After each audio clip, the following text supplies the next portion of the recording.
Hello, hello, hello. Hello. You know who it is. I guess I should start streaming, right? I always takes me a bit. Hello, hello. Tummy Horts. But I'm good now, I think. Oh shit, I forgot to change the title of the stream. Hold on. I always forget.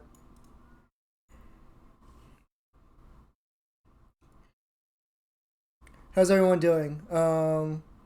Today, today, uh, today, if I have to be completely honest, I'm not doing so great.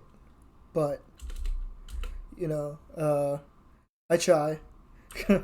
I still got to stream anyway, so it's no big deal. I'm just glad I got things done in time.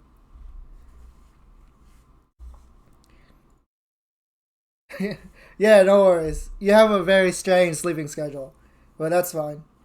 Um, Basically, last night I tried to sleep early again, but of course, it never goes as you plan, right? And today I woke up at like 8 a.m. and I couldn't get out of bed until like 3. I just kept waking up and falling asleep and waking up and falling asleep. I had like such a bad headache. I don't know why. I don't know why. Had super bad headache, stomach aches, and my chest really hurts. I don't know why either. I've said this on stream before. My chest really hurts for some reason. I'm not sure why. If anyone has any ideas, please let me know. Maybe I need to take like Tylenol or something. I actually I should have taken Tylenol before the stream. But yeah, if I have to pause the stream for a bit, you know why. If my pain gets too bad. Right now I'm feeling okay, but yeah. If it gets too bad, then I'll have to go take some meds. um yeah. I normally never like bring up things that has made me happy recently because I feel like it's super embarrassing to talk about, but I think like I should do that more often cuz being in a good mood is a good thing, right? Like tell us your weird dreams. Tell you guys my weird dreams. Dude, I have weird dreams all the time. Basically, every time I fall asleep, I have a dream. I'm not even joking. Like, even if I fall asleep for like 5 minutes, I'll have a dream. People say that you have dreams when you're stressed out. So, damn, I must be really stressed if every time I fall asleep, I have a strange dream. What was the last dream? The last strange dream I had? I'm trying to remember. Oh, I know. Give me 1 second. Let me turn on the fan. It's kind of hot in here.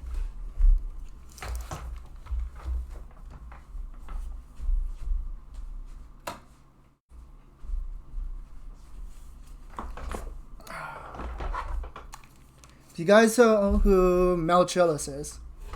Melchillis. She's a servant in Fate Grand Order. Well, I had a dream about her. Not too weird. But I did have a dream. Basically, if for those who don't play FGO, there's an event going on right now where she has like a water ballet show or whatever, and in my dream, I got to go to one of the shows, and I got like front row seats. That was a very strange dream to me. But yeah, it's probably because last night I was I realized that her rate up came up. So I spent a lot of time. I spent some time to draw her in order to roll her, and I actually got her. I got her on the second roll, which is like super amazing luck to me. Anyways, that's what she looks like, if you didn't know. I watched like so many happy feet videos to try and gather luck to roll her, and it worked out. Yeah, it's not BB. It's not BB. I gave up on BB. I tried to roll for BB last year. I spent like 300 SQ on BB, and I couldn't get her, so I didn't try this year. Instead, I saved up my SQ for Musashi, and we already know how that went. I ended up being able to pull Musashi as well, so it's all good. Let's see. So yeah, that was my dream about Melchillis.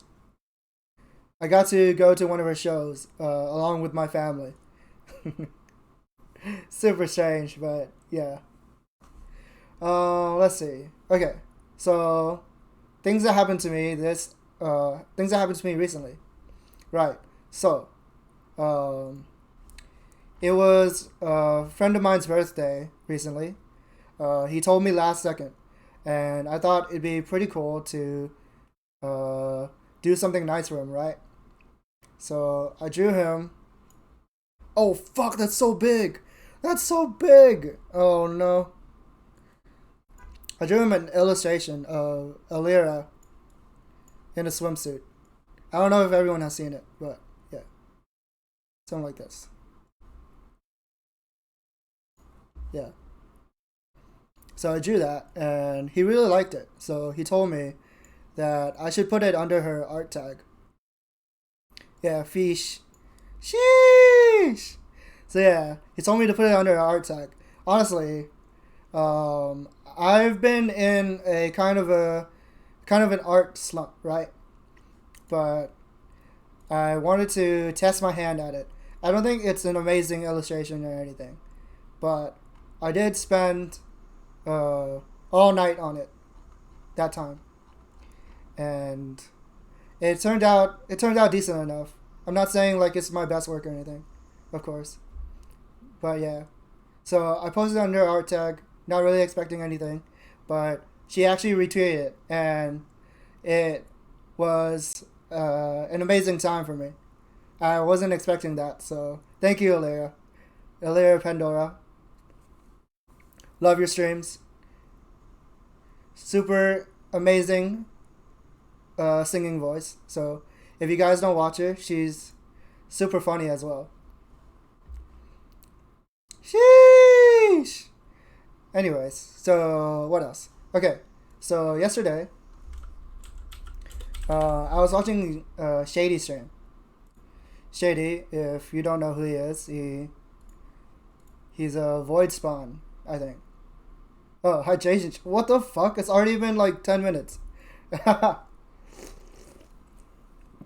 Anyways, so Shady, really cool guy, super chill, fun streams. He was playing Kirby yesterday, and there was this one point in the stream that made me really laugh. So I had to draw him as Kirby, and apparently it was one of his dreams to be drawn as Kirby. So I'm really happy to have fulfilled one of his dreams without trying to. I just thought it would be a really funny idea.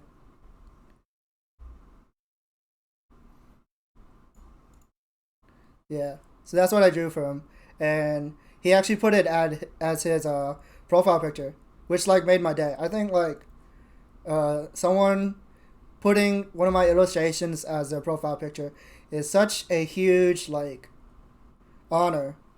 So I'm really happy when someone does that. Speaking of that, another thing that I drew last night or yesterday, I'm sure everyone knows Niao Mian. Niao Mian. He does so much for me. So, oh shit, the game. No, he does so much for me. So, I felt like I should draw something for him back. So yeah, I drew him this little frog character that's like his mascot. Super cute. I don't think like I honestly don't think it's that great. Like uh, if I knew that he was gonna ask me to put it as his profile picture, I definitely would have spent more time on it. But it still makes me really happy that he asked me. So thank you. I really appreciate it. Thank you for all your hard work. Anywho, that's enough about me today. Oh shit. You can see the UI. Anyways, that's enough about me. Time to start the game. It's been long enough. It's almost 20 minutes.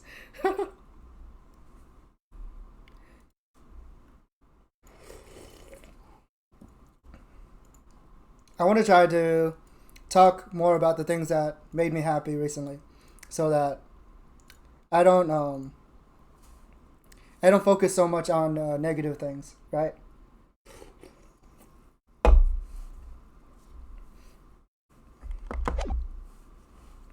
Let's go! Oh shit. That's right. This happened last turn.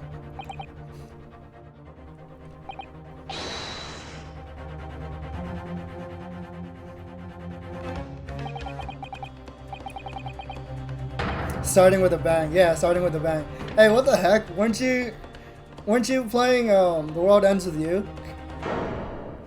Dun dun. It's Gina. You were dying? Like dying in real life or dying in game? You just ended? I see. Ah, mentally. Damn, that sucks. Should get some sleep, man.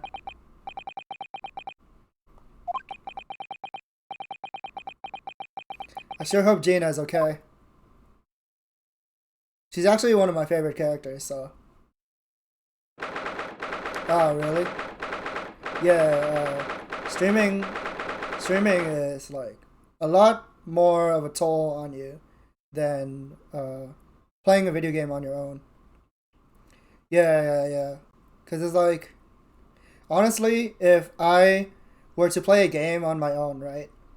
I can play from the moment I wake up to the moment I sleep. But when it comes to streaming, I actually get like really tired really easily.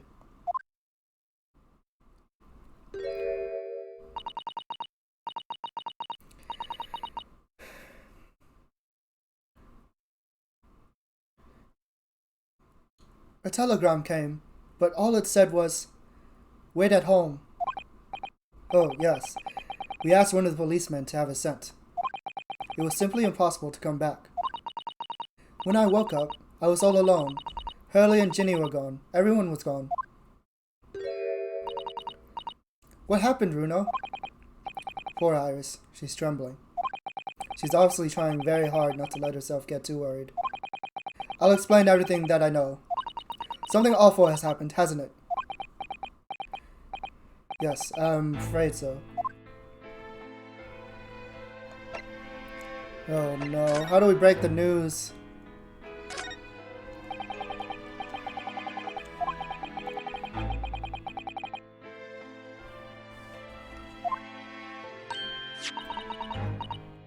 Oh, that's a cute, what do you call those things?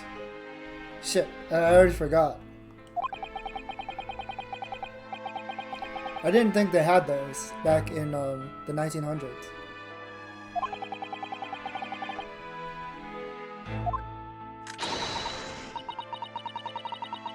If you're sure, you know I always have plenty whenever you're feeling thirsty.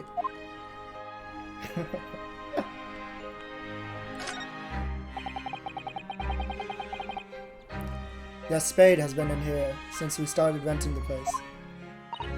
Runo! That's not a spade, it's a shovel!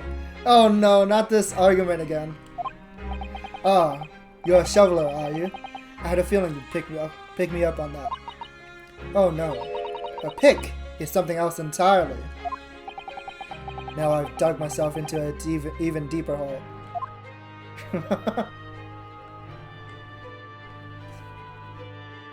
You know, I've been like reading in this voice so much that like when I'm reading the FGO story, I read it in a British accent now. It's really bad. I'm not saying like my British accent is good or anything, but it's enough to where my brain has been scrambled. So this is the tea set that Miss Susato brought with her from Japan. Yeah, I'm slowly becoming a Brit. I mean, I already love tea, right? I already love tea, so it's not a difficult conversion. Let's hope she hasn't noticed me slipping sugar and milk into my cup when she makes it. It's just so bitter. Susie's lovely green tea has had quite an impact on Hurley, you know. He stopped putting milk and sugar in his coffee even. And Hurley is normally bitterly opposed to bitterness. Dude, if I could eat fish and chips every day, I would. Fish and chips is honestly really good. We've only been here in London for about 2 months, but my desk is starting to look a little messy already. Hurley's desk is far worse, you know.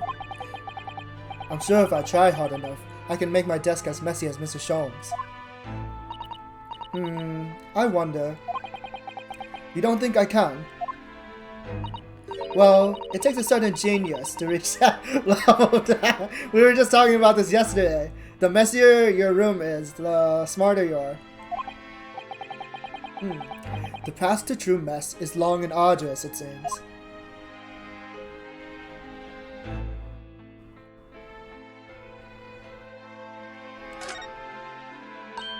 Oh? This looks like a telegram. It is, but you mustn't open it. Not under any circumstances. Alright, I won't. Now then, let's see. No! What did I just say? You mustn't open it! Don't worry, I won't. With this special concoction I've developed, I'll be able to see through the envelope without having to open it. No! That's not allowed either! It's allowed. Oh, but I'm sure it's something important. Little geniuses sure can be mischievous.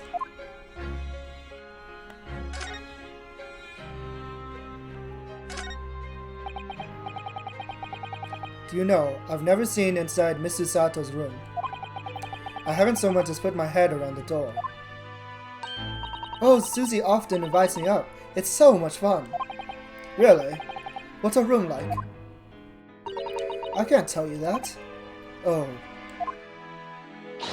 A young maiden's private chamber is a place of bittersweet secrets, you know.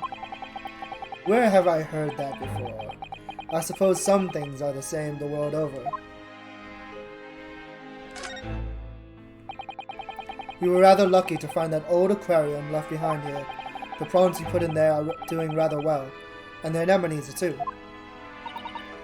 Apparently, tanks like those were very popular in London before I was born. Oh? You mean they're not anymore? I think people discovered it was too much effort to clean them out and change the water all the time. Holy shit. I'm watching Selene draw her Nijisanji wallpaper at the same time, and she just put that shark VTuber on screen. Good lord. Bless Lock Papa. Lock Sensei is so good.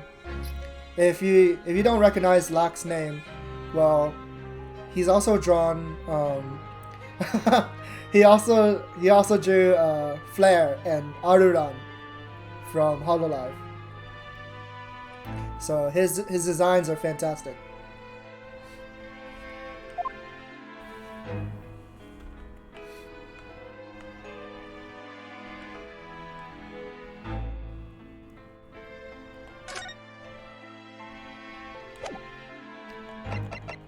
Alright, what do you think about my badge? Take that! Oh, same old dialogue.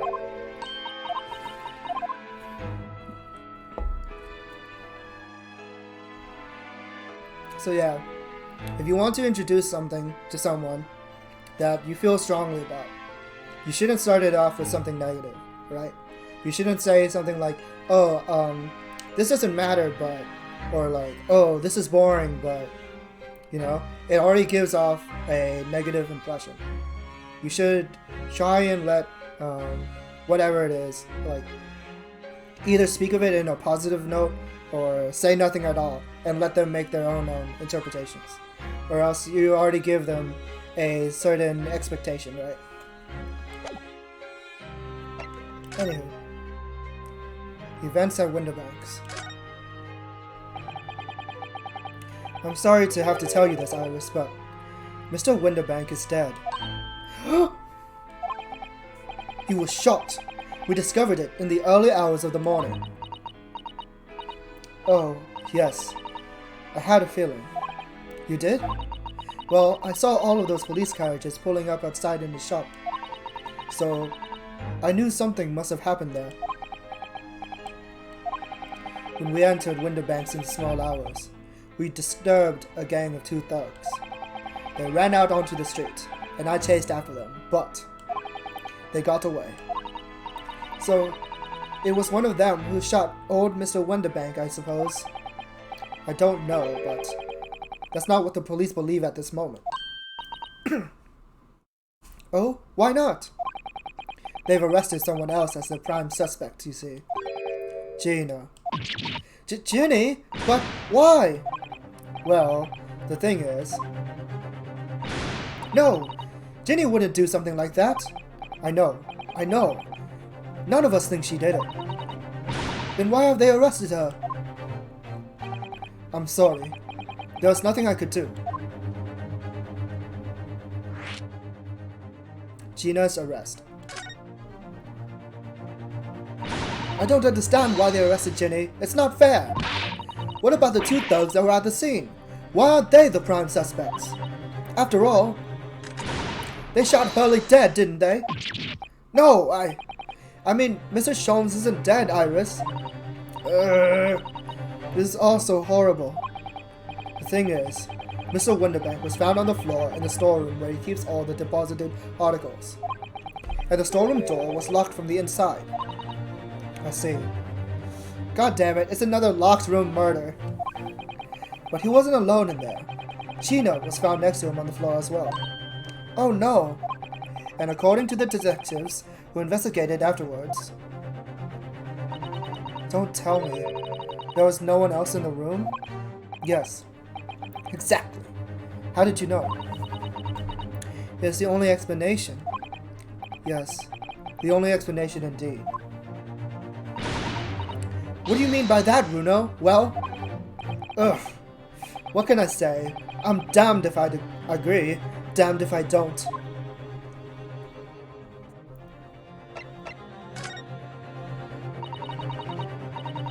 So where's Hurley then? Is he still there investigating the scene? He really ought to have some breakfast. It's not good for him to miss meals. I don't want you to worry, Iris, but I have some news about Mr. Sholmes. He was taken to a hospital this morning. What? Well, when we entered Winterbanks, a gun was fired, and he took a bullet. Hurley was shot? No. It's alright. His life isn't in danger. Really? Are you sure? Where is he? Which hospital? He's at St. Sinners. They're tending to him there. St. Sinners? What the hell? I must see him at once. I'm sorry, Iris, but you can't. Why not? That's not fair. I'm a family member. I should be allowed. No, I mean, nobody can see him at the moment. He's not allowed any visitors.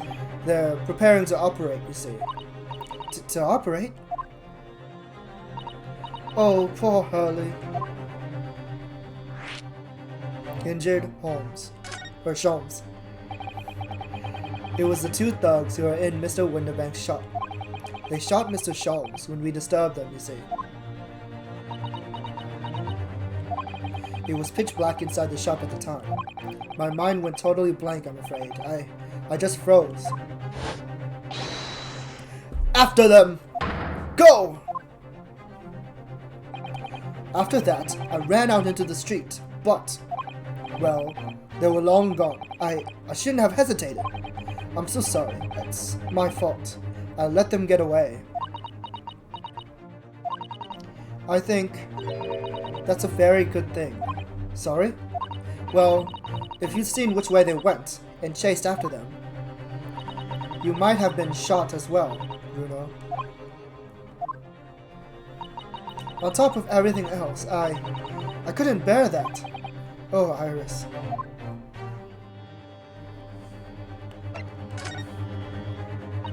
Where's Susie, Bruno? She's still at the police station. Oh? Why? I expect she's being questioned. The police said they wouldn't be finished for a while. Why aren't you there then? Well, I didn't get a good look at the criminals anyway, so they weren't questioning me for long. And Mr. Sato stayed behind at the scene to tend to Mr. Sholmes, so they didn't get started until later.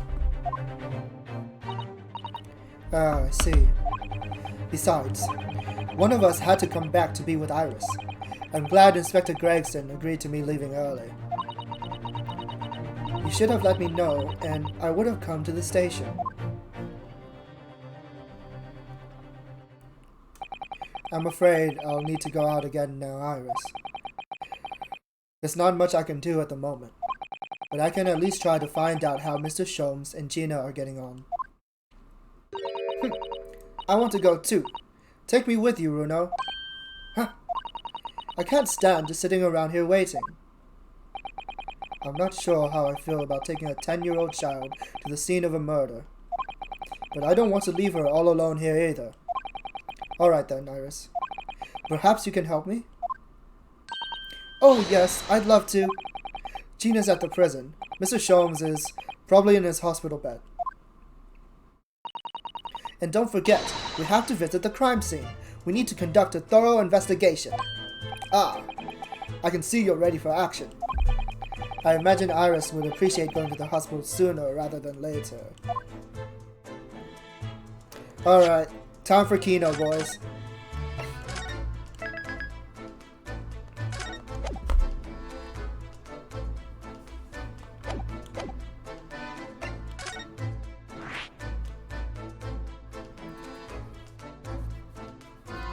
Naruhodo's legal consultancy. My lodgings and office, located in the attic above the suite of rooms rented by Mr. Sholmes. I call it a consultancy, but clients aren't exactly beating down the door. I love attic rooms, don't you? They're so exciting. Prison. The prison cell where Miss Gina Lestrade is being held pending trial. We need to do all we can to help her quickly as possible. You haven't been to this place yet. Don't forget to take me with you when you go. You want to go to the crime scene first? Are we even allowed? Yeah, we're actually not allowed in there. Do you? Oh, you're just miming? Oh, okay, I see.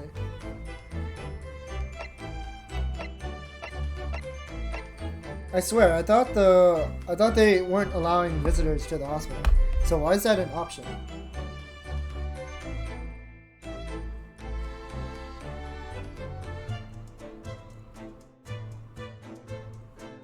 You can try. Yeah, I can try. Hold on. I'm checking something.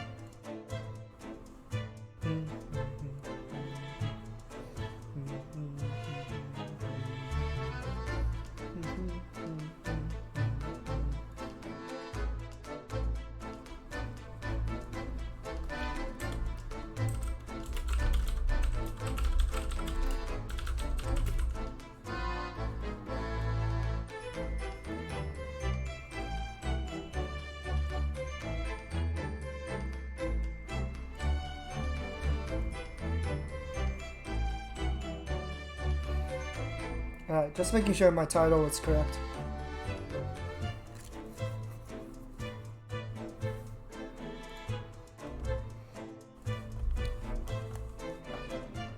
Alright, well, I think Wilson would like to see Sholmes, so let's go to the hospital. Oh, Nightbot, thank you.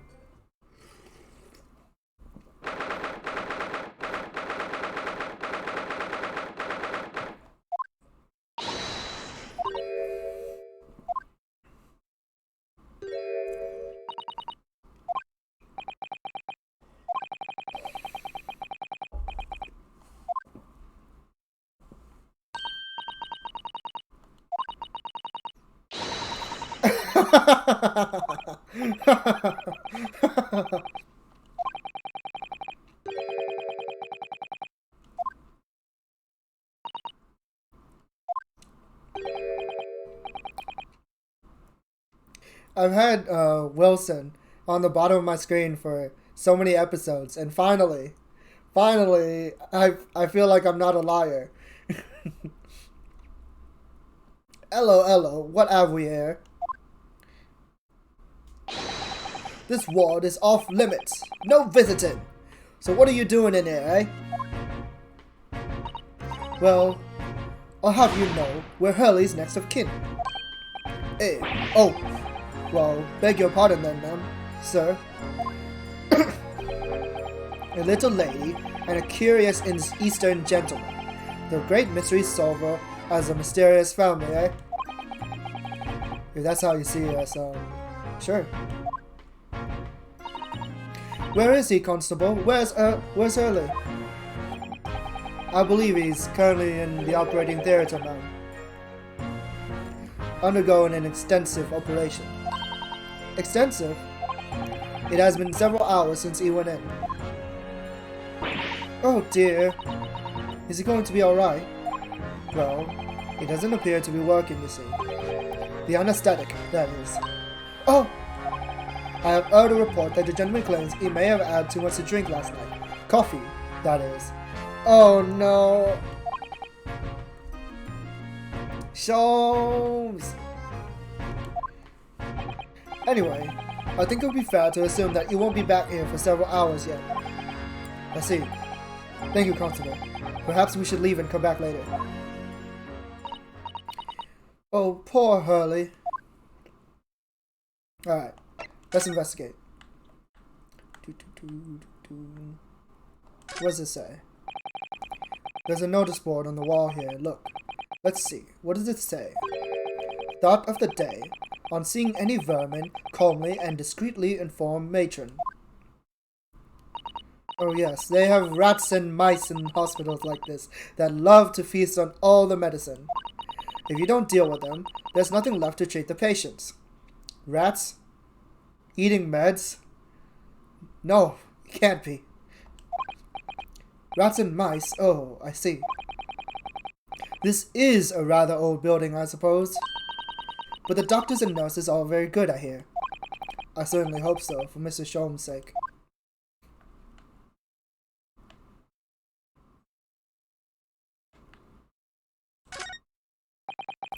This must be Mr. Sholmes' bed. Poor Hurley. I know. It looks as stiff as a board, doesn't it? Oh, I don't think that will bother him. No? I often find him asleep, face down on the floor, completely dead to the world.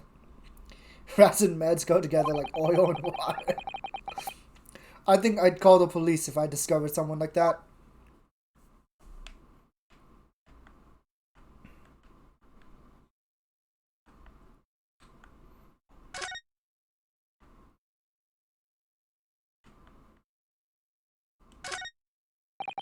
I wonder what these are. Do you have any idea, Iris? Oh! Have you ever seen crutches before? Let me explain. They're for people with leg injuries to help them walk. You hold one under each arm, you see. Ah, right. I thought they were weapons of some sort. Why would there be weapons in a hospital? I thought maybe a fighter had been injured in a battle contest and had been brought here along with his weapons. That's surprisingly plausible.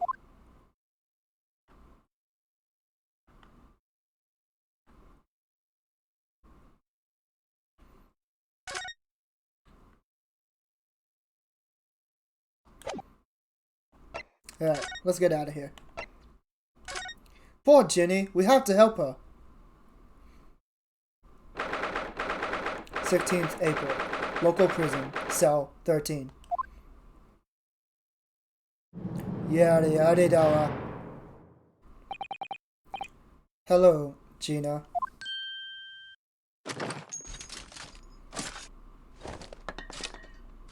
Good lord. Oh, you still have the grenade launcher Hurley and I made.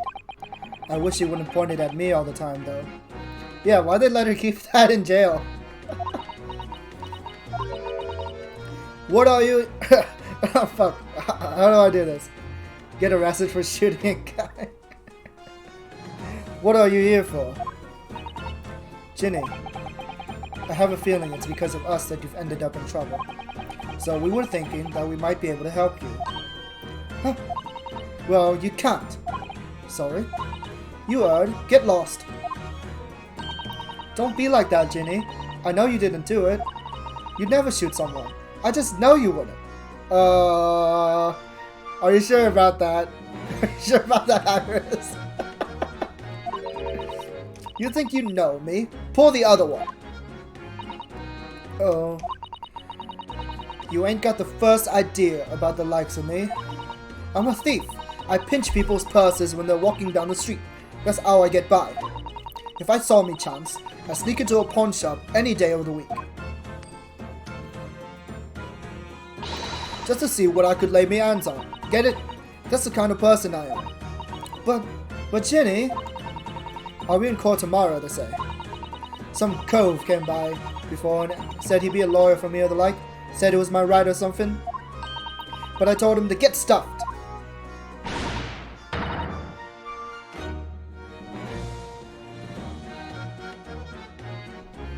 I don't need no lawyer. I don't need no one.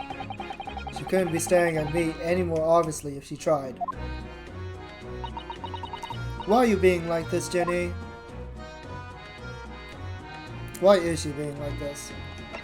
What do you think about my what do you think about my badge, Jenny?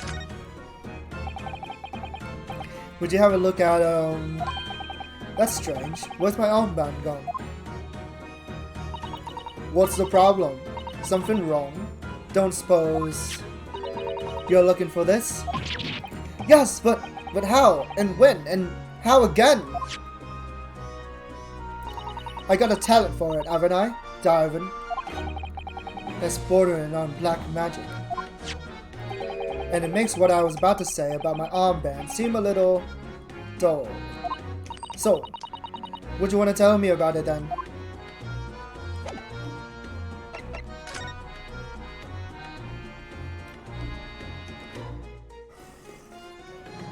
You know, if Jenny was dubbed, I think it'd be really cute if they gave her like a Welsh accent or something. I don't understand, Gino. Why did you send the public defender away? He wanted me to sign some papers. Representative papers, or something like that. It's all gonna be rigged anyway, the whole trial. They'll pin it on me because I'm a kid. That's what grown-ups always do. Why do you think that? Because that's how it's always been for me growing up in the back slums, me whole life. If you do what the grown-ups tell you, it'll get your mates dragged off by the coppers, or worse. I've had it happen to me before and all that. Been sold out and nearly snaffled in the back of it. You can't trust no one, that's the point. Soon as you do, you're gone to grass. Dead. Gino, listen. If you like, in tomorrow's trial, I could... Forget it! Jenny! Don't you trust Runo? Nah, I don't. Look, I'll ask you nice and now. Just leave me alone.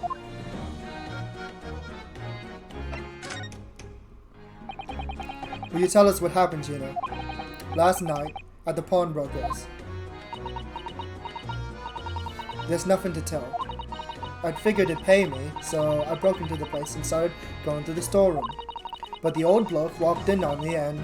you know the rest. But why, Ginny? Why would you do that?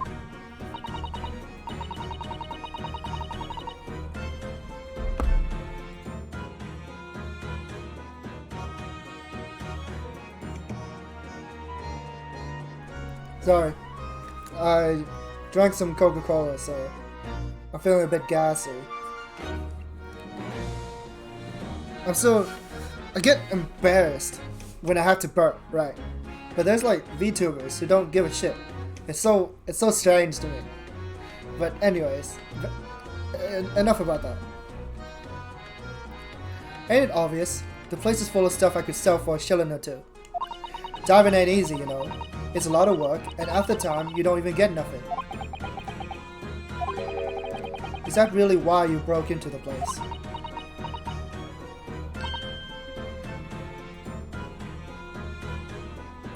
What? Are you sure the true reason wasn't something else? Oh, give it a rest! What'd be the point anyway, eh? Nothing I could say would make a blind bit of difference.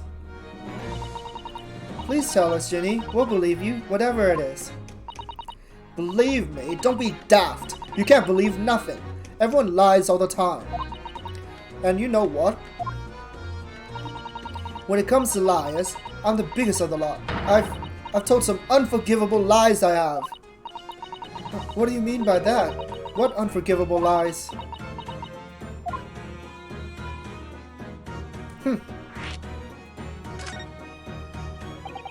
What did you mean before, Gina, when you said you were the biggest liar of the lot?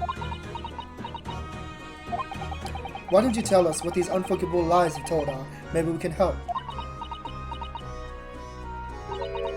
Sorry. We're out of time. You're gonna want to question me now. Seriously? Ginny, please.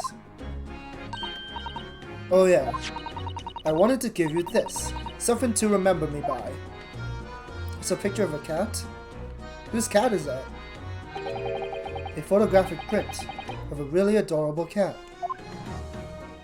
Wait, I recognize that snowman. That's in... I found it in one of the pockets of his coat. Ain't no point in me having it. I wonder what a little photograph like that was doing in a pocket of that overcoat. Anyway, don't bother coming again. Bye. Oh, Ginny. The white cat photograph has been entered into the court record. White cat photograph. A photograph depicting a sweet little white cat, obtained from Gina while interviewing her in her prison cell. Gina. Gina, please. Tell us about this photograph. Gina, about this photograph? Oh, that? I just found it in one of the pockets of this coat, that's all. Suck it if you don't want it. So McGilded didn't give it to her. There's something written on the back, I think. What do you mean? My attorney's badges are right here. In Japan, they don't use a badge. They use one of these armbands. Yeah. There is. Don't mean nothing to me though. I don't read so anyway, especially not that scroll. I really ought to examine the photograph more thoroughly, I think. Alright, let me look at this. What a cute cat. This is an adorable little cat. I think it looks a little like Wakahan. I always thought that cats like to curl up inside the heated kotatsu blanket when it snowed. Maybe British cats are different.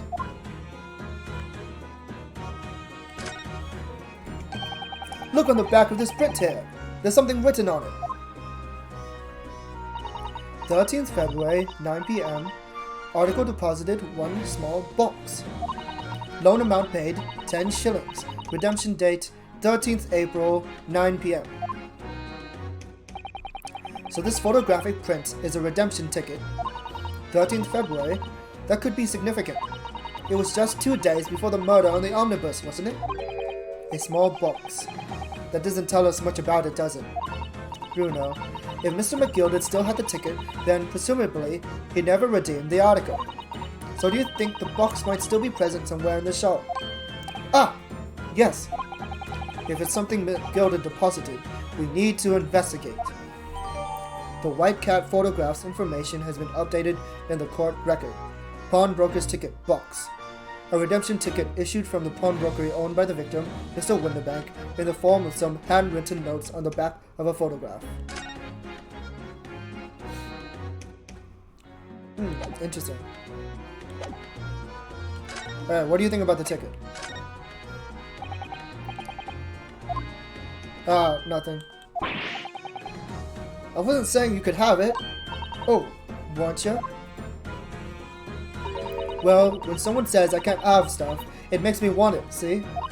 So you better hand it over now. No, I'm not giving it to you.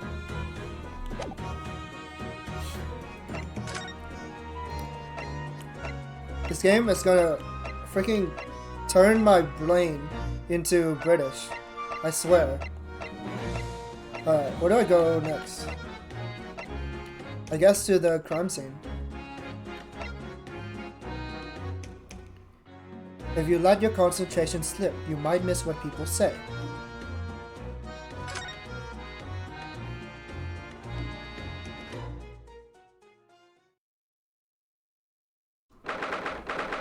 "16th April, Winterbank's Pawnbrokery." Actually, let me save. Haven't saved in a while.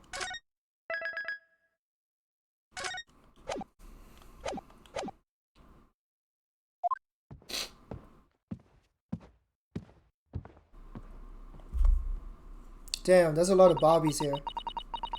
This is where it happened, Dan. Last night. That's right. The two thugs I told you about were obviously ransacking the place, looking for valuables. But, apart from the policemen in here, you wouldn't know anything had happened. There's no sign of disturbance. No. You're right about that, actually. In fact, if anything, it's the police who seem to be the ones doing the ransacking. I know what you mean. They're like a gang of organized criminals, all dressed in black. Oi, I heard that.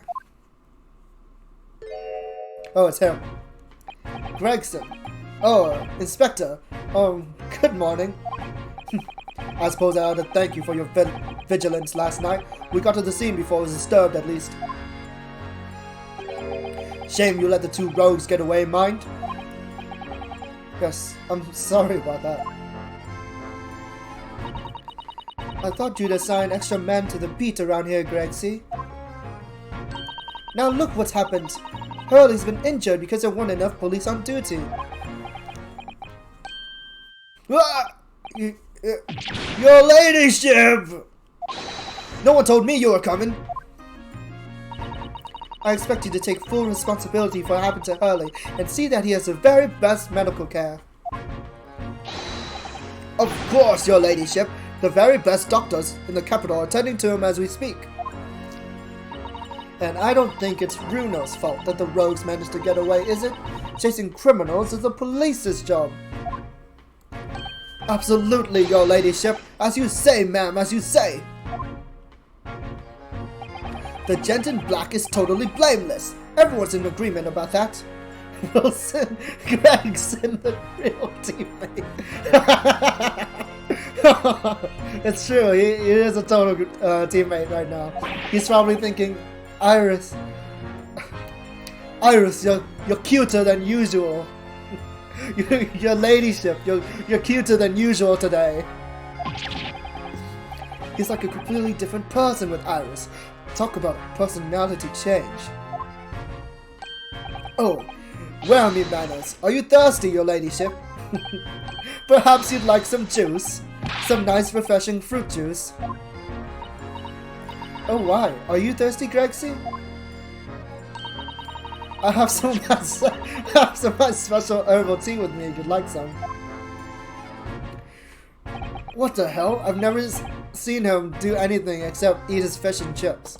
And now suddenly has a teacup animation. Ah, lovely. So very much that really hit the spot, your ladyship. I don't even recognize him like this. God, I'm thirsty. Ah. What do you think about my armband? What's God, I wish I had that power. Inspector Gregson, could you give me your opinion about this, do you think?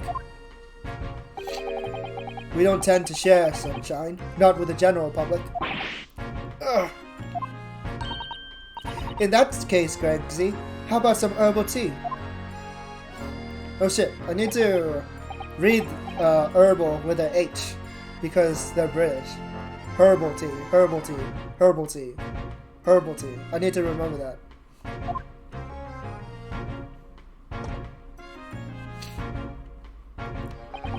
Ah, lovely. To very much. That really hit the spot, your ladyship. You don't mind sharing that, then? What do you think of this? Inspector Gregson, could you give me your opinion about this, do you think? Alright, same thing.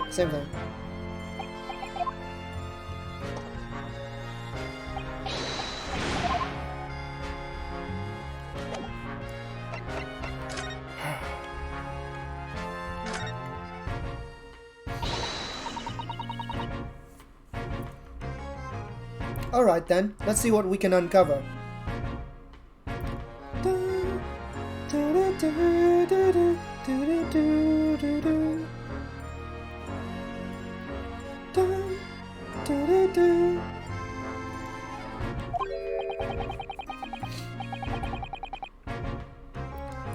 Oi, what do you think you're doing, Sunshine? You can't touch anything in there.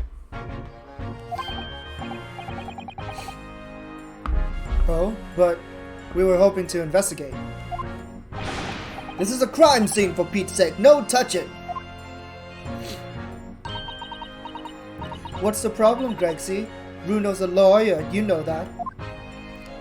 Oh, I'm ever so sorry, your ladyship, ever so sorry. The rules and regulations are a thorn in my side. Of course, if Mr. Naruhodo was properly appointed by the accused, that'd be a different matter. The accused. If you could show me some representation papers, I'd be only too happy to let you nose around. Did you hear that, Bruno? You need Ginny to sign some representation papers. It looks like presenting the detective here with the correct paperwork is the only way.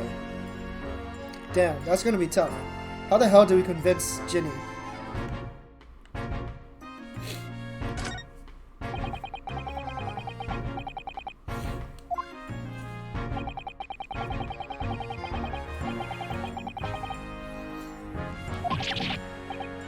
Every article, but that's a ridiculous amount of work, surely. We've been hard at it ever since the shop was declared a crime scene in the early hours. We're sifting through it all in shifts at least, but still. We'll be working through the night, that's for sure, and even then, we'll barely have scratched the surface. A crime in a pawnbroker's. It must be every policeman's worst nightmare. It's every couple's worst nightmare, you know? A crime in a pawnbroker's? Damn it, stop reading my mind.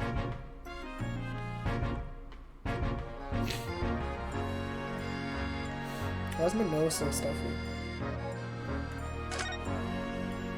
Maybe because I have the fan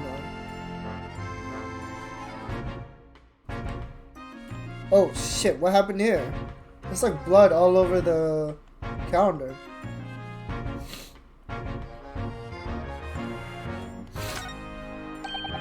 This officer has been staring intently at the wall ever since we came in here. Shh! Keep it down!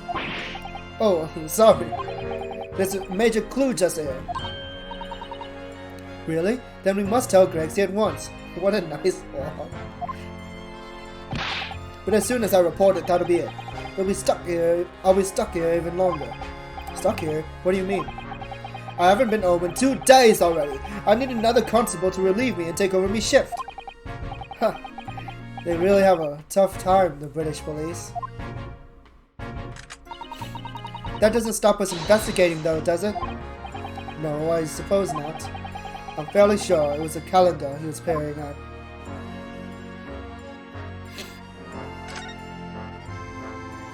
Alright, looks like we're done here. Unless we can talk to Ginny. Oh wait, I forgot about this. So, how is the investigation going, Inspector? Nothing to it, really. Very simple case, this. There's some very definitive evidence. We're just about to charge that diver we arrested last night, in fact. Gina, you're going to charge her? That's right. Should be able to bring her before the judge at the Bailey tomorrow. Definitive evidence, you say? What is it? Come on, show me. Your ladyship, as much as I wish I could oblige you, I'm afraid.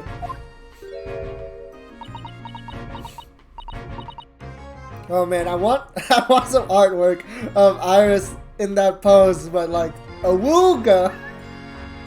I need to remember that for later. You've already captured the pair of thugs who broke in here last night, have you? What the? And you're going to put them on the stand as witnesses, are you? How could you? Oh! How could you possibly know that? I had a feeling, that's all. Remind me never to try and keep a secret from Iris. So you arrested the men who shot Mr. Sholmes, have you? Well, yes. They were rounded up pretty quickly by the lads on the beat. And Miss Lestrade is being held at the prison? She should be. That's assuming she hasn't lifted the key from the jailer, of course.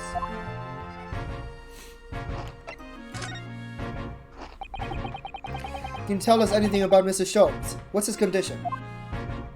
Sorry, I'm not at liberty to divulge that information. Scotland Yard matters are strictly confidential. Well, I know he's being operated on at St. Sinner's. Why can't I see him? I'm family, you know.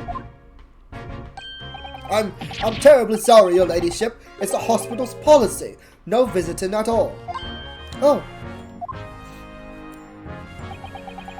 The bullet must have hit an artery in his midriff. He's lost a fair bit of blood. Oh no. He didn't seem too bad in the first hour or so. But a hemorrhage like that is enough to make even the one and only Sholmes pipe down. Mr. Sholmes is a human like the rest of us, you know. Well, anyway, he's having his emergency surgery right now. They've got to stop that bleeding. But he will be alright, won't he? They'll be able to make him feel better? Of course, your ladyship. He'll be as right as rain before you know it. Really? How do you know? How do I know? Well, because, of course. Ah, yes, because Mr. Sholmes is such a great detective, that's why. We'd better pray that doctors have a better grasp of what's needed to make someone well again. Oh dear, please don't die, Hurley. I'll report to your ladyship the moment I hear he's out of the operating theater.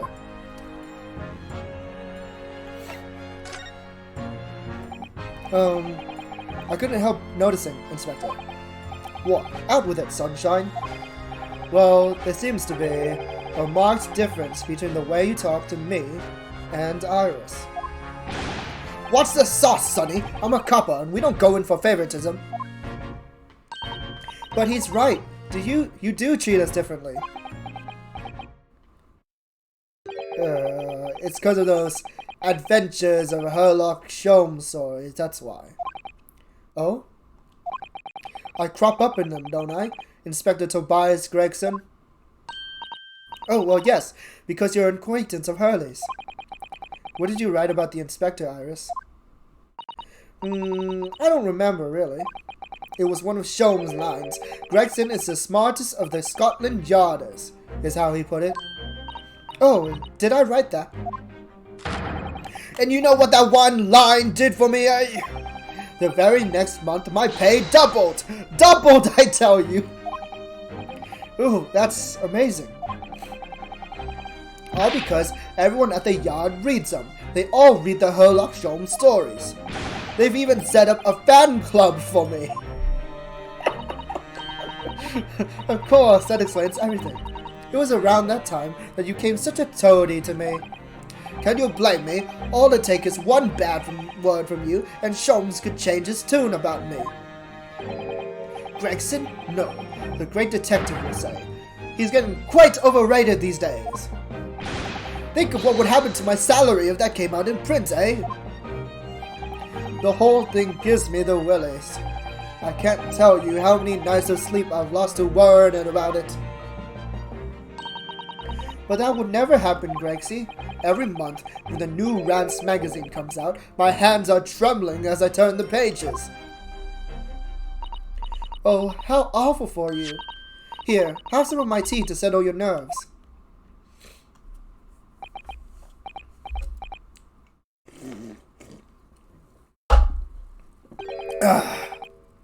Lovely. To very much. That really hit the spot, your ladyship. A T total. Oh yeah. There's something I was supposed to talk to you about, actually, Mr. Naruhodo. Yes? What is it? I've got an important message for you. I clean forgot about it until now. An important message? I wonder what it could be.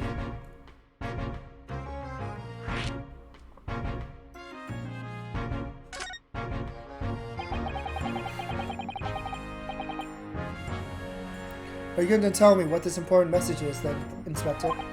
Yeah, it's about that young lady who's normally by your side, your assistant. Dear Susie, is she alright? She's at the station, isn't she? Being questioned, I believe? Nope, not anymore. She had to head off. Head off? Where? To Lord Strongheart's office, of course. He summoned her. Oh no, not the NTR. Ah, yes, of course. I'd forgotten about that. One of the whipstocks took her there in a yard cage after we'd finished questioning her. But she asked us to tell you she didn't have the fare for the return journey and to go to meet her there. She's got a nerve using Scotland Yard as a blooming messaging service. I see, well, thank you for passing that on, Inspector. Why did Susie have to go to see the Lord Chief Justice? She didn't tell me. But I'd better head over to the Lord Chief Justice's office to fetch her straight away.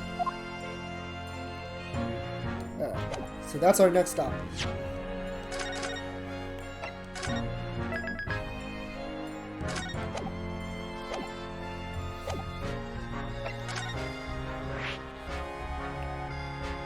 A new location has been added. Grexy and his friends are working hard at their investigation, aren't they? Susie's waiting. We need to go and meet her. Lord Chief Justice's office. The office of Lord Chief Justice Strongheart in Britain's great capital city, London. Its grand stone architecture and the echoey tick of the vast cogwheels lend it an air of authority.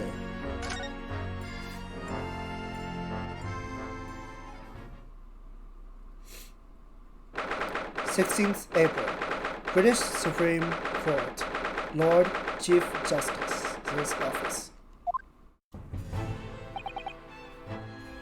Yes. No matter how many times I come here, I always get the same oppressiveness somehow. Do you think the place is oppressive? I think it's normal. How so? I mean, look at that suit of armor over there. You can't take that seriously, can you? Maybe it thinks the same about you. So everything is clear with regards to tomorrow's arrangements, I trust. Yes, thank you very much. There they are, Susato-san and Lord Strongheart. I wonder what they're talking about. They both look very serious. Very good. There is nothing further to discuss. You may return to your lodgings. No doubt you have much to do in preparation for your return to your homeland. Wait, what did he just say? Your return to your homeland? Susato-san!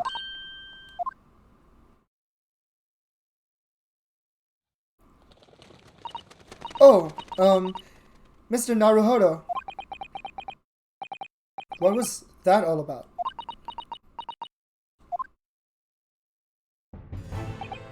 Ah, Mr. Naruhodo, thank you for coming to collect your colleague. What's this all about? Why were you talking about Miss Susato's return to her homeland? And tomorrow?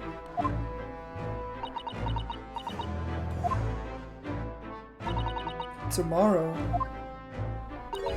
But what about Jenny's trial? Graduation tomorrow. They didn't give us enough time to prepare for it. She's been formally charged now. Oh dear.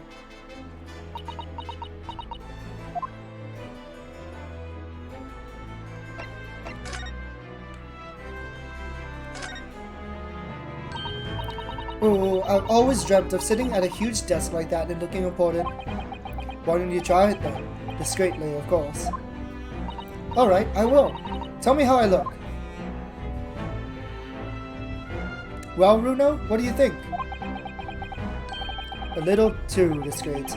I can't even see you. Haha, very funny. I love clocks and their mechanisms, don't you?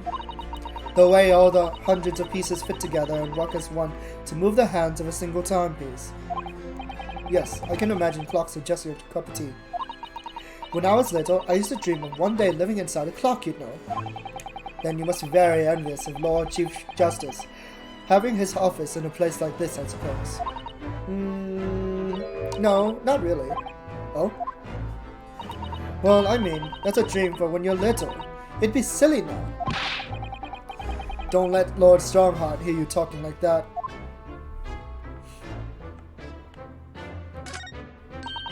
Oh my goodness! Just look at all these books!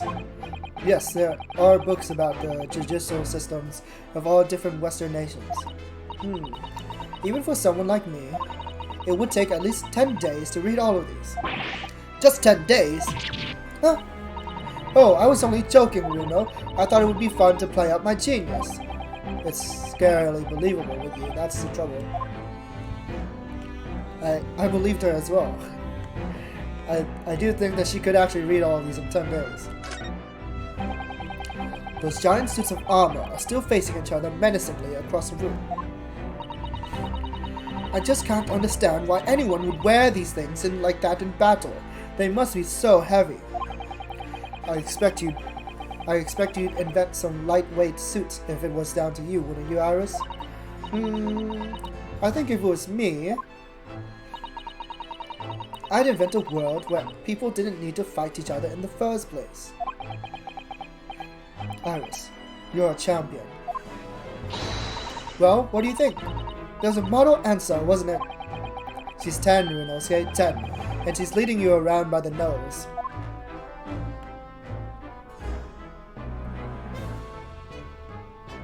She's 10, Ryunosuke. She's 10. Remember that.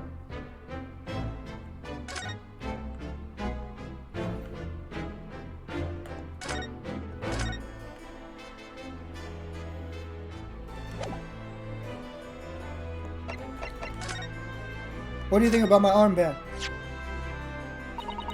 It means a great deal to me, you know, that you cherish this armband so, and wear it each time you appear in court. Well, it's very important to me.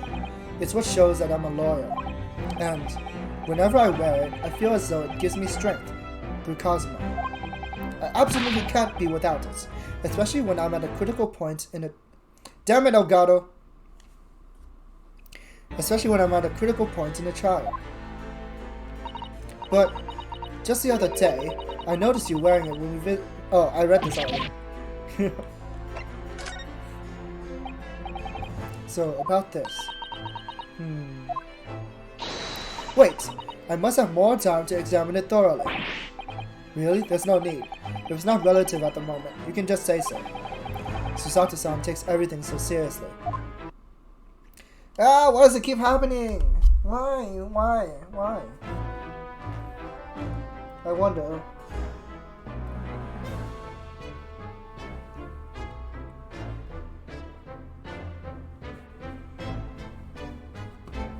Okay, that's fine. Okay. Returning to our homeland. Mr. Sato, what's all this about? Oh, please don't concern yourself, Mr. Naruhodo. It's only me going back to Japan. Your life here can continue just as it had. No, that's not what I asked. What happened? Why are you leaving? It's my father. He's fallen ill. Oh no! Professor Mikotoba. If I may... Yes, sorry. You must be the defendant. Ryunosuke Naruhodo, I believe. Yes, that's right. My name is Yujin Mikotoba, I'm a professor of forensic medicine at Umeidō University. We received an international telegram from the Empire of Japan, informing us of the news. 10 days ago, father collapsed with a fever.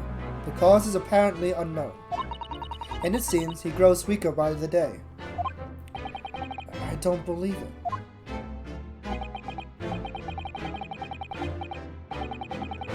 As you are aware, the voyage from here to your country's capital, Tokyo, takes some 50 days. I thought it would be prudent to hasten Miss Usato's departure as much as possible. Yes, absolutely.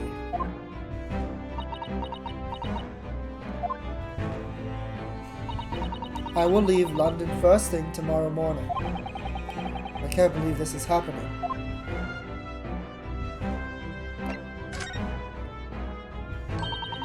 So Gina has been charged. She'll have to appear in court. Yes, she was formally charged a few hours ago, and the date of the trial has already been set for tomorrow. No!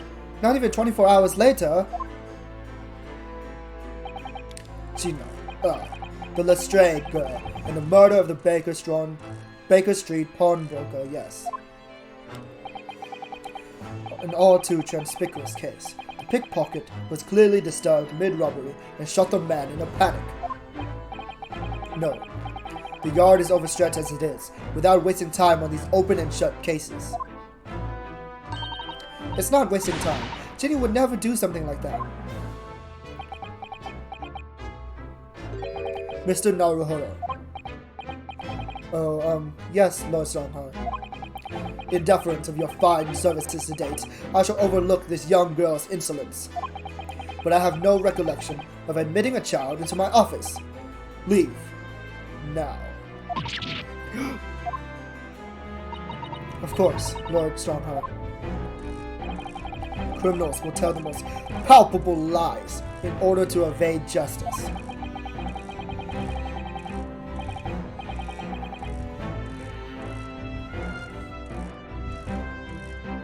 The police can ill afford the time it takes to unravel all their untruths. Meanwhile, more crimes are perpetrated. We have far more serious matters with which to contend. Serious matters? Didn't Gregson mention something like that yesterday? Yes, Inspector Gregson made a similar remark yesterday. It's no concern of yours, though I'm sure I need not remind you of that.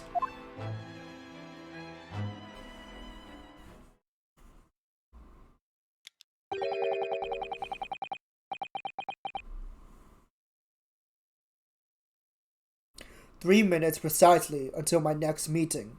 You must excuse me." There's just one more thing, Lord Strongheart. Which is Miss Lestrade's trial. I wonder if you might permit me to defend her. A timely suggestion. Sorry? The girl currently has no representation. But that's not fair. Yes, she may be a pickpocket, but she still deserves a fair trial. Do not misunderstand me, young lady. The government provides for those too poor to afford representation with a public defender. The accused need only sign the relevant paperwork, and the defense barrister will be assigned to the case. However, the young girl in question has refused that right. Why would she do that? A question you would do well to direct at Miss Lestrade. You'll find her at the local prison. Yes, thank you. Now then, it's time I was leaving. Good day to you. What a day. Gina charged with murder. Susato-san about to leave.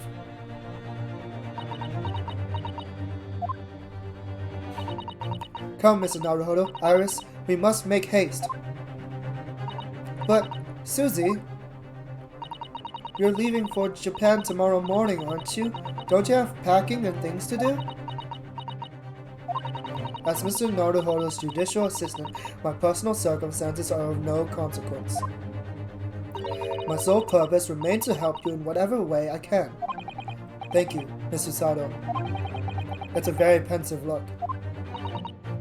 I think we ought to visit Gina first. In any case, I should like to wish her well before I leave.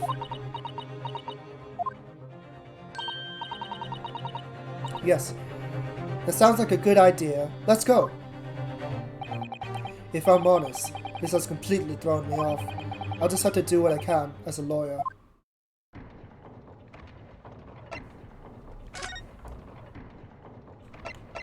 To prison.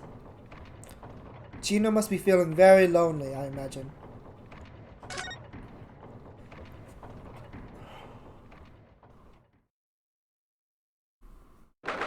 "16th April. Local prison. Cell 13.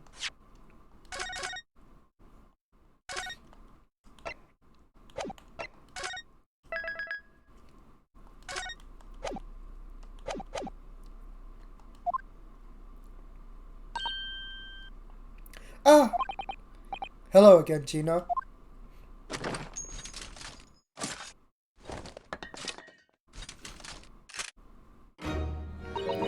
What are you lauding for now? To have the muzzle of that grenade launcher shoved in our faces yet again, obviously. I think I need to improve the way you load ammunition into that thing, don't I? Look! You can come as many times as you like, but I ain't got nothing more to say to you.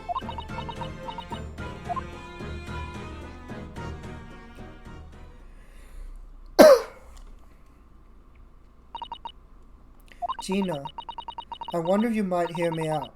There's something I'd like to say. What? I'm sorry to say that I must reluctantly bid you farewell. Farewell? Tomorrow, I must begin my journey back home to Japan.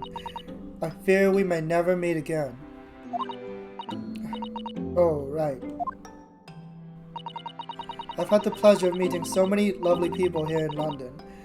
I have so many wonderful memories. And yet, as things stand now, it will be a glum parting indeed. Poor Iris is so miserable. Susie. Well, that ain't my business. Both Iris and Mr. Naruhodo believe you to be innocent, Gina. They put their faith in you. But somehow, you can't find it in your heart to put your faith in them. Yeah, that's right, I can't. What of it? It grieves me greatly to have to say goodbye to my friends when they are so clearly unhappy. Because of you. What? It's my fault? Yes.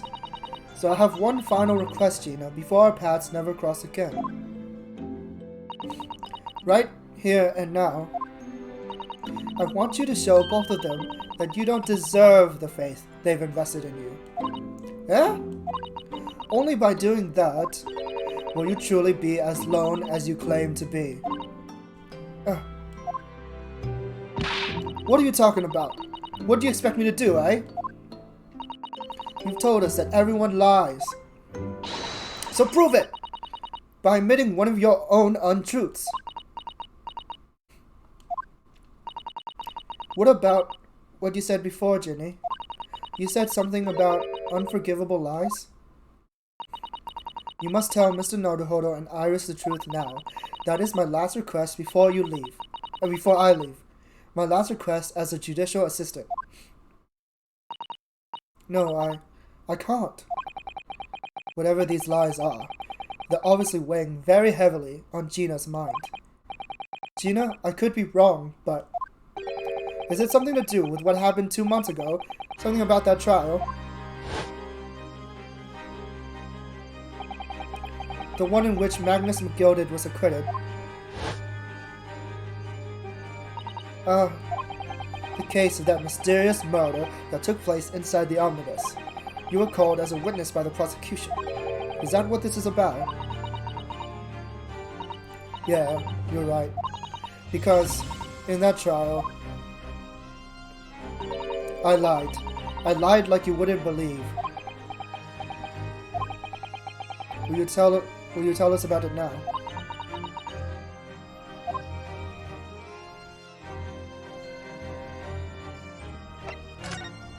Why am I crying?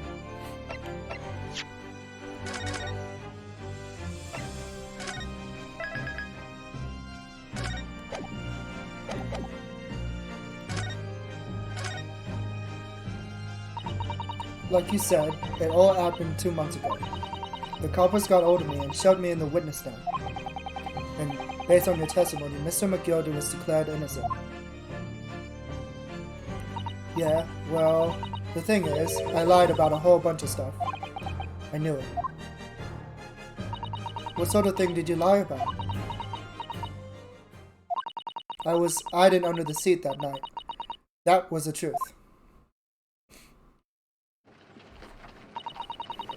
It was pitch black in that little cubbyhole. I couldn't see a thing, and then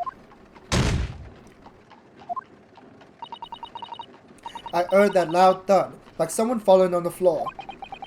And that's when Mr. McGilder discovered you. Yeah.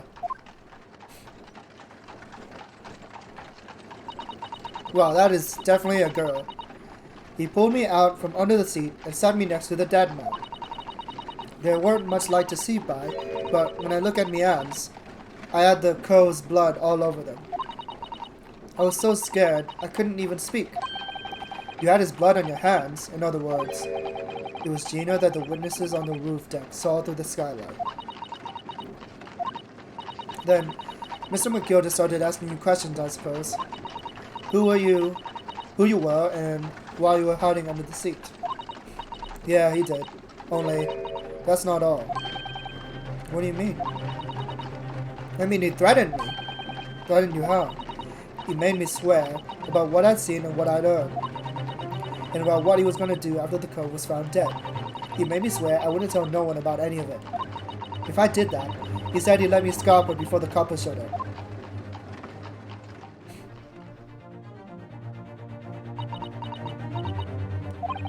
Gina, you must tell me what he swore you to secrecy about. What you saw, what you heard, everything.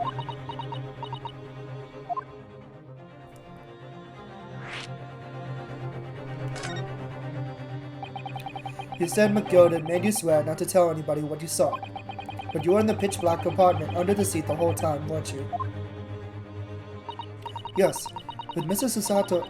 McGilder sitting above your head, if I remember correctly. Yeah, that's true, but it was when I heard the thud of the curve hitting the floor. I let out a little scream, see? Couldn't help it. McGilder heard that and dragged me out by my arm. That's when I saw it. He was on the floor next to the old geezer what had been stabbed. A disc, all bright and shiny. A disc? Do you mean? Yeah, that's it.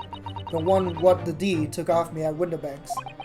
So the music box disc was there, on the floor of the omnibus. Not for long, McGilder spotted it straight away. He picked it up, smartish, and stuffed it inside his pocket. So that disc was in the omnibus 2 months ago at the scene of Mr. Mason's murder. And the bog trotter told me, I want to mutter a word of it to no one.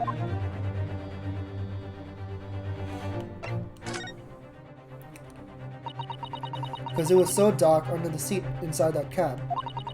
I was straining my ears the whole time. After a while, I heard the door and footsteps inside the cabin. Presumably, that was McGilder getting on board. Nah, not only him. Oh! Because I could definitely make out the footsteps of 2 people. In that case, it would seem likely that it was Mr. McGilder and the victim. Mr. Thrice-Fired Mason. In his testimony during the trial, Mr. McGilder claimed he slept during the carriage ride. But whenever I'm in a carriage, I'm taken with a fierce sadness, and I always succumb to it.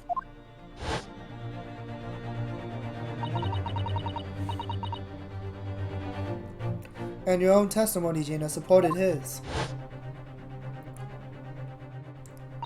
All I could hear was the Irishman snoring.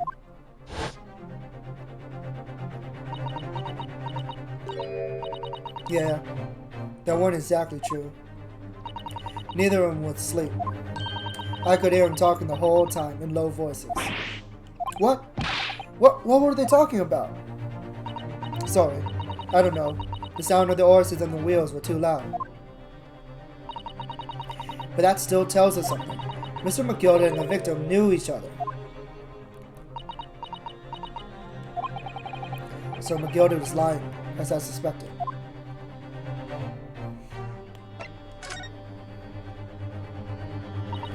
I knew it weren't going to take long before someone raised the alarm that the bloke had been killed. Yes, you were quite right. The other passengers on the roof deck noticed very quickly. So when the cab came to a stop, McGilda told me to hide back under the seat again. I climbed in and waited. The two cows from up top ran off to get the coppers. Yes, Mr. Fairplay and Mr. First. Right, and after they'd gone, McGilda asked the driver to do him a favor. Now then, fella, what I need you to do is take this coat of mine and deposit it with a nearby pawnbroker. And for your troubles, let's see now, I'll give you 10 guineas. 10 guineas? A nearby pawnbroker? You mean on Baker Street? Yep, you got it. He was Winterbanks. The coachee snapped up the money and ran out to pop his coat as fast as he could. So then there was no one left in the carriage. McGilda opened the box under the seat and let me get out of there, but not without conditions. I see.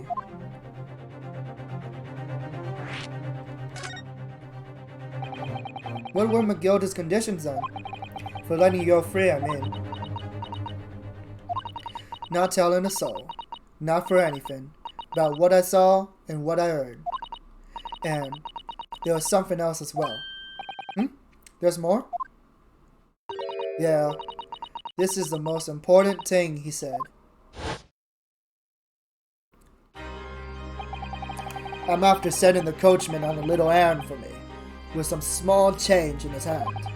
Now then, did you hear what I asked of him? Did you see anything at all? You asked him to go pop your weasel, right? What does that mean? What? That sounds lewd. What?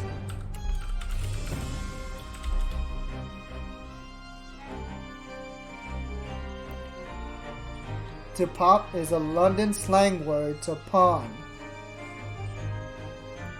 Wow. I see. Today I learned.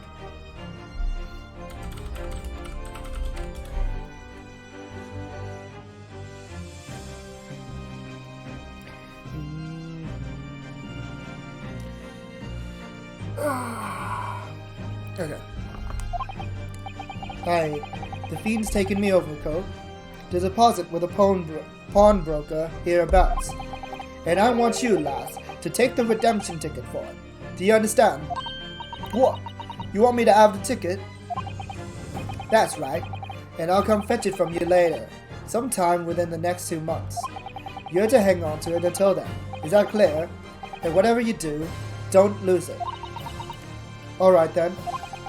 And in case I might happen to be delayed at all, you are to go to the pawn shop Winterbank, so it is, and you are to extend the loan before the 2 months is up. If ye forget, the article will be forfeited, and any old fiend could come along and buy it. Yeah, but I ain't got that kind of brass. Here's £5. It should be enough. Do we understand each other, lass? Don't try anything funny now. If you go against me, yeah, I get it. Good. And one more thing. In a few days from now, you'll be visited by the police, no doubt. The coppers? Aye. They'll come asking you to take the stand in court, to testify as a witness. So let's have a wee chat about that, shall we? What is it that you might say, and what is it that you won't?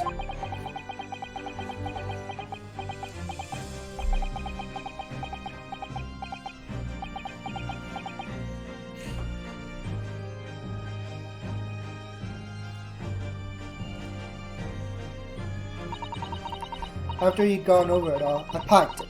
Got as far away from there as I could. He hid the pawnbroker's ticket in some bushes near the scene. I went to fetch it the next day once it got dark. So McGill had planned it and coerced Gina into giving false testimony.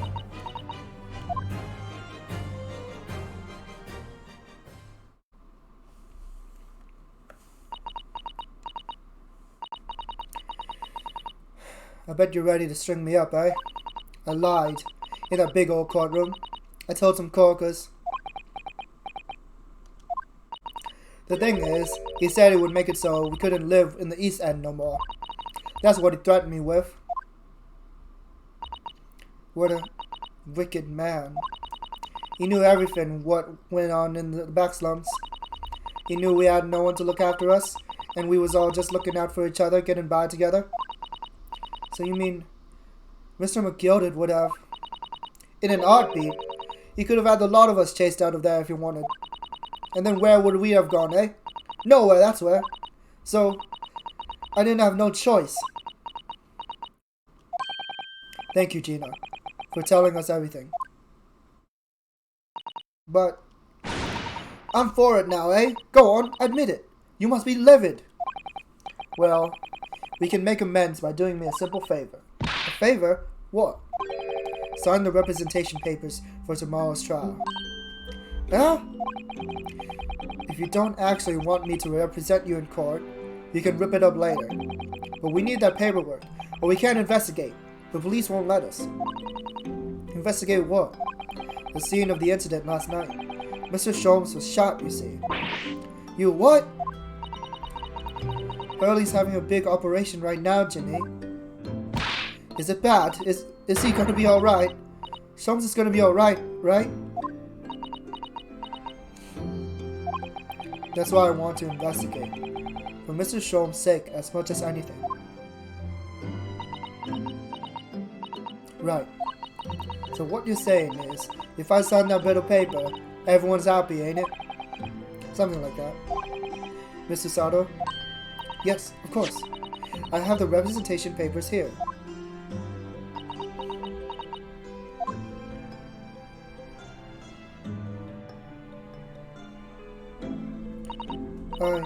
I don't need no one to stick up for me, though.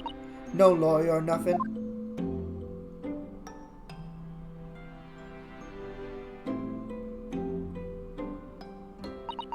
Poor Ginny. She seems so lonely. Gina's representation papers have been entered into the court record. Gina's representation papers. The paperwork signed by Gina to put me in charge of her defense. Showing this to Scotland Yard detectives gains us access to the crime scene. Well, at least this should mean we can investigate the scene at Winterbanks now. Yes, and perhaps we can come back to visit Ginny when we're done there. I feel like we finally cracked Gina. She's opened up to us at last. And now I have her representation papers. No one else knows just what a responsibility that is. Anyway, for now it means Inspector Gregson can't stop us investigating at Winterbanks. Although, something tells me he's not going to be happy about it. To be continued.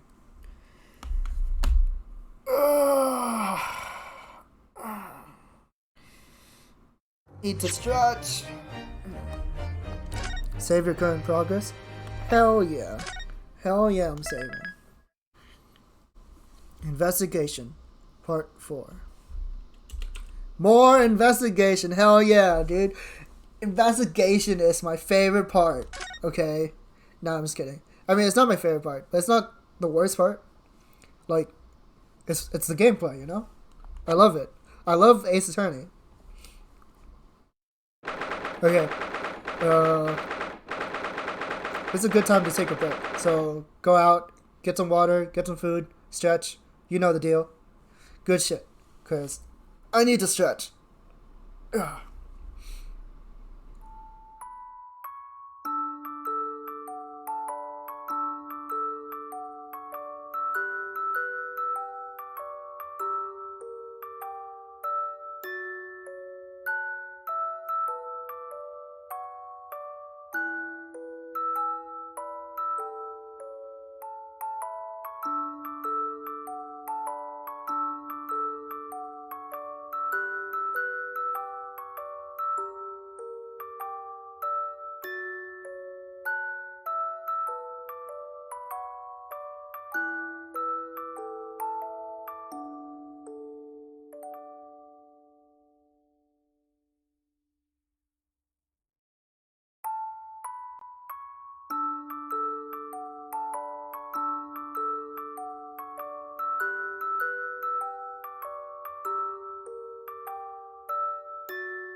Okay, I'm back for more investigation. I feel like, is this the most investigating in any game? Um, I feel like, investigations usually end at part 3 in the other games. I don't remember ever, like, a part 4 or anything. Anywho, 16th April, 1:26 p.m. Winterbanks Pawn Rookery.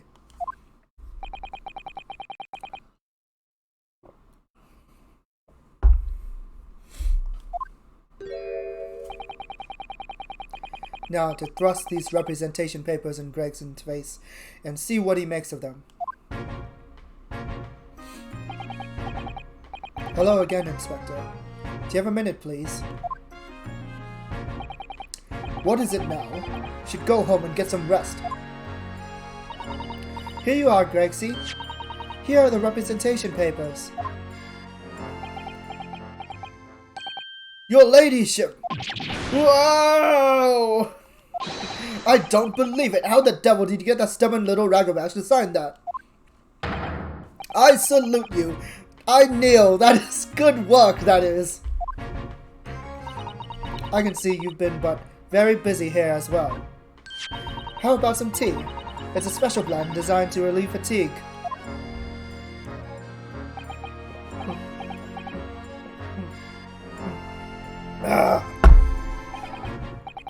Lovely. Well, let's see now. Yes, I hardly feel tired at all. I'm as fit as a fiddle, your ladyship. Would it be alright if we investigated the scene of the crime, then? Do as you please. You know where it happened. Through that door behind the counter? Yes, the storeroom. That's where I discovered Mr. Winterbank and Gina.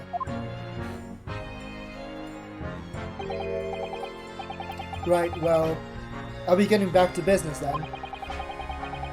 Will you be investigating in the storeroom as well, Inspector?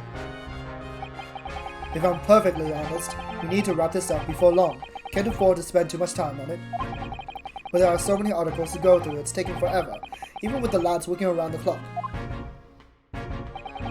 Which is a problem, because there's another case the Yard needs to investigate urgently. That must be what Lord Strongheart meant by far more serious matters before.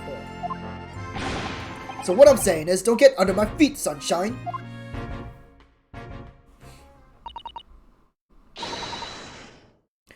Come then, let's not waste any time.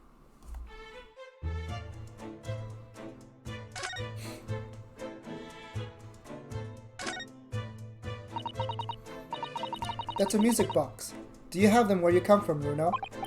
Yes, but I've never seen one as large as this one in Japan. Oh, well, this will be a treat. Shall we have a listen?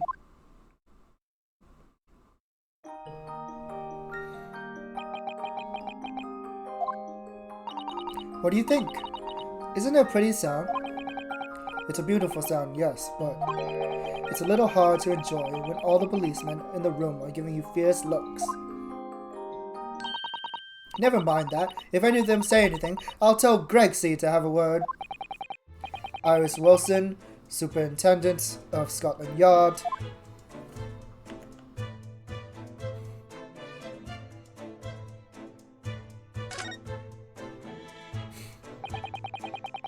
There's the article ledger here, and Mr. Winterbank's notes, and what's this?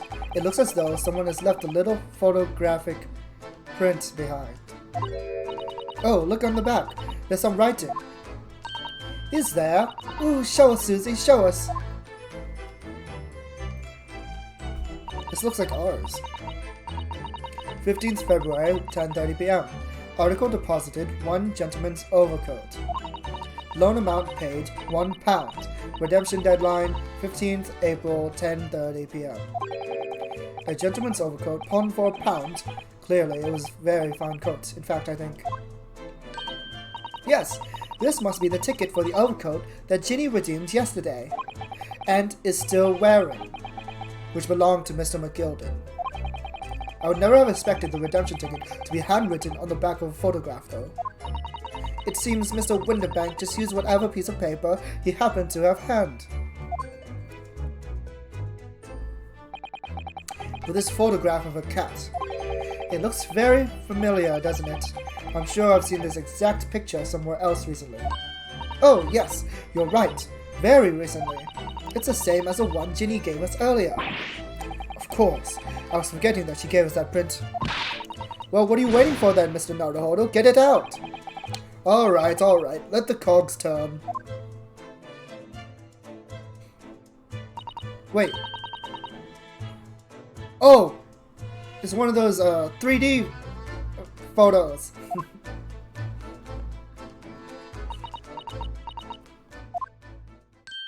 Hehe, I've got it. These two photographs hide an amazing secret. A secret? What does she mean? You must tell us, Iris, at once. Hehe, do you really want to know? Yes, we need you to tell us all you know about this pair of photographs. Hold on. I'm not done investigating.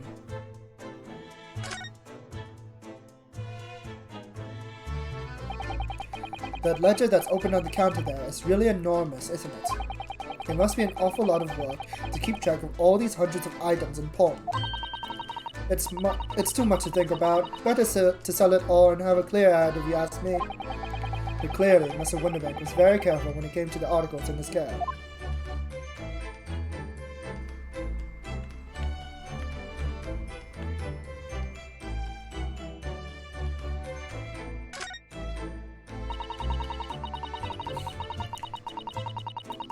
These shelves are where the pawnbroker puts articles that have been forfeited on display for customers to buy. Yes, it's a really strange miscellany, isn't it? I mean, who would buy this horse statue, for example? I would buy that horse statue. Well, sometimes you can find some real treasures among all the junk, you know. Are you alright, Runo? Oh, it's just, well, it looks like a collection of useless junk as a whole. But when you pick out individual things, you can't help but wishing you owned them, even that horse statue. That's exactly how the pawnbroker works. They're very clever. Oh, I can see the thinker.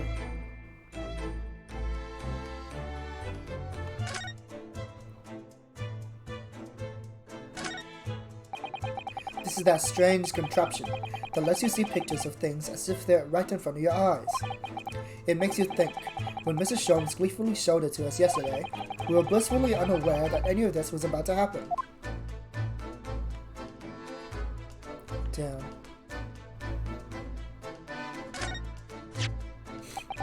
I'm fairly sure this contraption was here yesterday as well. Here we are, though I'm not confident I can get it closed again. Oh yes, that's a folding stereoscope. Really? This is a stereoscope. Mr. Sholmes showed us a picture yesterday that you were supposed to be able to see in 3 dimensions. But for that, he used a great big contraption over there. Well, that's what used in public houses and places like that.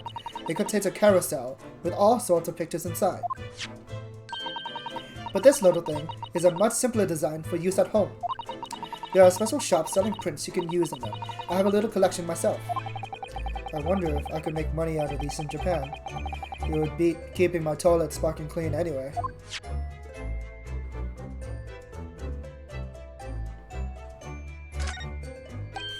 Ah, look here!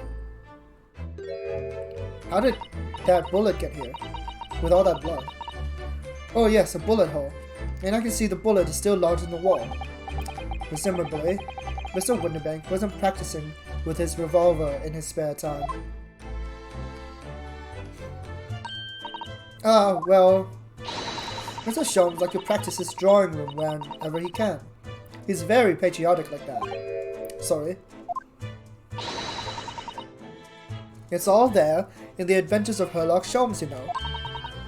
Isn't that right, Iris? Ah, did I write something like that? Partly in jest, perhaps. In jest? Well, he doesn't do it often. It's quite a dangerous pastime. He doesn't do it often. He shouldn't even do it once. Forget that now, Runo. Let's examine this bullet. What's that around the bullet hole? Is it blood? A suspicious red stain on the calendar. Aha! I may well be able to help with that. What? There's nothing like the sight of blood to get the blood pumping, is there, Runo? I have a feeling I'm not as bloody-minded as you, Iris. I'm afraid the sight of blood makes my blood run cold. There you have it, you see. When it comes to blood, we're all different types. Yes, what a scientific observation. So you need this. Oh no, what is that scary-looking thing? Hurley and I actually haven't come with a name for it yet, but as soon as you see it in action, you'll understand what it does. Watch. What? Whoa! It's ogre blood. The color of the blood stain has changed. There. Does it make sense now? Yes, I think I'm starting to understand. Good. It works on the principle that different people have different types of blood, you see. Yes. How wonderful. The chemical it fires combines with the blood and makes it change color. So you can identify whose blood it is that you're looking at in a flash. Oh, what a fabulous invention, Iris. Isn't it? I bet Ginny would say it's bleeding great. Enough! So, whose blood are we looking at then? Well, all the chemical does is turn the blood into red color, so just find someone whose blood turns the same color and you'll know who it belongs to in a flash.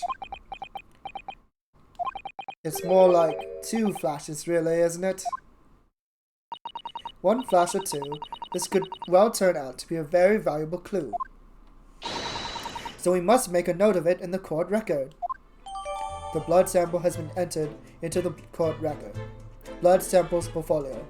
A sample of blood analyzed with a special chemical indicator developed by Mrs. Sholmes. Different people's blood turns different colors. Let's keep testing and adding the results of any other blood analysis to the portfolio. Okay, interesting. Representation writ. I, the undersigned, agree to legal representation by the lawyer named hereunder in regard to the following incident. Defendant: Gina Lestrade. Alleged offense: murder of Baker Street pawnbroker. Date of trial: 17th April, 10 a.m. Attorney-in-law: Ryunosuke Naruhodo.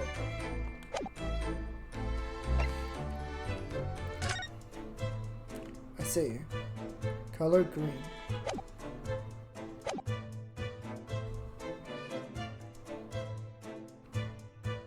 Uh-oh.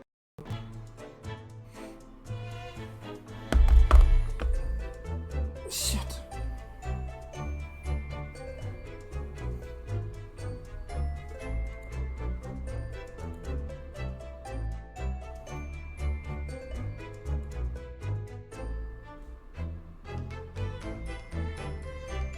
Am I back?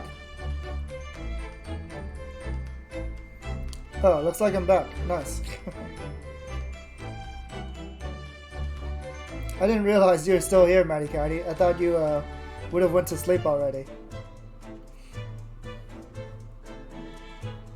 Yeah, I DC'd for like 1 second.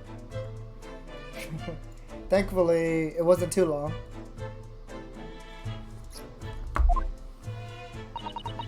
As long as I have reagent left, sure.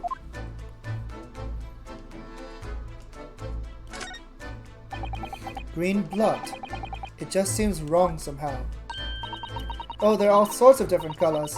There are pretty pinks and purples too, you know. Like Danganronpa. Like I said, everyone's blood is different. I wonder what color my blood would turn out. Actually, I don't want to know.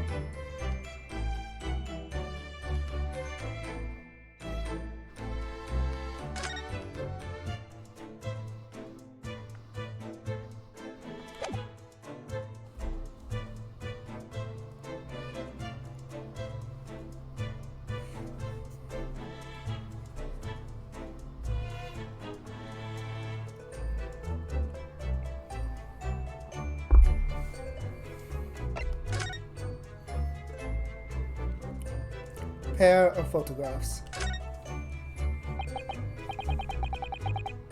So, Iris, about those two photographic prints. The one we found here on Mr. Winterbeck's counter, and the one Gina gave us before.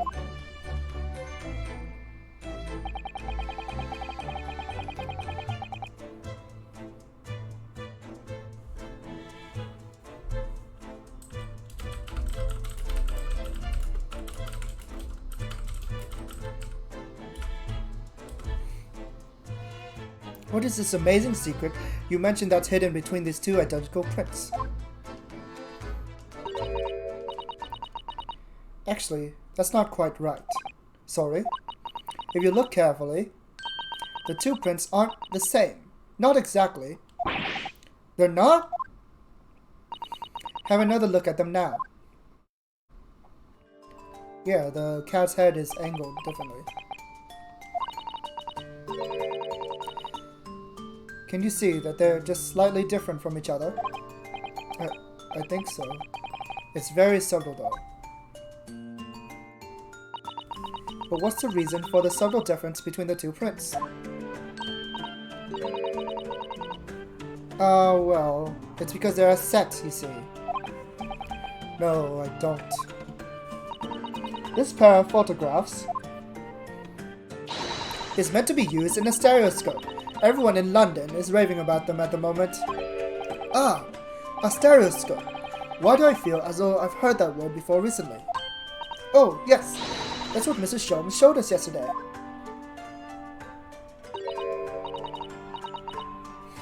You see, there it is, just over there. Ah, yes, of course. That magical machine that makes pictures look almost real enough to touch. Well, actually, it's quite possible to see the same depth in pictures, even without one of those contraptions. What, really? Do you know how a pair of flat photographic prints can appear to have any depth in the first place? No, I have no idea. Oh, wonderful. Then I'll be able to tell you. She's over the moon, bless her. Should we let her explain, though? We really need to carry on investigating the scene. I, for one, simply have to know. Alright, tell us how stereoscopes work. Have you ever considered, Runo, how our eyes see depth in the world around us? Well, I just opened them, and it works. But the reason it works is because we have two eyes. Two eyes. Shocking. If you try closing just one eye at a time, I think you'll see straight away. What you see with your left eye, and what you see with your right eye, are ever so slightly different. You get a different view with each eye. Yes, the position of objects seem to shift slightly. Exactly, and in your head, your brain uses that shift to estimate depth as it merges the two views into one. That's how we can sense depth in everything we see. My brain is really amazing, isn't it? It does so much without telling me. Ah, I think I see. So the pair of photographs consist of a left eye view and a right eye view. Is that right? Oh, well done, Susie. You're so quick. So, if you can persuade your brain to merge the two pictures together in your head, you'd be able to see depth in these prints. Yes, Runo, you're beginning to understand. And the stereoscope's function is to act as your brain and allow you to just do that. Yes, but as long as you have two images, two eyes, and one brain, you can actually do it yourself without needing a stereoscope at all. You can, really.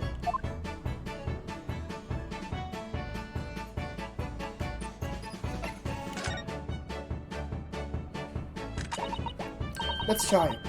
Let's see if you can view this pair of prints without the help of a stereoscope. Oh yes, I'm dying to have a go. Suzato-san really loves this kind of thing.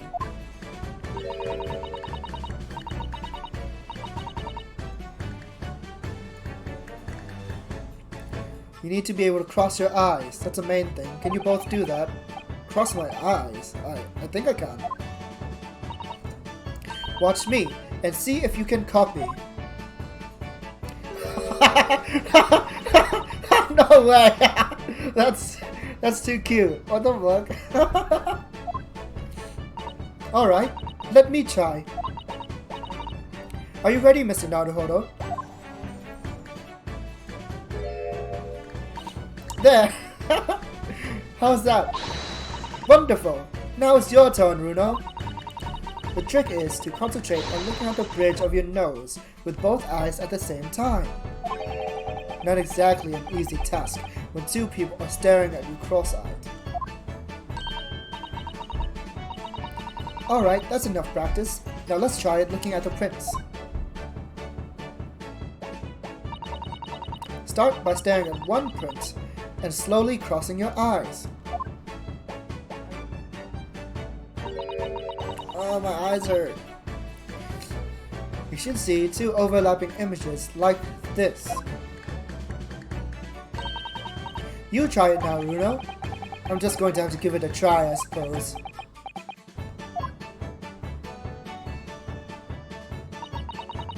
Did the print split into two images for you? Now, the next step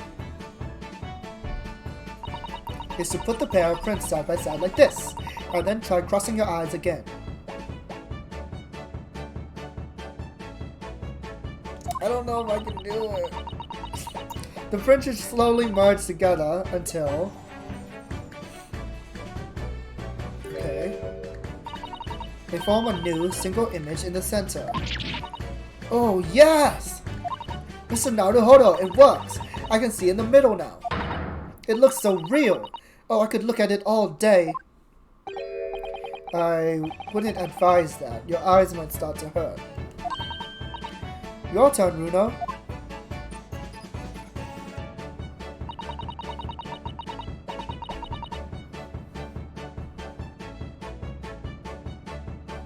Pretend you're looking through the two pictures and slowly cross your eyes. Keep adjusting the position of your eyes until the two images overlap exactly in the middle. Like this, is it?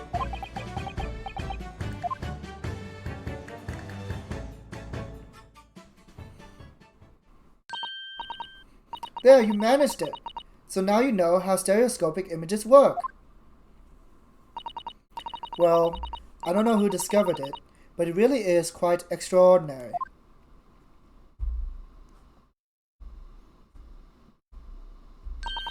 So what do you think of these stereoscopic prints then, Runo? They're certainly amazing, but it isn't easy to get the knack of viewing them properly. No, some people find it easier than others, but that's why contraptions like this exist for people who find it tricky. Oh, I recognize that.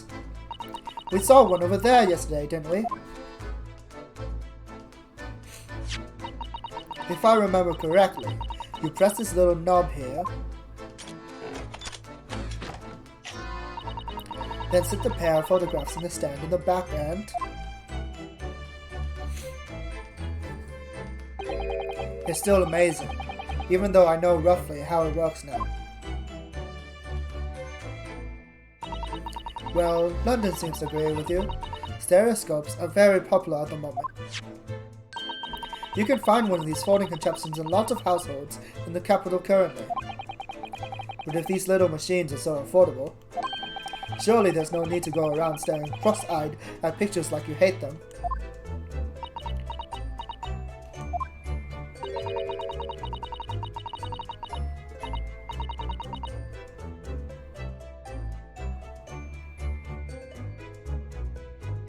But it's much more satisfying to be able to see the effect with your own eyes. Well, I think so, in any case. Stereoscopic pictures. I'd never even heard of them until yesterday. You've certainly learned a lot about them, but I wonder if it's knowledge that I'll actually ever need. The second white photograph has been entered into the court record. White cat photograph number 2. A photograph depicting a sweet little white cat. I feel as though I have another print just like this one.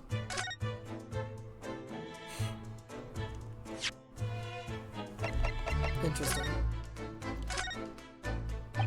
So this is the second of the 2 photographic prints of the cat, and it really does look like Wakahai. It looks exactly the same as the first photograph at first glance. I suppose that's what's so compelling. Actually, now that we have both pictures, I could have another go at viewing them as a stereoscopic image. So, I need to cross my eyes and get the 2 cats to merge in the middle as one. It's such a hard thing to do. Whoever thought of this in the first place must have spent a long time staring.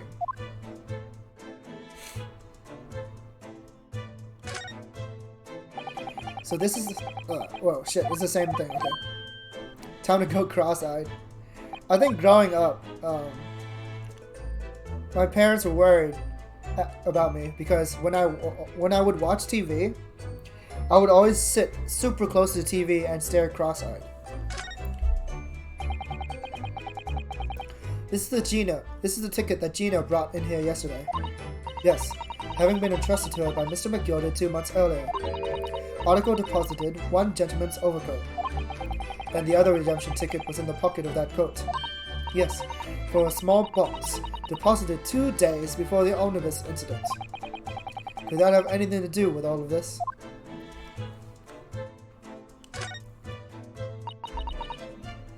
Oh, thank you, Nightbot.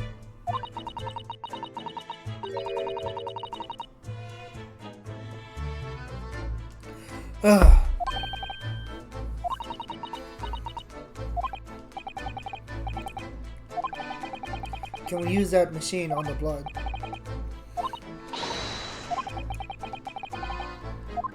Okay, good. So we can show it to Iris.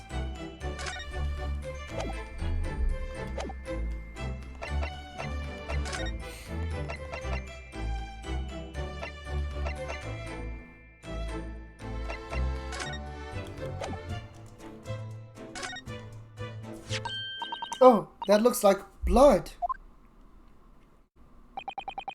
I would say it's from a gloved finger. Almost certainly a glove made of leather. Well, don't worry, Runo. You can leave the rest to me.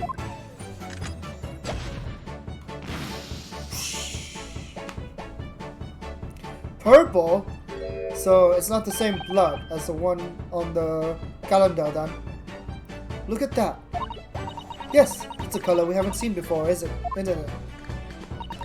We must simply add it to the portfolio of blood samples. It could be an important clue.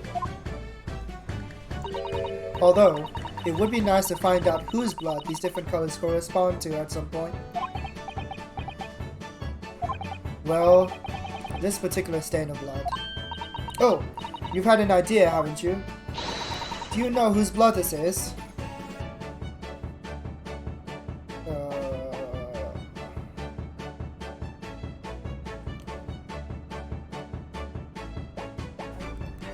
Should I just take a shot in the dark?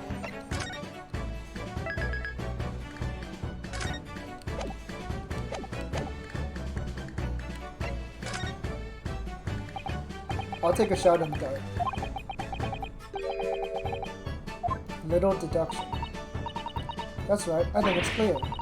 Iris, you know as well. You first, Runo. Who do you think it belongs to? Alright. I believe that this is the blood of...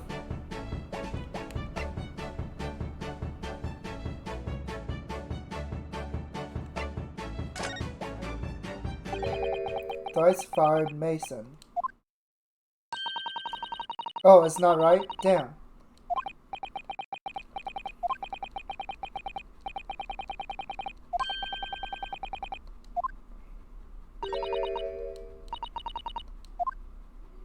Wait, was it right?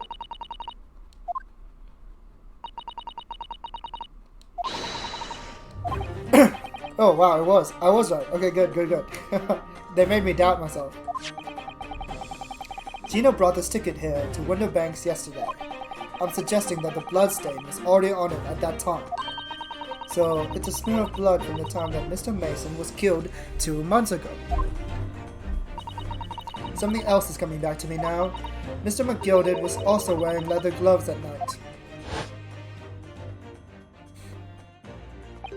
Now I ask you, what good-hearted soul We didn't rush to help a fella bleeding from his stomach. I wasn't about to start worrying about me gloves now, was I? I reached out to give the man a hand. It certainly does look like a leather glove thumbprint, this mark.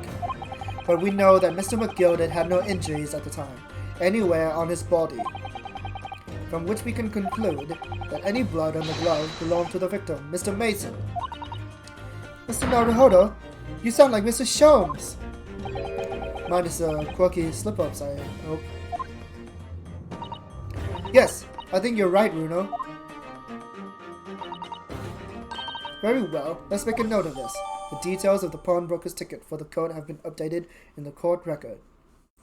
Pawnbroker's ticket coat. A redemption ticket issued from the pawnbrokery owned by the victim, Mr. Winterbank. The blood on it has been identified as Mr. Mason's. The blood samples portfolio has been updated in the court record. 2 samples of blood analyzed with a special indicator developed by Mr. Sholmes. Alright. Same text. Alright. So, I think that's enough talking to Iris. I think we can go investigate the crime scene now.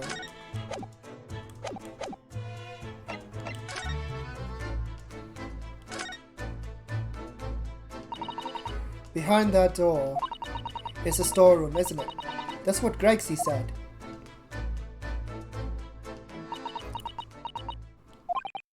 Yes, and that's where I saw that dreadful scene last night, through the little window in the door.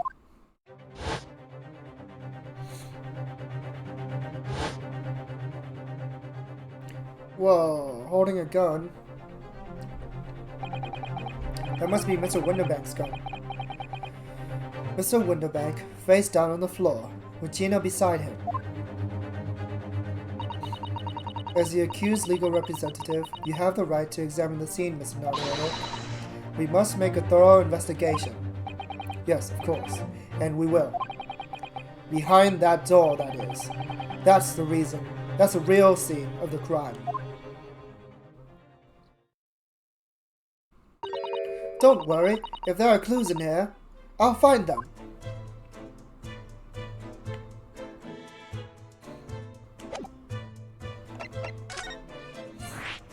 A new location has been added. Winterbank storeroom. The storeroom where pawned items are kept until they're redeemed or forfeited. It's also where Mr. Winterbank's body was discovered. We could linger here a little longer, I think. What do you mean? Is there something else I'm missing?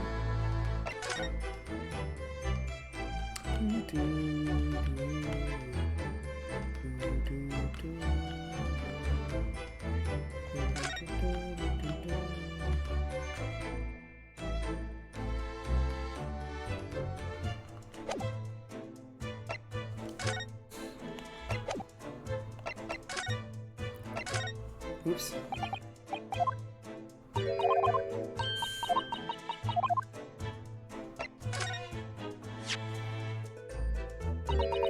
Poor Ginny. This is all my fault, really. But she'll be alright, won't she? In court tomorrow, I mean. I'll defend her with everything I've got. So, she'll be alright, won't she? Am I that bad at instilling confidence?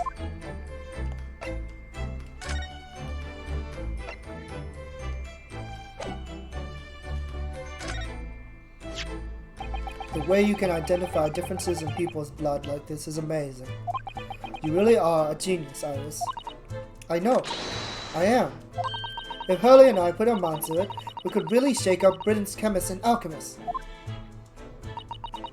And you could shake up Japan's lawyers and judges, couldn't you, Mr. Naruhodo? Oh, for sure. Even if I didn't intend to.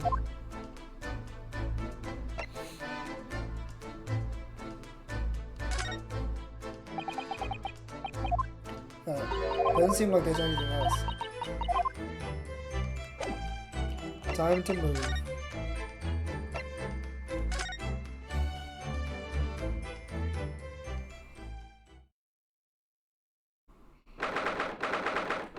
16th April, Winterbank storeroom.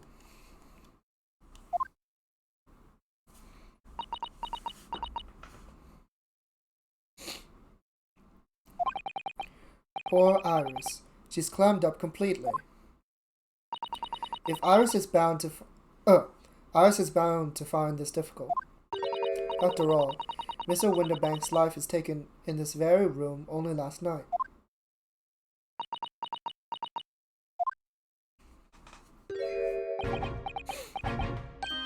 Ah! Wait, Inspector! What is it now, Sunshine? You took one look at me and tried to run away. You think a Scotland Yard inspector would run away from some jumped-up little defense lawyer, do you?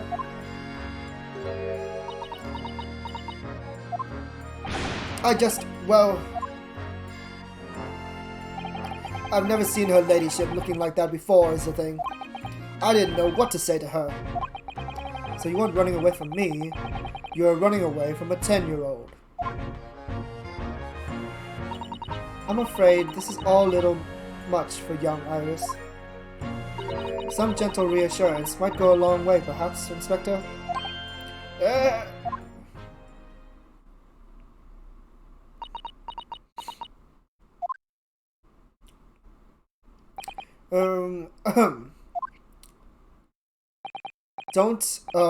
Don't trouble yourself unduly, your ladyship.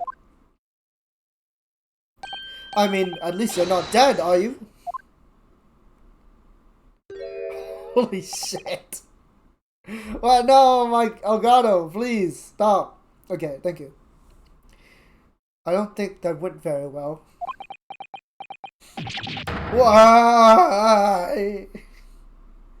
Look, I'm in the middle of an investigation here, Sunshine, and I told you not to get under my feet. And we have investigating to do ourselves. Yes. I'd like to hear more of what the socially inept inspector has to say. Oh, Hurley.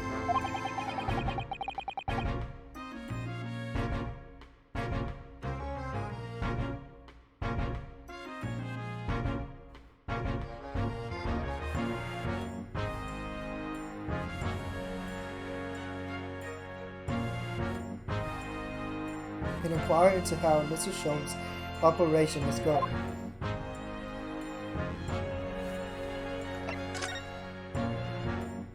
Oh wait, let's investigate first.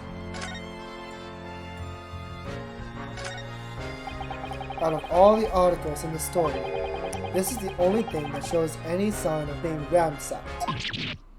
Ah! What is it, Iris? That's a box file that my manuscript was being kept in. Oh? Iris's unpublished story, The Hound of the Baskervilles. Surely, that's not what all this. Sorry, Iris, but if you ask me, he sold it. Without telling you. We must check inside the box at once.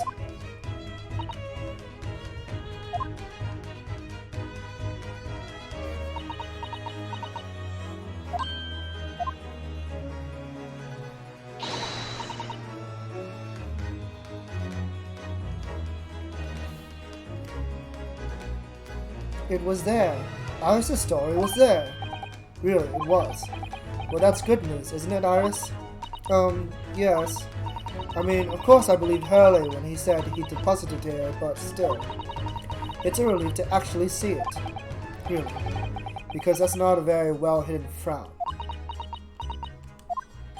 Iris' manuscript has been entered in the court record. Iris' story manuscript. A long, unpublished story that Mr. Sholmes deposited at the pawnbroker of the victim, Mr. Winterbank. It's entitled The Hound of the Baskervilles.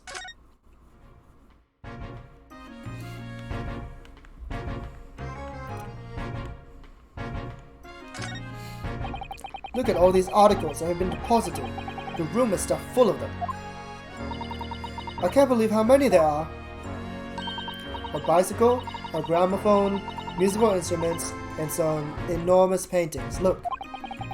pieces of different people's lives, quietly gathering dust in here together. There's something very peaceful about the atmosphere in here. Or at least there would be, if not for the chalk outline on the floor and the policemen shuffling around. Not much I can do about that, sunshine.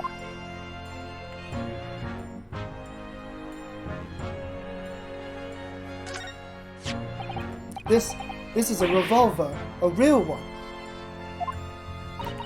And quite possibly the murder weapon used to take Mr. Winterbank's life. What's the matter, Susie? You and Bruno look like you're about to faint. Well, it's just that I've rarely seen a gun in the flesh. And I've had issues with guns in the past.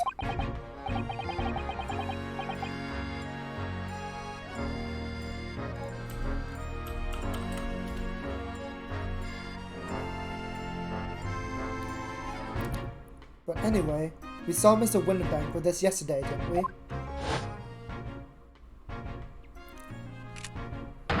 I shall have to take my own life.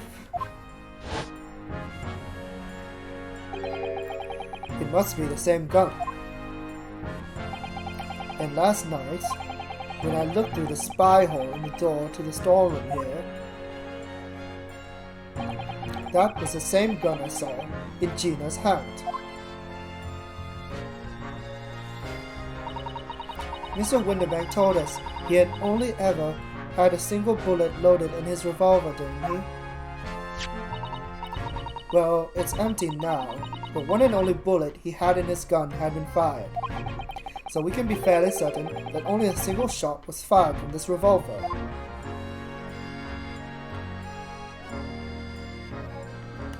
So let me look at the photo. I didn't look at the manuscript. Oh, whoops. The Hound of the Baskervilles. How did Susato-san know the exact title of this unpublished story? I suppose I'll just have to wait until she's ready to explain it to me. I'm so sorry.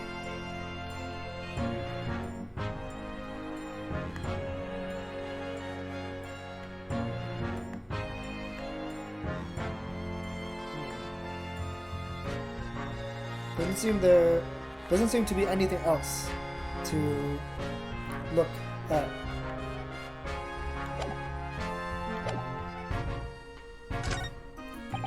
The police have marked the position of the body with a chalk line.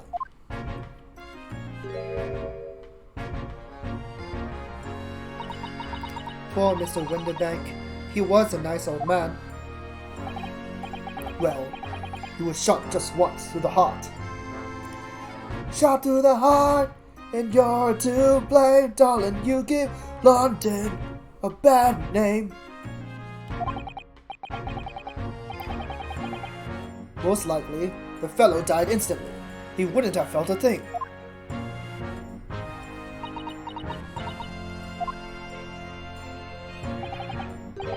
This must be his blood, then.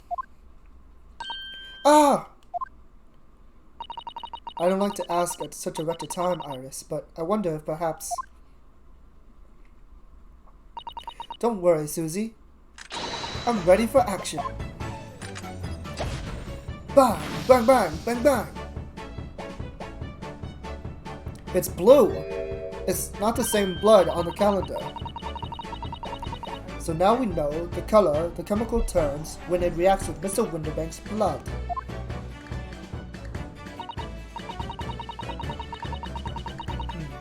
And it doesn't match our analysis of the bloodstain we found at the main shop.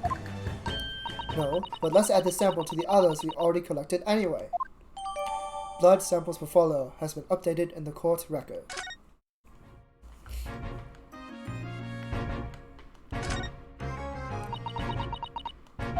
Iris? Don't worry, I'm alright. But we must find the true culprit. Yes, absolutely.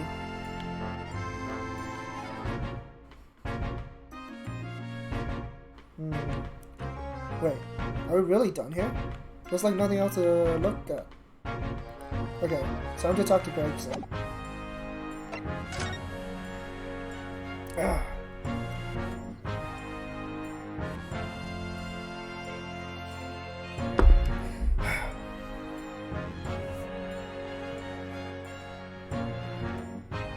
scene of the crime. So, Inspector, what do you make of the crime scene here? For sure. You got eyes, haven't you? Use them. Is it? It is what it looks like. Nothing more, nothing less. Iris, could you lend me a hand? So, Gregsy, what do you make of the crime scene here? Oh yes, your ladyship, do allow me to humbly explain. Last night, at shortly the hour of 1 o'clock in the morning, Scotland Yard police attended the scene. The one and only door to the storeroom was found locked from the inside.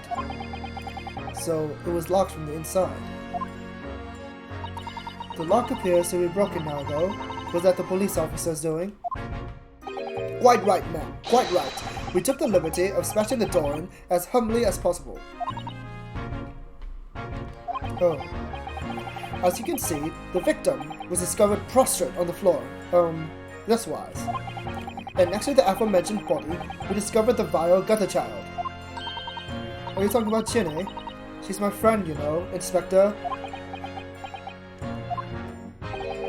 Miss Lestrade, the hapless girl, was curled up on the floor, dead to the world. She's still alive, you know. Yes. When I saw her, she appeared to be unconscious.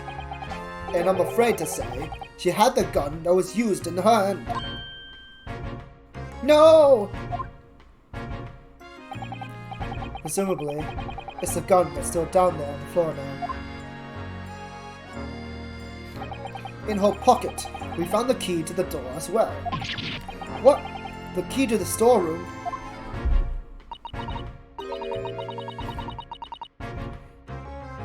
And you say the storeroom had been locked from the inside, Inspector? Correct. All of which leaves her ladyship's friend in something of a sticky situation, I'm afraid.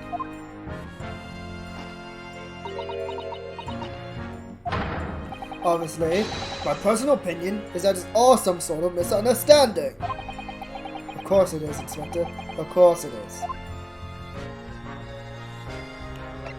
Sholmes operation. Gregsy, do you know anything about Hurley? Is the operation finished? Is Hurley alright? Is he? The thing is, don't mince your words, Inspector, please!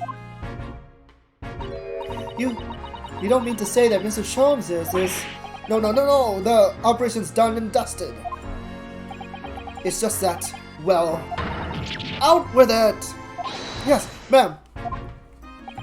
They use something called a general anesthetic. It's the latest thing. Renders the whole body insensitive. The whole body anesthetized. Is that possible? It means the operation can be completed while the patient can be fast asleep. Goodness. In the Empire of Japan, we can just manage to provide laughing gas for a tooth extraction. The trouble is, the latest thing isn't always the greatest thing, if you follow my meaning. They couldn't get the medication to work at first, so it took hours for him to nod off, or so I hear. And now that the orb's finished, they can't get him to wake up, apparently. Oh my! No one knows if it's the anesthetic still in his system, or if the bloke's just plain exhausted. But anyway, all they can do is stand back and watch until he comes round again. Hurley, the moment he opens his eyes, your ladyship, I swear I shall get the word to you. Too high on drugs. I wonder if Sholmes in this universe also does drugs. They haven't mentioned it so far. What a surprise. Even in matters of life and death, Mr. Sholmes has to do things his way. Wait, is that everything? What do you think of the armband?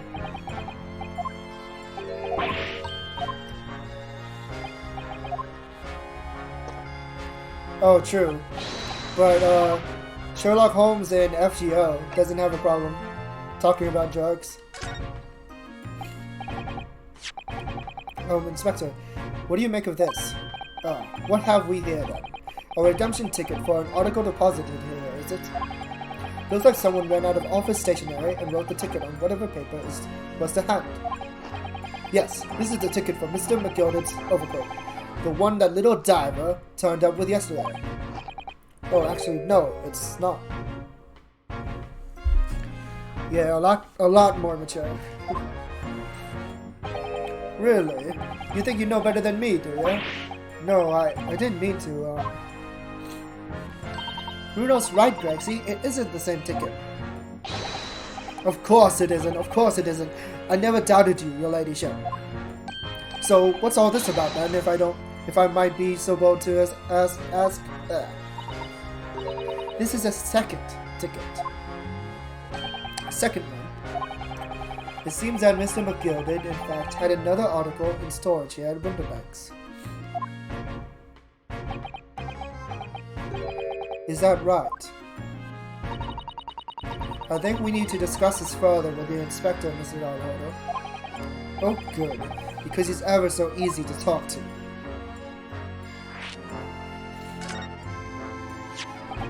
This ticket is in one of the pockets of Mr. McGilded's overcoat. Aristocrat?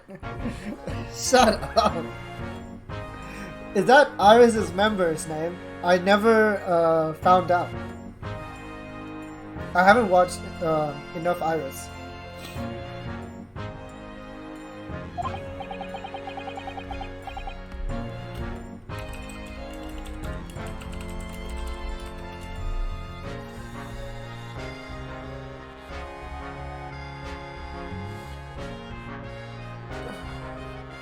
Aristocrat.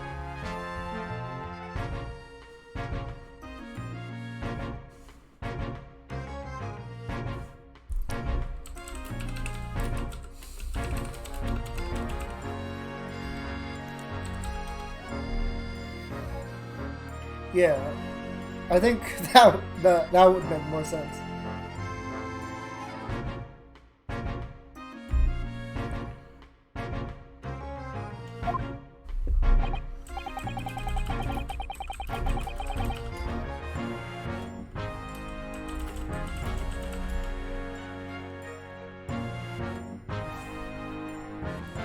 Aristocrat. I would say, considering how dumb he acts when Iris is around, it would make him a teammate. Teammates tend to go a little googly-eyed when Armor is around. I should have insisted on the lads taking it back to the yard and examining it properly. Well, according to the details on this ticket, Mr. McGilded deposited another article here with Mr. Winterbank. Yes, I can see it written here. A small box, was it? Do you have any idea where it is, Grexy? Any idea at all? It's another article belonging to Mr. McGilded. It could be an important clue. Well, yes, I suppose it could be. Please stop looking at me with those big turquoise eyes, full of hope and expectation. I'm surprised that he actually mentioned her eye color, because I wasn't sure if her color is real or just for the view of the viewer, right? Because she has bright pink hair in 1900s Britain. It's too much pressure. I'll lose me marbles, I will. Go barking. Awooga, awooga.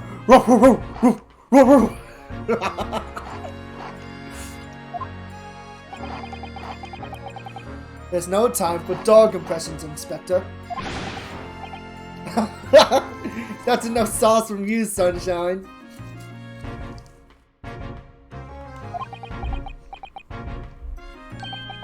There is one thing that springs to mind.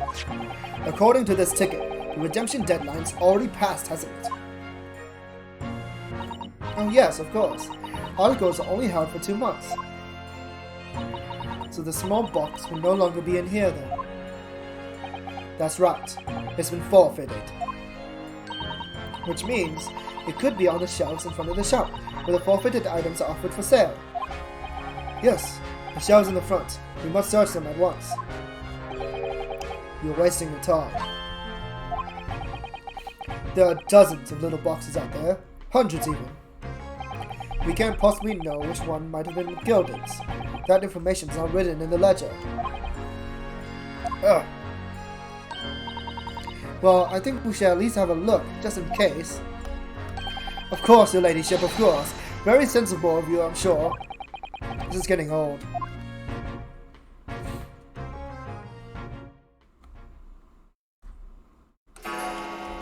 Dong, dong, dong. Ah! I nearly jumped out of my skin there. How could Mr. Winterberg set such a wicked trap? I doubt he set out to scare anyone. I see Mr. Winterbank is a deadbeat. Oh, that's why he constantly tries to kill himself, so that he might be able to meet his Oshi. Is that really the time? I think perhaps we should pay Gina another visit soon. Oh? Her trial is tomorrow. We must establish whether or not you will be defending her. I think we should ask her one more time. She may have changed her mind. But what about the box? Don't you remember, Bruno? You told her she could rip up the representation papers if she didn't want you to be her lawyer. Really? Did I say that? Yes, you did. The deadline for submitting the paperwork is fast approaching. In that case, we had better hurry back to the prison and talk to Gina again. But what about the box? What's in the box? What's in the box? What's in the box? What's in the box? What's in the box?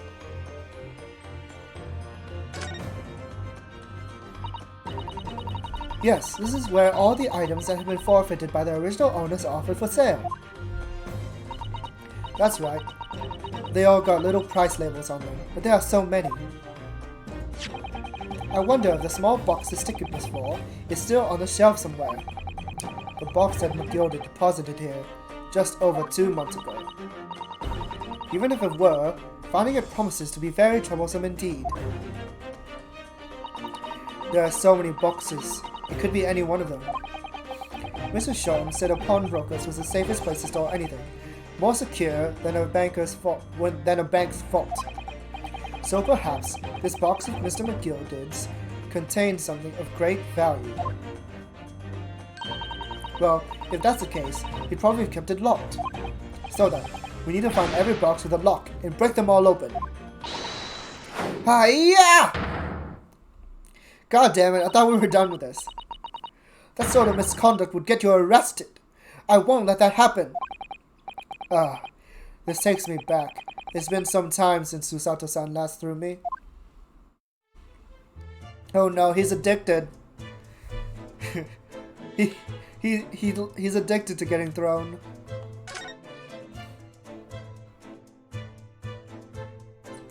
Alright, looks like I can't look for the box just yet. I'll have to talk to Gina first.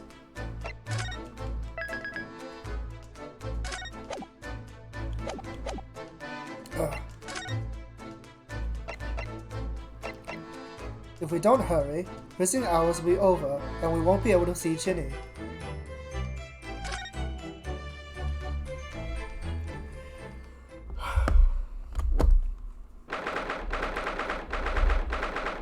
April 5:41 p.m.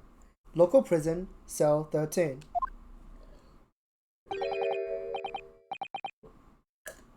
Ugh.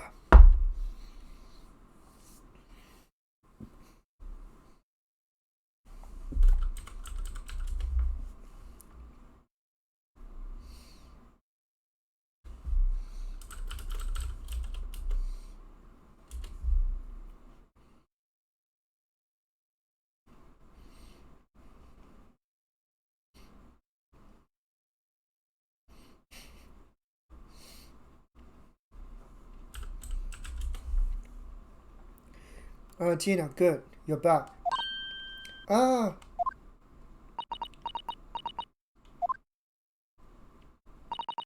The police must have finished questioning her then.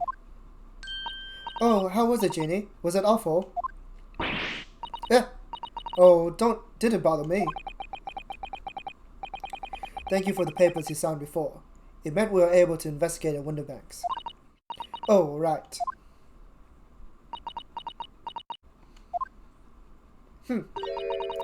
Don't you want to know how we got on? We've been ever so busy. What's the point in asking? It won't change what everyone's saying, that I did it. That's not... Gina, we came to ask for your final decision. What decision? About tomorrow's trial. You let me defend you or not? I must submit the paperwork now if you'd like Mr. Naruhodo to represent you. Right, I see. She's really lost her fight all of a sudden. But I know what that feels like. The worry is just so hard to bear.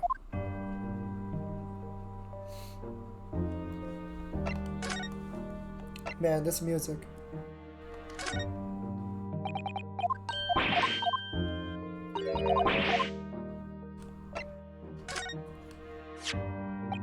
Gina, I'd like to thank you for signing these papers. If you want to thank me, you can do it once you've got me off the hook. Alright then. Wait, what? Shouldn't she be thanking me then? You know what, Mr. Naruhodo? It ain't good manners to expect thanks if you do someone a favor. I know that! She's as tricky with words as she is with her fingers. Here, Gina, look at this. Nota. Oh wait, I've already seen this.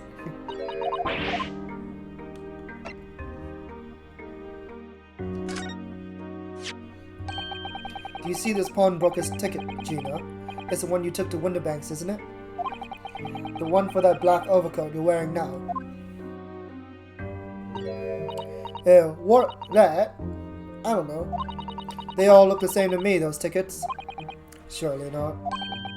Well, this one has a very obvious mark on it that would appear to be blood. Does that ring any bells? I don't know.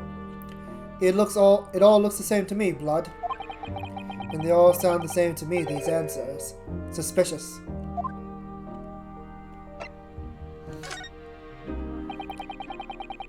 We found this in Mr. Winterbank's storeroom. The manuscript of Iris's latest story. Ah! Oh, right. Well, that's good then. Curiously, the storeroom at Winterbanks showed no signs of being ransacked for items of value or the like.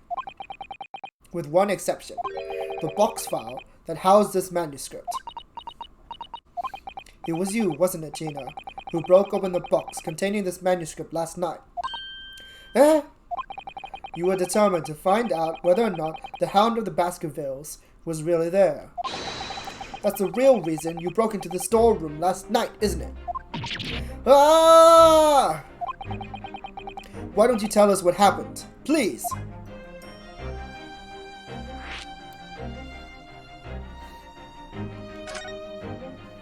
Iris's manuscript. Alright, yeah. This Baskerville story is the latest Sholmes adventure, right? But it hasn't been printed yet. So I figured it's gotta be worth a few fair pieces of silver, right? Oh yes, at least 5,000 pounds. What? So, you intended to sell Iris's manuscript, did you? No, Ginny. How could you? This is a lie. There's no way. She was trying to steal it for Iris' sake. What? Wait, no, hang on. Of course I wasn't gonna sell it. All I wanted to do was find out if the mantle script, or whatever you call it, really was there or not. That's the only reason I was in the place. Ah, so she admitted it. For Iris' sake. Isn't that right? Ah! We knew why'd you done it from the start, Gina. Of course we did. But I knew you wouldn't do anything mean like that, Ginny. I just knew it. Well, when I saw the manuscript in the storeroom, it reminded me of what you said the night before. Grown-ups do a lot worse than that, believe me. Barefaced liars, a lot of them. You just ain't realized it yet.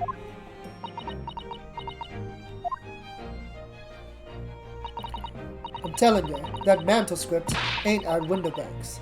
You'd soon see if you had a look. If I'm honest, I have wondered if Hurley's telling me the truth sometimes. I mean that I sometimes wonder if he might have hidden my manuscript somewhere I don't know. Even though it's wrong of me to doubt him.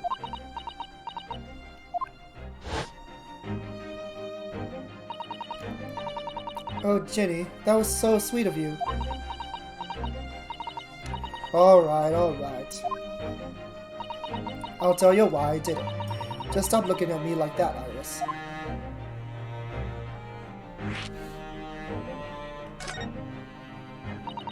It wasn't because of Iris. That's not why I did it.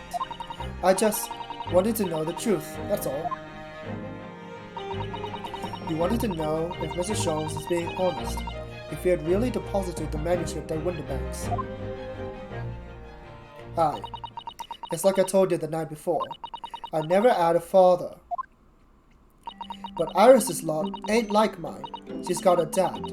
Only she can't see him. And I reckon that's gotta be harder.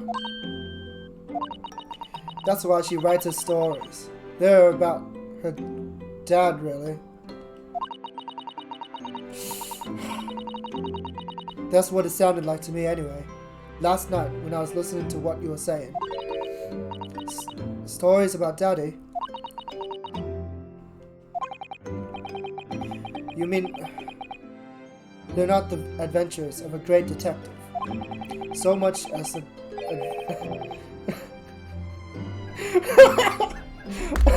Fuck! Ah!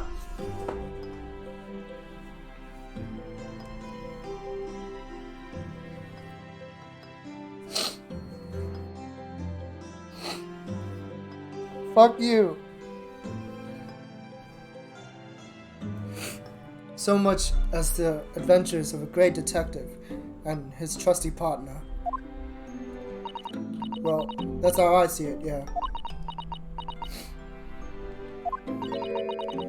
You're so thoughtful and so kind, Ginny.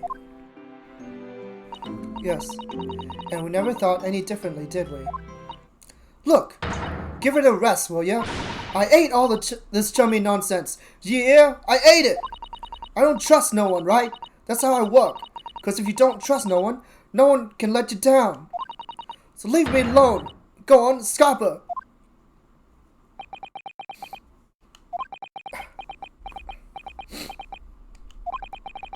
I hadn't noticed until now, but it's unmistakable. Right there on both sleeves of that overcoat are some very suspicious red stains. What are you looking at me like that?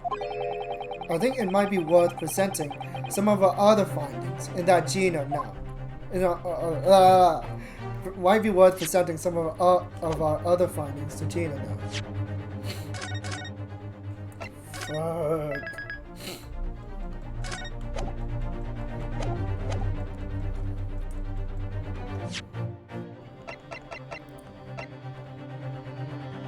This one? Hold on.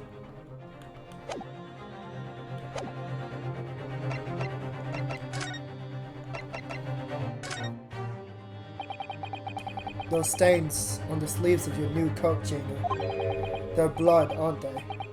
Not that I know whose blood yet. What? Blood, Mr. Naruhodo. You don't appear to have any obvious wounds yourself, though. So could it be blood that splattered from Mr. Winterbank when he was shot last night? Let's not beat around the bush here. This trusty friend of mine will get results much faster than anything else. Take it easy, Iris. Don't move, Jenny. I'm going to shoot!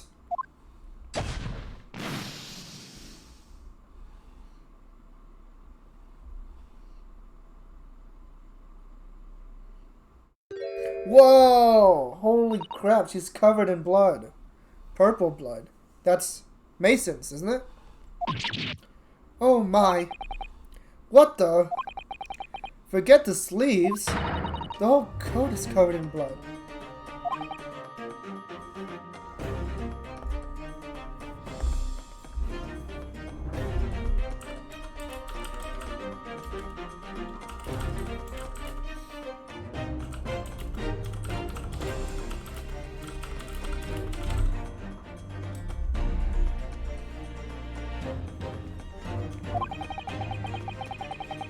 The black color of the fabric was masking the stains. That's why we haven't seen them until now.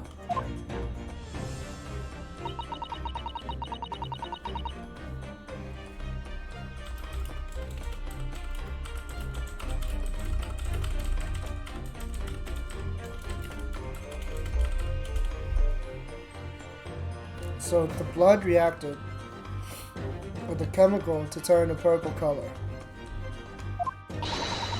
which matches one of the samples we've already collected perfectly.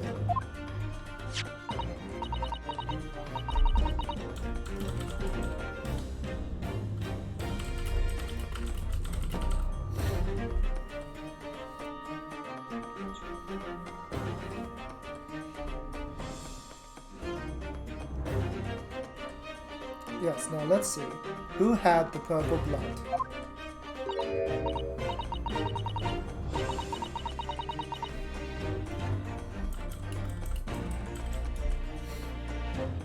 Aha. It was the brickmaker, Mr. Mason, the victim of the murder case 2 months ago. I knew it. What? What are you on about? The victim? What do you mean?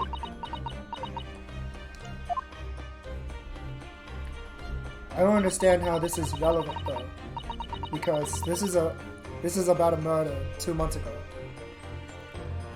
I already knew that. What's his face? Mr. McGilded. I already knew that Mr. McGilded stabbed him. So why is this relevant now? It's a rather uncomfortable situation, Mr. Naruhodo, but I think this makes things quite clear.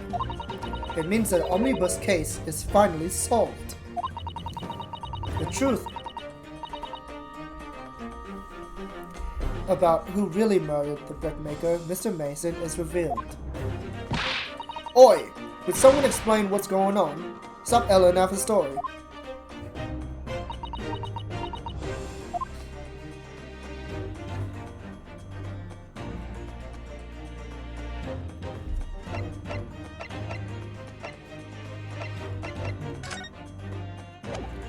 Oh shit. I can't believe it. I actually got blocked from 2 other conversation points. That damn. I wonder, should I go back just to read them? I'm gonna go back. Or no. I'll go back later.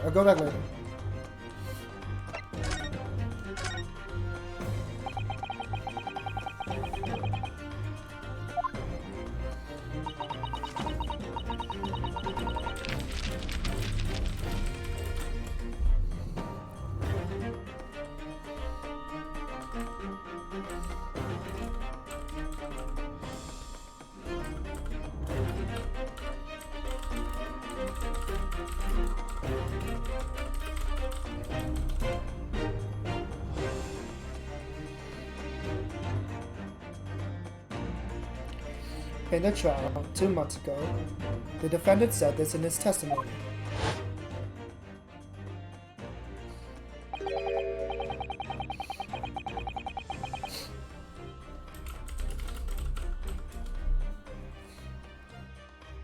Now I ask yous, what good-hearted soul wouldn't rush to help a fella bleeding from his stomach? I wasn't about to start worrying about me gloves now, was I? I reached out to give the man a hand. When you look at this overcoat now, it's clear. These stains couldn't have arisen from McGilded trying to pull the victim from his feet. To his feet. No, if that's what really happens, the blood wouldn't have splashed all over the front of the coat. The only explanation for this pattern of blood is that it splattered over McGilded's coat when he stabbed the victim in the stomach.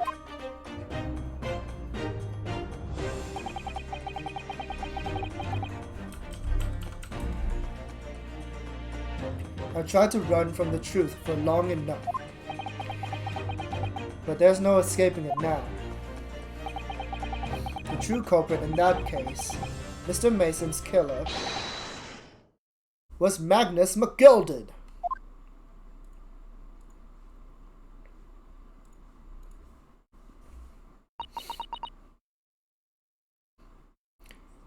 Mr. Naruhodo, that horrible case is solved at last. And I helped the man walk free from that trial. I used all that twisted testimony and all that sham evidence to prove his innocence. How could I have let that happen?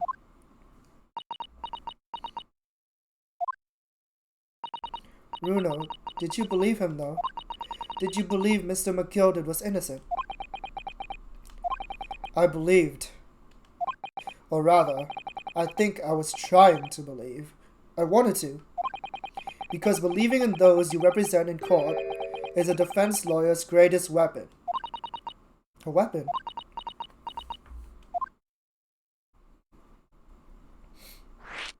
A lawyer's weapon.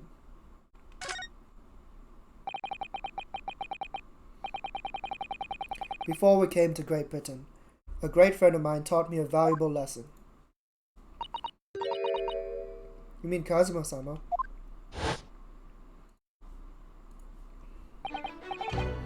Listen, Ryunosuke, we lawyers are only human. We can't know for sure what is truth and what is a lie. Which is why we must resort to our primary weapon. An unwavering belief in our clients. That's all we really have. Unwavering belief. Only when we truly believe what our clients tell us can we fight with everything we have for their cause. In any battle, there can be no victory without faith. So I believe you. Unwavering.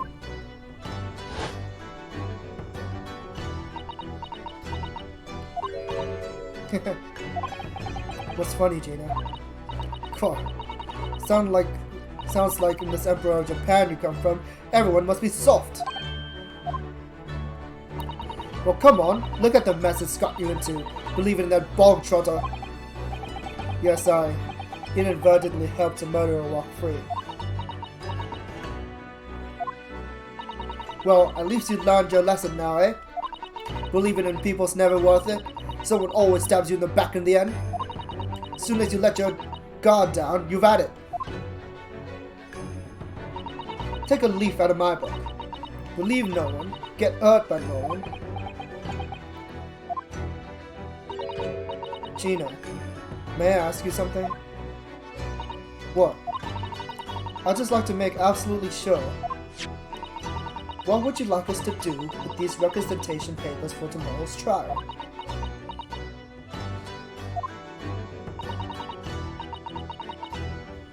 How many times do I have to say it? Rip them up and chuck them away.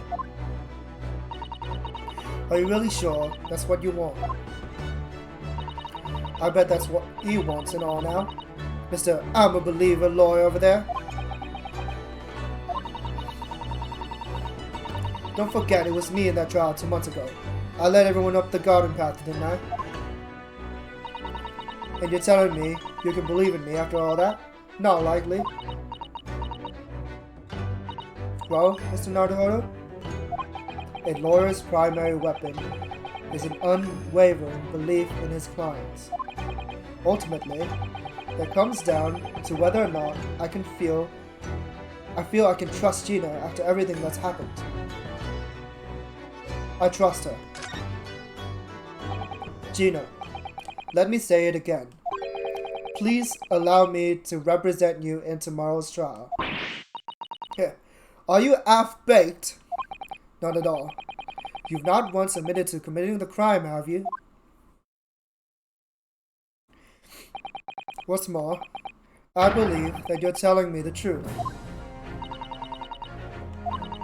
Seriously, Mr. Naruto. Didn't you hear all of what I said before? I'm a born liar. Fibs just rip off my tongue. And I'm a diver, don't forget. I pulled the wool over your eyes 2 months ago and got you into all sorts of trouble. Why would you ever trust me now? I just don't get it.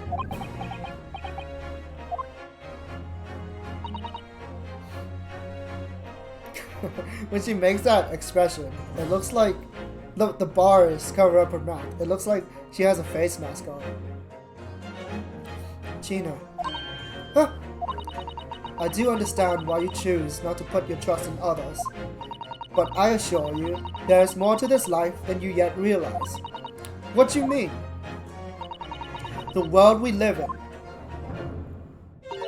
is full of people you would do very well to trust. People who won't ever let you down. Eh? It's true that I'm just a student of law, and I'm certainly lacking in courtroom experience. But I can promise you this. Whatever happens, and until my very last breath, I am completely on your side.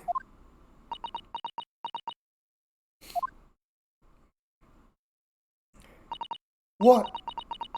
What do you expect me to say to that?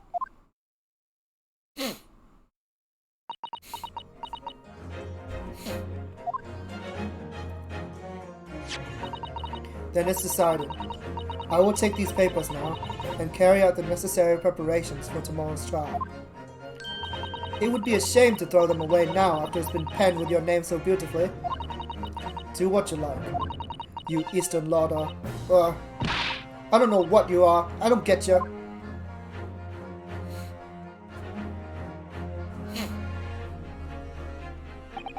Gina's taken herself off to the back of her cell. She's never admitted, but I hope she's feeling relieved. That turned out alright in the end, I think.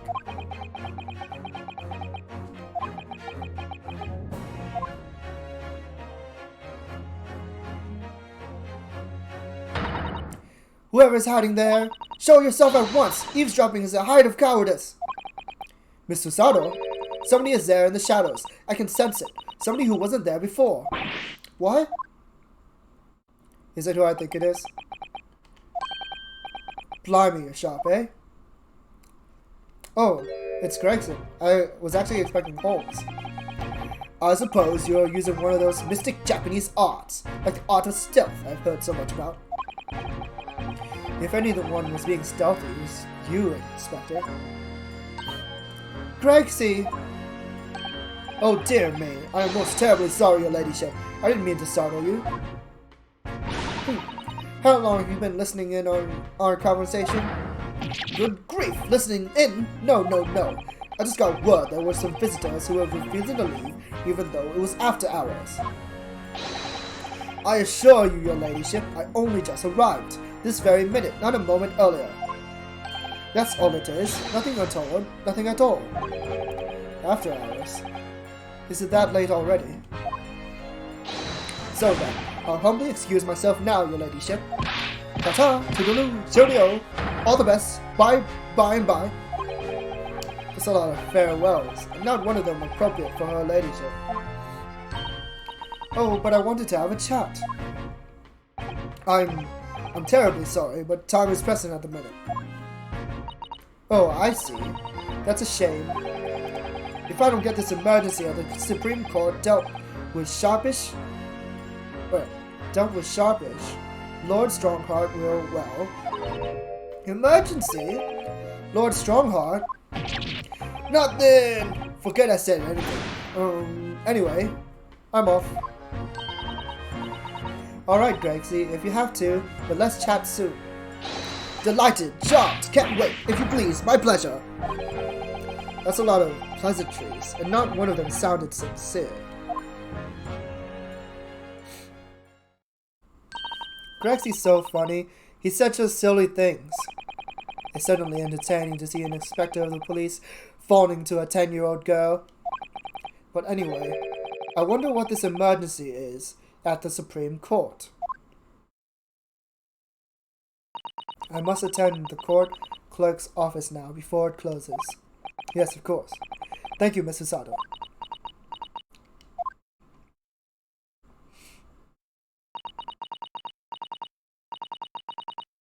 Kindly escort Iris home now, Mr. Naruhodo. I shall meet you there later.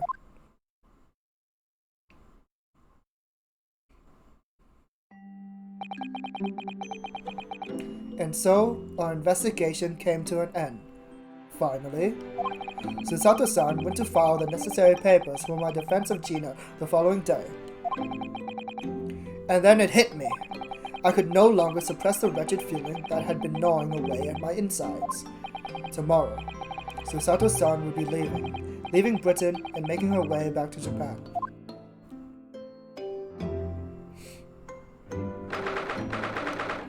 April 11:13 p.m. Naruhodo's Legal Consultancy. Naruhodo-san, it's been a very trying day, hasn't it? I do hope you're not too exhausted. What about you, Susato-san? Today has been even more trying for you, I'm sure. Mr. Schultz is shot before our eyes. Gina was arrested. All on the back of the news that her father has fallen ill and that she must return to Japan at once. I hope your father would recover soon. Thank you for your kind words.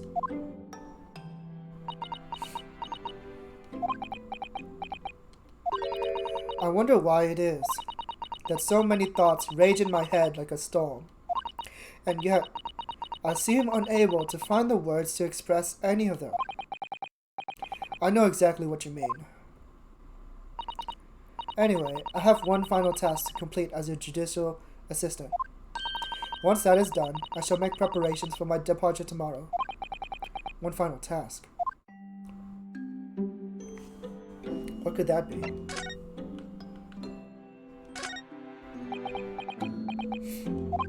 What's the matter with me? Why am I examining things at a time like this? This is my last chance to talk to Susato-san before she leaves.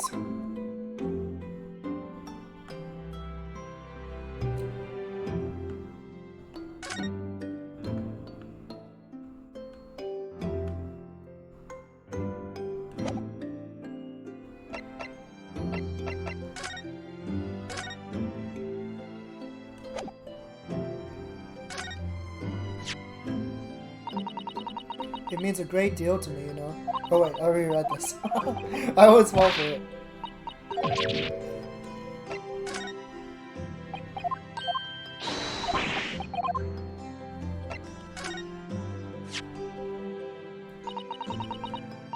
This one document could be the key to Gina's fate. We must fight tooth and nail for our freedom. Tooth and nail. You're very passionate about it, I see. Not that I don't understand that. You know, I was surprised to see how neatly Gina signed her name. Oh? You wouldn't have expected it from an orphaned East End pickpocket, would you?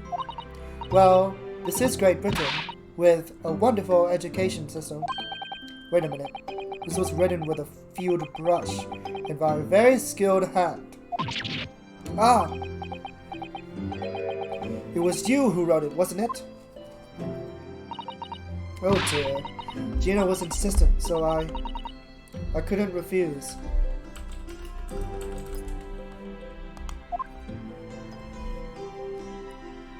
Oh, Fude brush.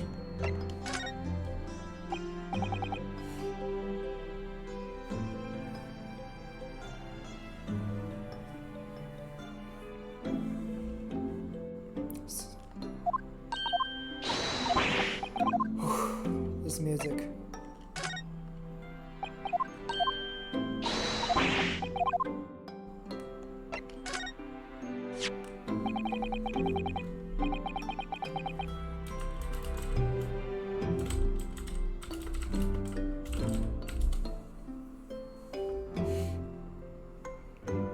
The Hound of the Baskervilles, Irish's unpublished work. Yes, so Mr. Jones was telling us all the truth. He did indeed deposit it for safekeeping with Mr. Winterbank. True.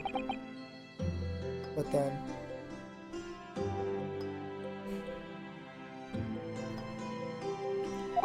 That still leaves the question of how Susato-san knew the full title.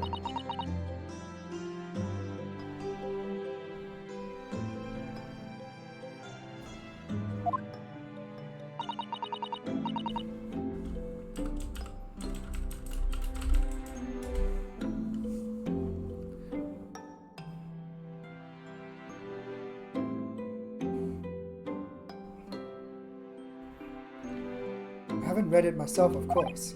No. I realized I spoke carelessly last night. It was a dreadful mistake. I know that you must have your reasons for not telling us anymore. I'm so sorry.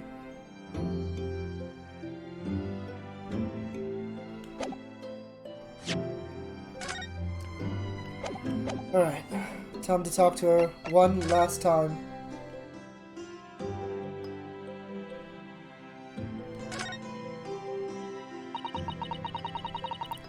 It's just 2 months since we arrived in London, but we've managed to establish this office. It was finally feeling as though we were settling in. I would be lying if I said I felt no regret. I'm so sorry, Susato-san. It's just so sudden. I really don't know what to think. I've had no time to gather my thoughts. I know we've only been here a short time, but in my limited experience of the courtroom, I feel I've learned something. And what would that be? It seems to me there are many facets to people's personalities. Facets? And like a jewel, the light plays off them in complex patterns, illuminating their actions and their motives.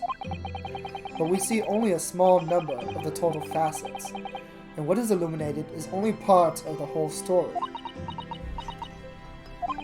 What lies in the shadows? What do those facets we cannot see look like? Perhaps there are some parts we'll never lay eyes on for as long as we live. That's so true. Sometimes I feel as though I'm blind to so much.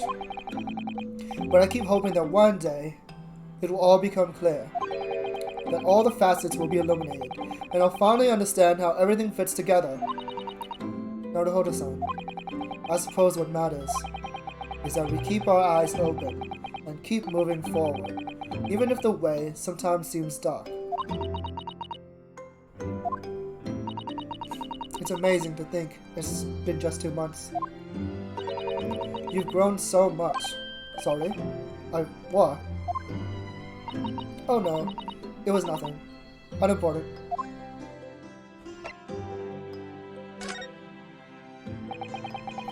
Do you know what time you will leave London in the morning? Yes, I picked up my ticket earlier. I shall be leaving here at 4 a.m. I see. Well, I'll escort you to the station. Absolutely not. Sorry? I'm sure you realize why I couldn't possibly let you do that. You have a very important day ahead of you tomorrow. Gina's trial. Yes, I know. But every word you utter will have the potential to determine Gina's fate. You must get as much rest as possible. Even though, like me, I'm sure you will find it hard to sleep. But please, for me, do try.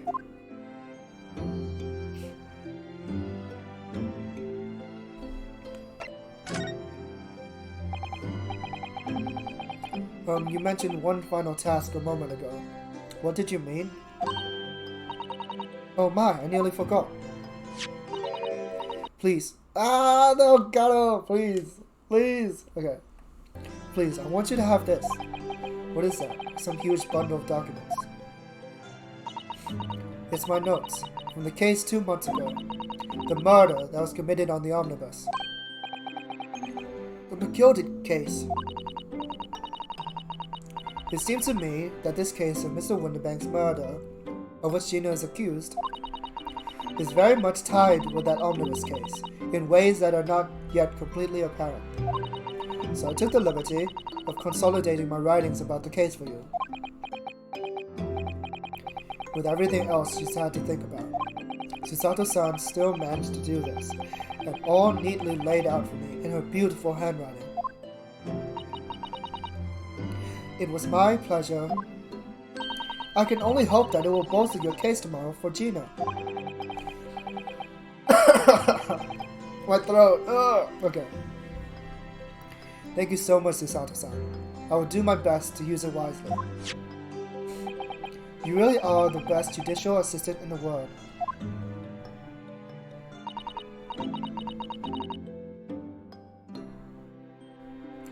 Well, that's extremely flattering. But I'm sorry to say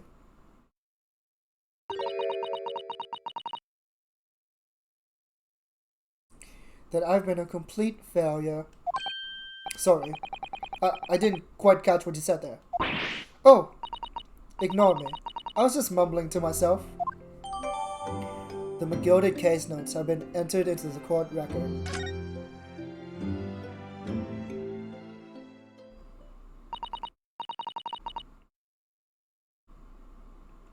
Well, it's getting rather quite late.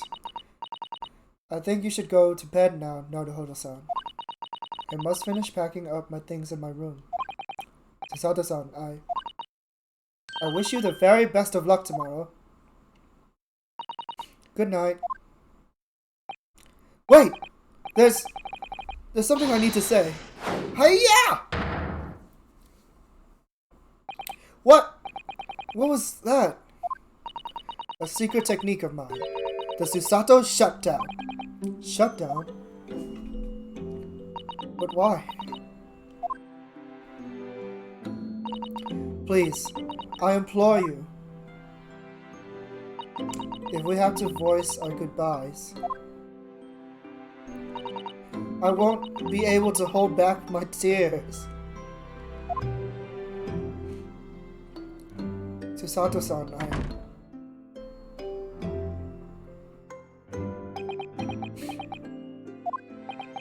Susato-san. Susato-san, come back. It truly had been a trying day. On our feet for hours, getting Gina to open to us, and learning the truth about that nemesis of a case. Physically and mentally, I was exhausted, and yet the idea of sleep seemed impossible. But I forced myself to close my eyes. And as a cacophony of scenes of our lives here in London played throughout my mind. Eventually, my fatigue triumphed, and I fell into a deep sleep.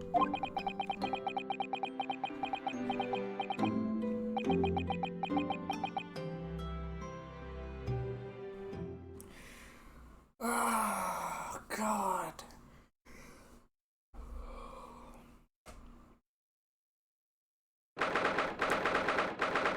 17th April, the small hours, St. Sinner's Hospital, Ward 3. Yes, I quite understand. That is a great weight off my mind.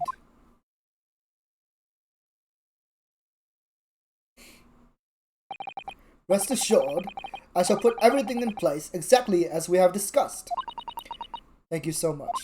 It has been an honor and a pleasure to be acquainted with you, Mr. Sholmes. On the contrary, the pleasure has been mine. I bid you farewell and Godspeed. My dear madam. What the hell? What's Susato-san doing here at the hospital? To be continued.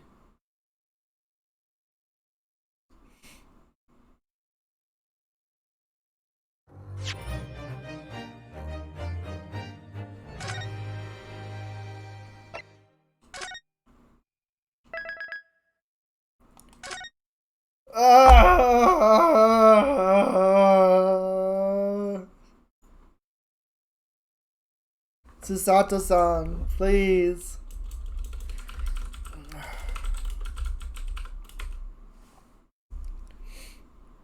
Oh, I thought you passed out and like went to sleep or something. I didn't realize you were still here. You're alive. Yeah, you definitely are.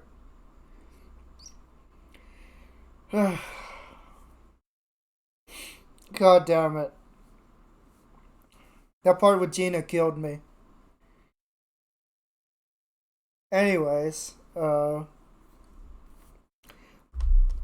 gonna take a break right here, and I'll be back to playing the game because there's no way I can stop right now. But we won't go straight into the trial because there's like two lines of dialogue that I missed from Gino earlier that the game just straight up skipped. So I'll have to reload that save. But yeah, stay tuned for more Ace Attorney.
Alright, I'm back. Let's go. Back for more. Finally, we get to start the trial. We get to the beginning of the end. I don't want this game to end yet, but you know, it has to, right? And like, there's so many unsolved plot points in this game. So I'm really interested to see how they figure that out, right? Like, I really want to see those plot points resolved.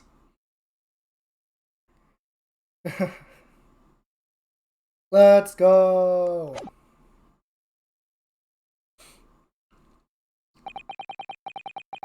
When I awoke the following morning, Susato-san was already gone.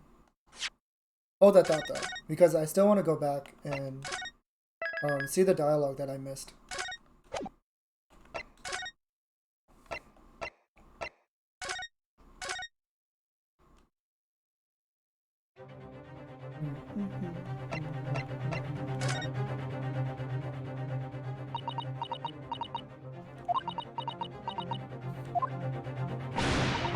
Oh, alright then. Blimey, give it a rest with them eyes, Iris. So come on in, fill us in. Who done it? Unfortunately, we don't know that yet. You don't say. We don't know yet, Gina.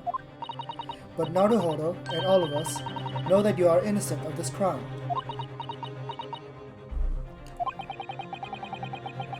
And while we haven't yet managed to work out who the real culprit is, there are a number of interesting facts that we have managed to establish. Oh yeah? Like what? Well, for example, the reason for you being in there in the first place. I think I know why you broke into Winterbanks that night. Oh wait, didn't we read this?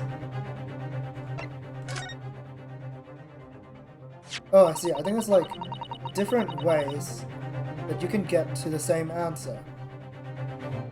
We already have the representation papers and other documents we need. All we have to do is hand them to the court clerk.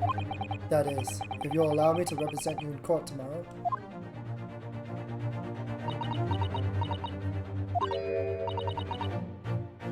Wait. Oh, I see. Okay. So I already did read this. They just they force-fed the dialogue to me instead of me clicking it. Okay, I see what they did here. Understandable. So I didn't need to go back at all. So we can just go straight to the trial. So. Wait, what the hell? Where am I?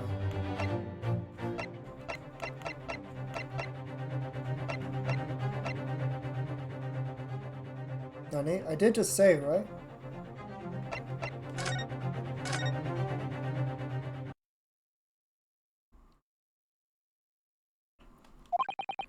Outside the window, the rain came down in sheets, and so began an even longer day than the last, one that I would remember for the rest of my days.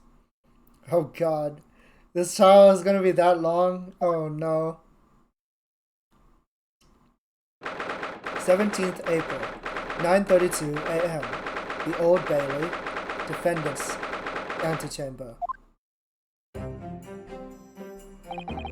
Good morning, Gina. I'm determined to prove your innocence today. I'm sure we can do it. So where's your friend then? Sorry. You know, in the fancy dress. Susato, or however you say it. I don't know. Ah, Miss Susato had to leave early this morning. She was already gone by the time I woke up. You alright with that, are you? Forget about me if you like. Go and see her off. It's fine. It's not as though Miss Susato and I won't meet again. One day. Even so. But you, Gina, you only get one chance. This trial today is all we have. Good morning, you two. How are you feeling, Jenny? Did you manage to sleep? Meow. I wonder if that cat will have relevance, because they keep mentioning that cat, and how it looks similar to Wagahai. Iris! What are you doing here? What do you mean? When a friend is in need, we show our support. Isn't that right, Waggy? Meow. Ah, Waggy! Great way to show your support, kitty.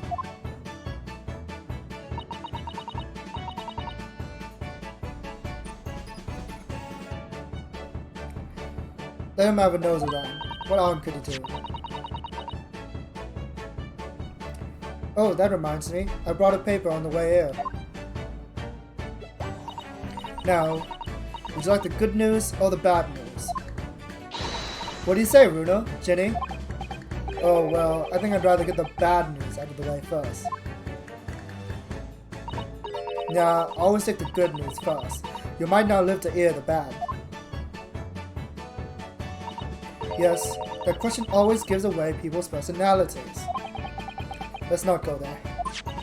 Alright then, I'll give you the bad news first.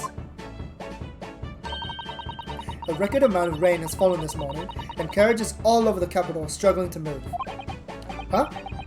The bad news was a weather report. So I hope that Susie made a train to Dover, and that the train isn't delayed on its way to the port. Gosh, yes. Alright then, so what's the good news? Well, the rain is forecast to subside this afternoon, so even if the train is delayed, it should be able to make up the time later. Well, that is good news, isn't it? I couldn't give a monkey's, really. If only all good news cancelled out the bad. And look, this Charles made the headlines too. Pawnbroker perishes in pickpurse plunder. See? How'd you like that? We'll let them say what they want. See if I care. I can't, because you're covering your face. Don't worry, Runo will soon show everyone that this headline is nonsense. I will. And then, in tomorrow's papers, the headlines will be, "Discharged diver is thoughtless do-gooder." Isn't that right, Runo? Oh, yes. Let's hope so. Of course they will. I have absolute faith in you. How was that? I was trying to sound like Susie. Did it work? Did it? It's like she was still here. Today's paper has been entered into the court record. Today's paper. This morning's paper, purchased by Iris. Gina's case features prominently.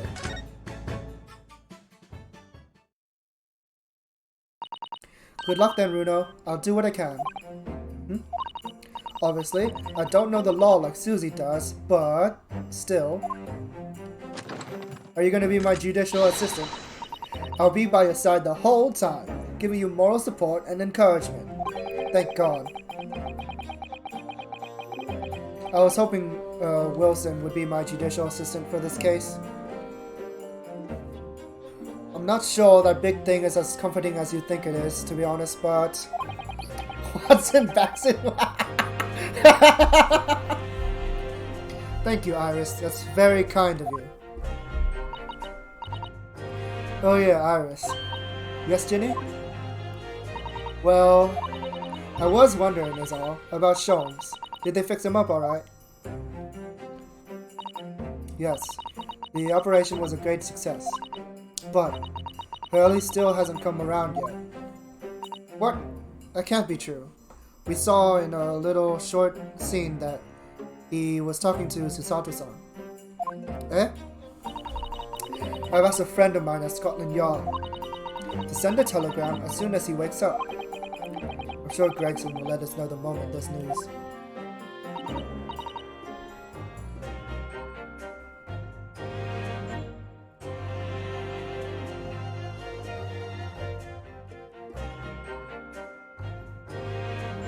Oh, right. No Susato-san.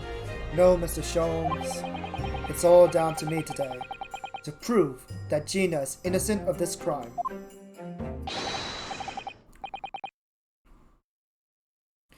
Miss Gina Lestrade, Counsel for the defense. The trial is about to begin. Please make your way into the courtroom. It's time then. Yes, let's go, Gina. Iris. Lead the way, Runo.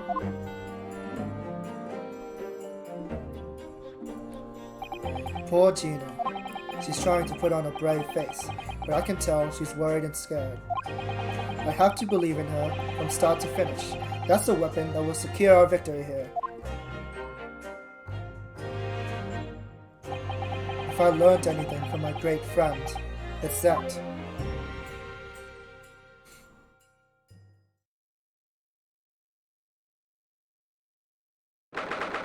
April, 10 a.m. The Old Bailey courtroom. Alright, who's on the stand? It's fucking Mr. Garradell! In the name of Her Majesty the Queen, I hereby declare this court to be in session. This trial shall determine the guilt or innocence of Miss Gina Lestrange. Goodbye, Maddie. Thanks for coming. Good night. Sweet dreams. Hope you dream of Kohana again. Thank you for coming. I didn't realize you were still here. I thought you nodded off long ago. But I appreciate you being here.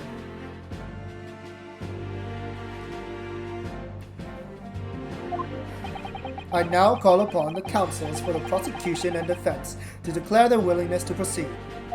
Reading about France. Why are you reading about France? The prosecution is ready.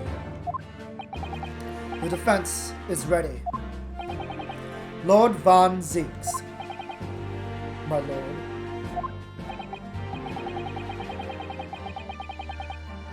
Remind me, how many years ago was it that you withdrew from the public prosecution service? It was some 5 years ago, my lord. Yes, and then 2 months ago, you were serviced somewhat unexpectedly, and here you are again today. Are there some circumstances of which the court should be aware that has led to this erratic behavior? In what one might describe as your former life 5 years has passed, you dealt exclusively in matters concerned with the highest echelons of society and government. Really. Yet today, you choose to try a simple case of burglary and murder. I confess I find it more than a little befuddling, counsel. There are two types of person I cannot abide. Firstly, those wealthy scoundrels who hide behind a mask of philanthropy to cheat the public at large. She's so tiny! Ah!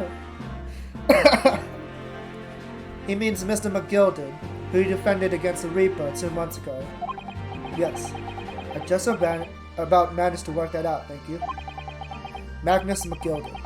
If I'd known what a monster he was, I never would have defended him.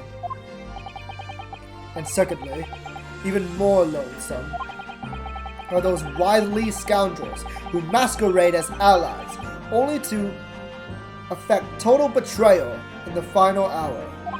In other words, the confidence tricksters from those tiny islands in the Far East, the Nipponese. Seriously? He's targeting me because I'm Japanese? Is that what this is about? What? Did he really just say that? He means you now, Runo. I actually managed to work that out too. Thank you, Iris. Wow. Wilson backseating is not quite that useful. She's only saying things I already know. Total betrayal? What are you talking about? That torrid look of hatred in Lord Van Ziek's eyes. Was that directed solely at me?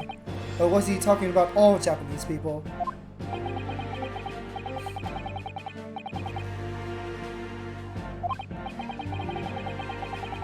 Still, the judiciary welcomes the return of the so-called Reaper of the Bailey, feared by all London's malefactors. Your lordship is too kind. Now, jurors, the 6 of you have been selected at random to represent the will of the people in this trial. Are you ready to hear the evidence placed before you and determine the guilt or innocence of the defendant? Wait! One of them is that's the guy in the newspaper, the Russian assassin. And then that doctor is the guy that passed out before, right? In the last trial. The man in the green coat. Former lieutenant in the British Army here. Don't you know? Chaps like me were born ready. Clean crockery, clean cutlery, and a clean conscience. His lordship's motto is very appropriate here, I think. Everything will be stereoscopic in the future. Absolutely everything. And I'm ready for it. I don't understand. I don't understand it. I can't have left it in there. It's not possible. But could I have? Women indispensable in society. Stop. Female-centric future awaits. Stop.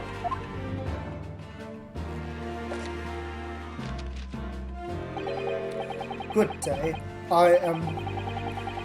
Fuck.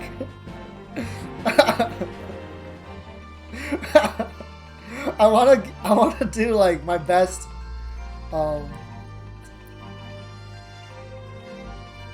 yeah, you are.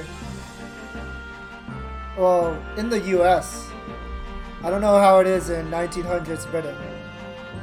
I want to give like my best Tommy Wiseau impression, but I can't recall it right now. So I'll just do my best, I guess. Good day. I'm visiting London for sightseeing. I would like to take a bus to Crystal Tower, please. So we have an absolute foreigner in the jury today. I don't know how useful he'll be. Is something wrong, Runo? Oh, not exactly. It's just... I'm fairly sure I recognize these jurors. Almost all of them, in fact. Really? Funny coincidences like that do happen from time to time, don't they? But it is quite strange. The jurors are chosen at random from London's 6 million inhabitants, you know. So I've been led to believe, but something tells me I'm being duped. Very well. Now, Lord Van Zeeks. The court calls upon the prosecution to introduce the facts of the case. As you wish, my lord. Allow me to begin with a word of warning to the ladies and gentlemen of the jury. In short, there has never been a more self-evident case of cold-blooded murder.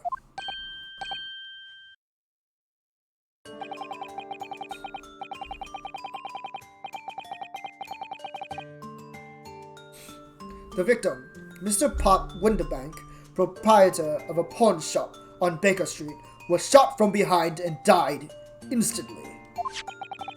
The prosecution presents this photographic prints of the crime scene. As the court will observe, there is a single bullet wound just below the gentleman's left shoulder. The evidence suggests that the bullet pierced the man's heart, resulting in near-instant death. Moving on to the findings of Scotland Yard's coroner. His report states that the bullet entered the body on a rising diagonal trajectory. And what's that supposed to tell us? It means the victim was likely shot by someone significantly shorter in height than himself. Someone like the accused, you might say. The prosecution wishes to present the autopsy report and crime scene photograph as evidence, my lord. Indeed. The court accepts. Hand them to the bailiff, please. The autopsy report has been entered into the court record. Autopsy report. A report prepared by Scotland Yard coroner that confirms instant death due to a single bullet wound from the back. No other signs of trauma. The crime scene photograph has been entered into the court record. Crime scene photograph. A photograph of the victim found murdered in the storeroom. It shows a single bullet wound in the man's back. I now ask the court to turn its attention to this plan of the establishment where the incident occurred.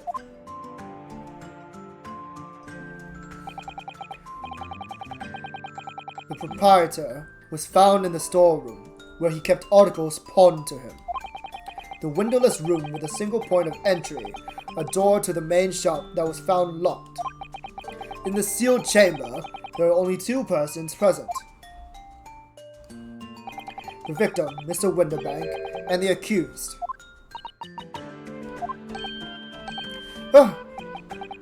It may further interest the court to know that when the accused was discovered at the scene, she had in her hand the gun used to fire the fatal bullet. Well, that's that then, ain't it? Nothing more to say. Isn't that grubby little girl a pickpocket anyway? She's one of those filthy drabs that live in the slums in the East End.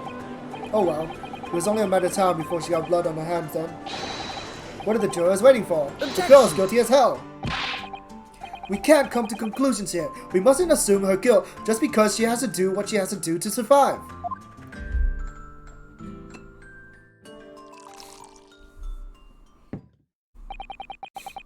My learned Nipponese friend, it is you who mustn't jump to conclusions.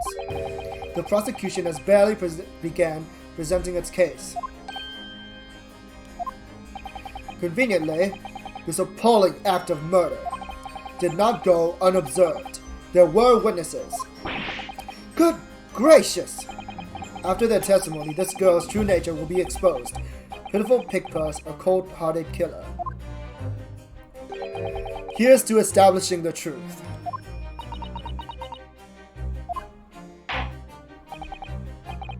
The court will take the floor plan and firearm into evidence. Hand them to the bailiff, please, Lord Van Zeeks. At once, my lord. The crime scene floor plan has been entered into the court record. Crime scene floor plan. A plan of Winterbank's pawnbrokery. The scene of the crime. It shows the relative positions of the main shop and the rear storeroom. Winterbank's revolver has been entered in the court record. Winterbank's gun. A gun belonging to the victim, Mr. Winterbank, that Gina was holding when she was found unconscious. There are signs of a single discharge. This isn't good. I feel like the mood in here has turned very gloomy all of a sudden, Bruno. I think that's because it has. He's already taking his coat off from the beginning? He's going all out. Let us begin. Bring forth the witnesses to the foul murder of Mr. Pop Winterbank on 16th April of this year. Well, those two aren't suspicious at all. They look like little dogs, I guess.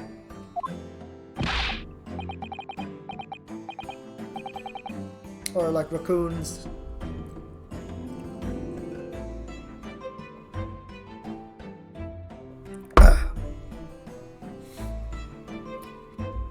Name's Nash Skulkin. Occupation is baddie. Professional baddie. Name's Ringo Skulkin. Occupation's same as him. Tobias Gregson. Scotland Yard Inspector. That's right. We're what they call the three Skulkin brothers. No you're not.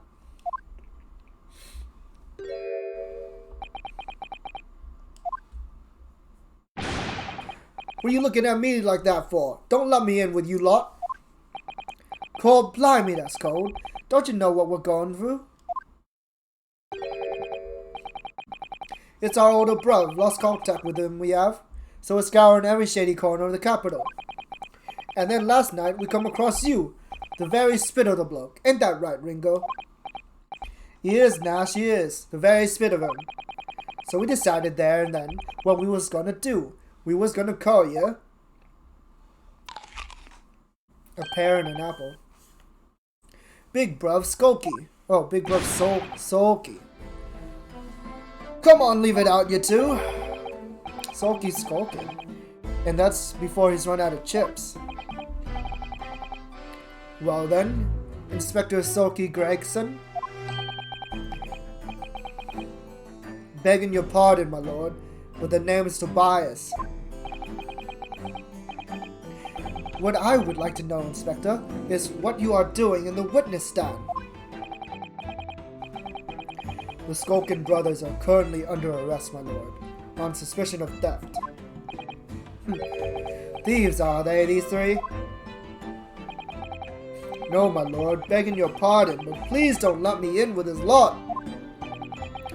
2 nights ago, these brothers illegally entered an establishment with the intent to burgle. And in the course of their nefarious activities, they became embroiled in a far more sinister crime. By Jove, you mean to say, what an extraordinary coincidence! Indeed, my lord. While attempting to burglarize a pawnbrokery, they witnessed its proprietor's murder. The fucking box, dude. Order! Order! Various trespasses of these brothers is not subject of today's proceedings, though they will naturally face trial in the very near future. With your lordship's permission, I'd like to remain in the stand to keep these gents on the straight and narrow.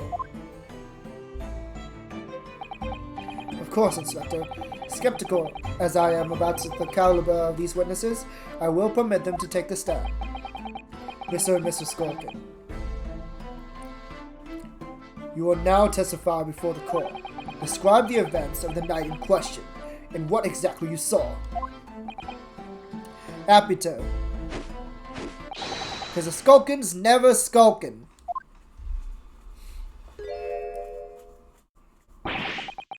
Get out of it! Witness testimony. Illegal entry. We was walking down Baker Street in the small hours, and the Gap store was ajar, see? It was like some kind of sign, begging for us to go in, it was. But once we got inside, call blimey lummy, we heard a gunshot from the back room. We went to see what was what, but the door was locked from the inside. We never done nothing, Governor. We never took nothing. We just look after that nice and quiet.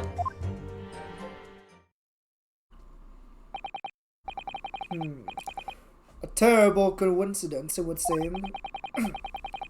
At the precise moment these miscreants entered the property, an even more sinister crime was afoot. The witness's testimony is consistent with a crime, seen in every detail. The door providing access to the storeroom from the main shop was indeed locked from the inside, and within, only the victim and the accused were found.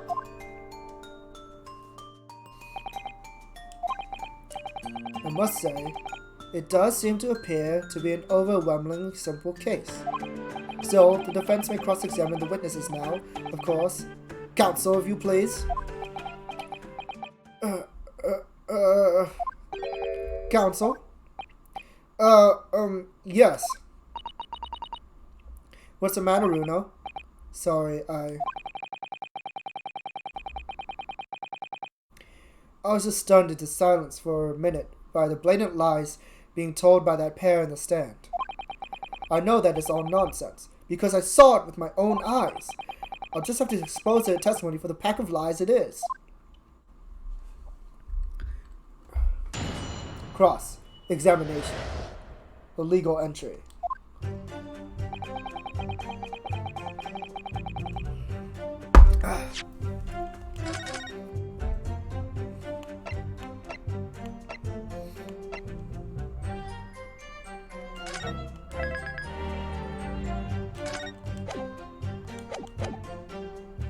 Hold it!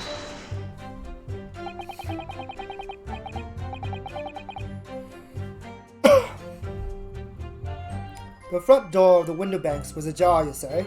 What time of night was this? Must have been about 1, right, Ringo?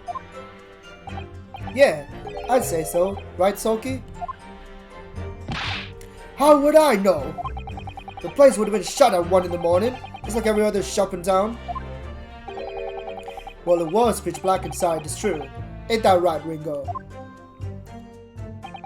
I'm not so sure, Nash. I seem to remember a little light burning inside. What about you, Sulky? Me old mucker? Leave me alone. There definitely was a small lamp burning inside. That's what alerted us to the situation in the first place. And when these gentlemen ventured into the open establishment, the accused Miss Gina Lestrade already had the muzzle of her gun trained on the unfortunate victim. Objection! Ah! Okay, it's back. That is pure conjecture.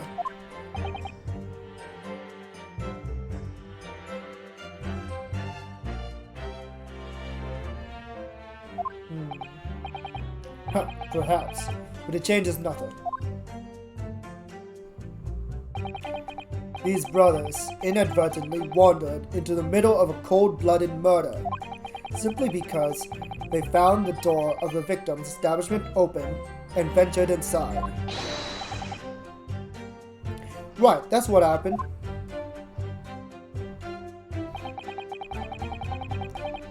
It was like some kind of sign, big enough for it to go in, it was.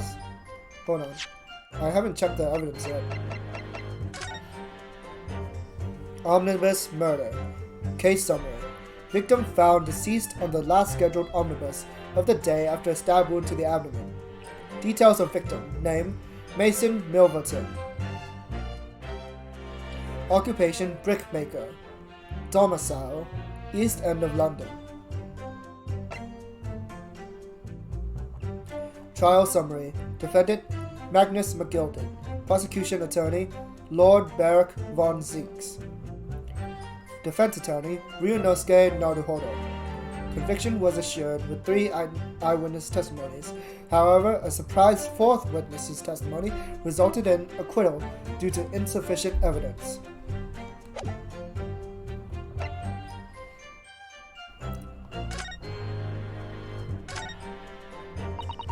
Pawnbroker perishes in pick purse plunder. How awful! Virginia, I mean. But tomorrow's headline will be, Discharged diver is dauntless do-gooder, right? Yeah, something like that. If possible, I'd like to go even bigger. Bigger? How? Proud pickpocket protects planet post trial, perhaps. Protects planet. Ooh, I can't wait for tomorrow now. It's going to be so great.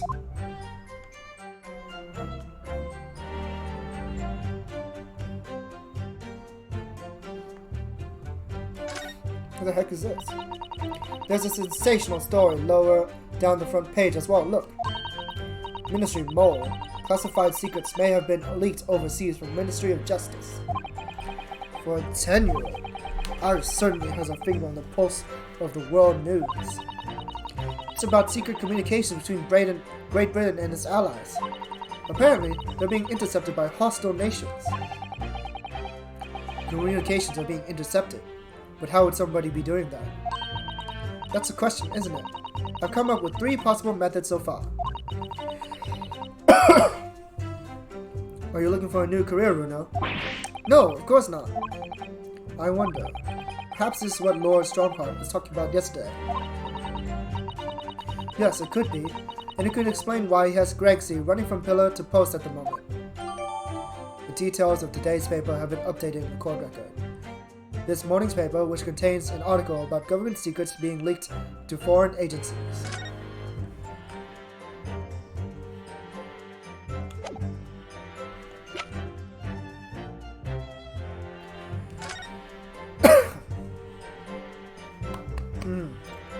Autopsy report.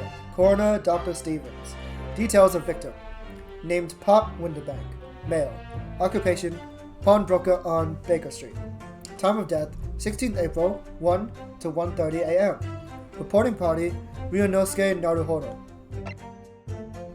Post-mortem findings: single bullet wound in upper half of victim's back. No other visible signs of trauma. Autopsy findings. Instant death from a posterior-anterior bullet wound to the heart. The bullet entered the body from the back on a gently rising diagonal trajectory. Crime scene photograph. Crime scene floor plan.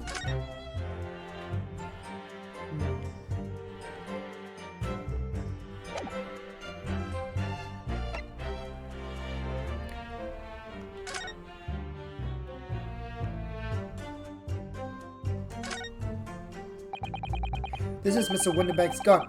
The cylinder is completely empty. Mr. Winterbank always used to keep this gun on hand. On his shop counter. Yes, but only ever with a single bullet loaded, I understand.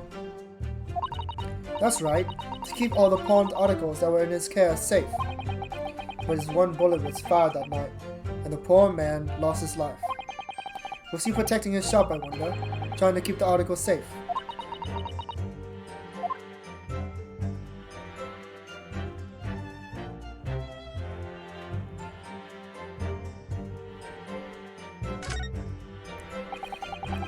This is Mr. Winterbank's gun. The cylinder is completely empty. Mr. Winterbank always used to keep this gun on hand on his shop counter. Yes, but only ever with a single bullet loaded, I understand. That's right, to keep all the pawned articles that were in his care safe. But his one bullet was fired that night, and the poor man lost his life. Was he protecting his shop, I wonder? Trying to keep the articles safe.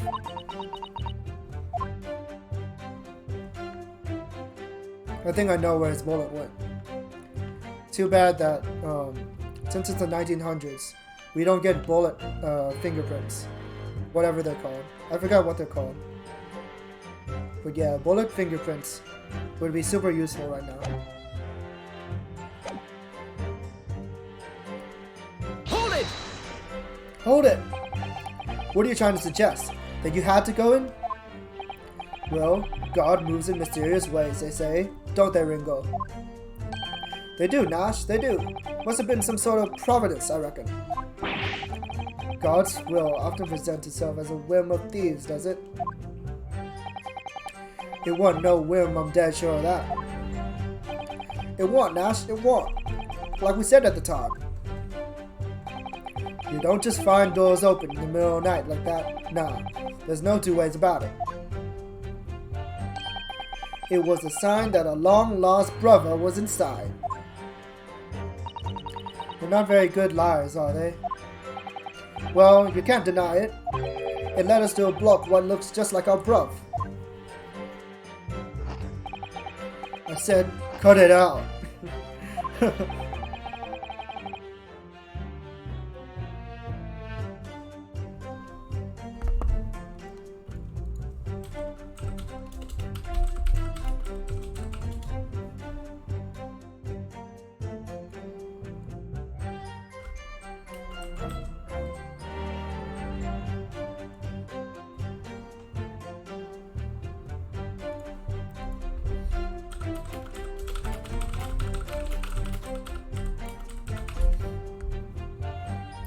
Those chips are getting a chomping today. Dude, I want chips so bad now. What the fuck?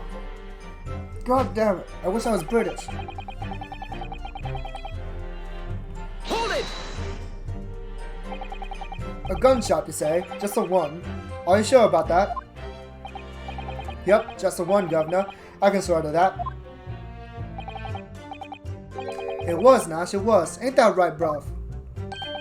The firearm used belonged to the victim himself. Yes, Mr. Winterbank always used to leave his gun lying around on the counter. Right, I remember. When we examined it, we found the revolver was completely out of rounds. That makes sense. Mr. Winterbank always used to say he only ever kept a single bullet loaded. That's true. I remember him saying that as well. So we can say, with considerable certainty, that only a single round was discharged from a firearm used as a murder weapon. Yes, my lord, we can. And I should remind the court that the firearm in question was discovered in the hand of the accused. Wonderful.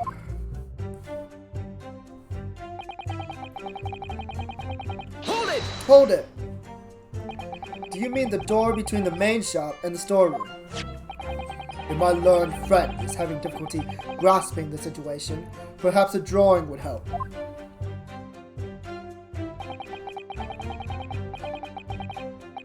Excluding the shop's entrance from the street, there is only one other door, that of the storeroom.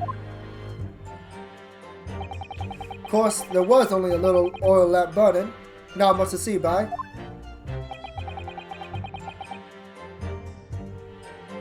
And the door was hidden behind a curtain and all.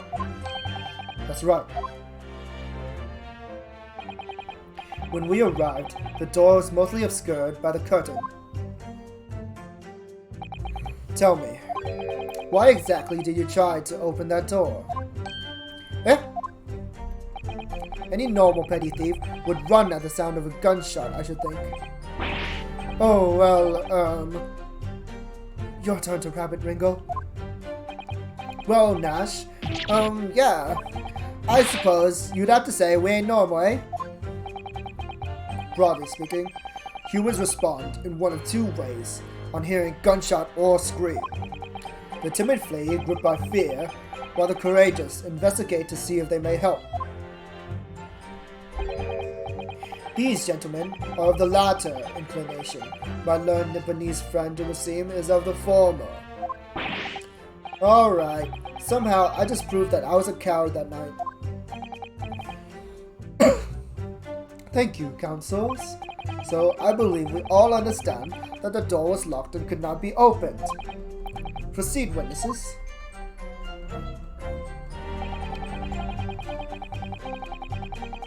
Hold it!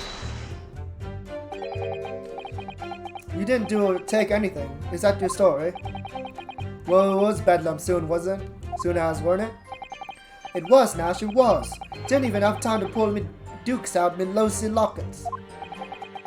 So with no time to take your hands out of your pockets, you just left, nice and quietly, you say.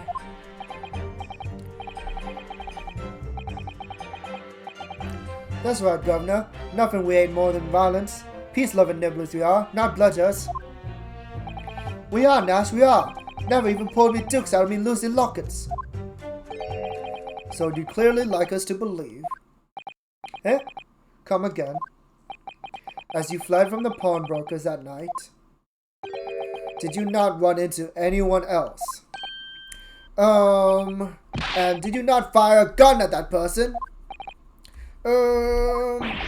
Saints alive, they fired a gun, you say? Ah, blimey, Governor. You ain't telling us it was you in the doorway. It was. Why the bleeding Nora? Didn't you mention that before? You were armed with a gun, and as you fled the scene, you fired that gun at London's greatest detective, Herlock Sholmes. They shot the great Mr. Sholmes? I did hear that, actually. There was a rumor he'd been rushed to the hospital. The great Sholmes is beyond the pale. On the night in question, this pair were arrested by the police within minutes of discovery of the crime scene. Their suspicious countenance rapidly gave them away. And when searched, a firearm was indeed found in their possession. Furthermore, the barrel shows signs of a shot having been fired from it. The prosecution invites his lordship to examine the firearm recovered from these brothers.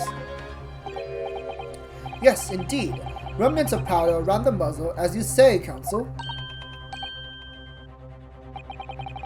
The court will hold this weapon as evidence.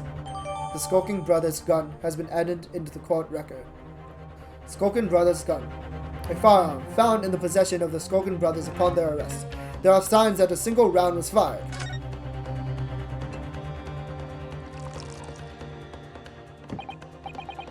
Now, my learned Nipponese friend. Yes? Here's to you successfully presenting the evidence. For yes, there are the telltale signs of a spent powder on this gun, and a single bullet missing from the cylinder. But the prosecution demands evidence I was fired at the scene of the crime under scrutiny in this trial. Objection! Objection! Well, I don't need evidence, because I was there! Objection! However, the rest of us in this courtroom were not. If the defense fails to provide evidence in support of its rash claim, we shall have no choice but to toast their incompetence and move on. Evidence that these two fired that gun before they left Winterbanks that night. The court demands that all claims are affirmed with clear proof. What evidence shows that these witnesses unloaded a firearm in the pawnbrokers that night?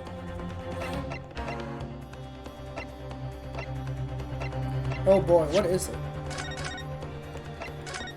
I think I know what it is, but how do I show it?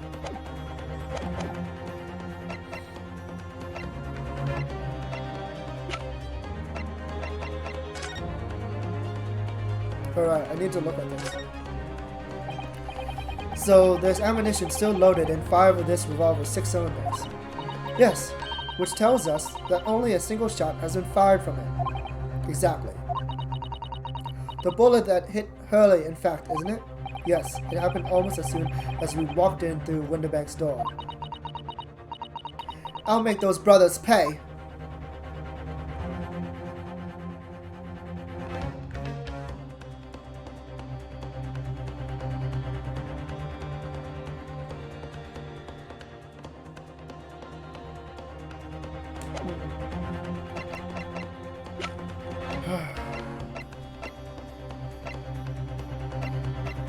The only thing I can think of is this.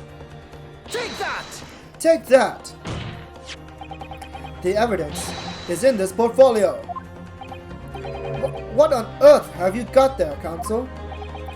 During the course of our investigations, we discovered a number of bloodstains. Not trusting the police to do their job to train to do, how arrogantly Nipponese of you. Well, anyway, we analyzed all the blood samples we found and recorded the results in this portfolio. And you claim to have evidence the court is demanding therein? Yes, my lord. No more dallying then, counsel. Present the pertinent evidence at once. What do you have in your portfolio that proves these witnesses unloaded a firearm at the scene?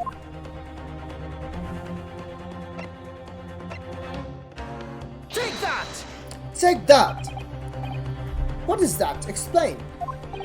It's a photographic print taken at Winterbank's pawnbrokery on the day of the incident. From the scene of the crime, is it? Is that a bullet hole? And if my eyes do not deceive me, it appears the bullet is still lodged there.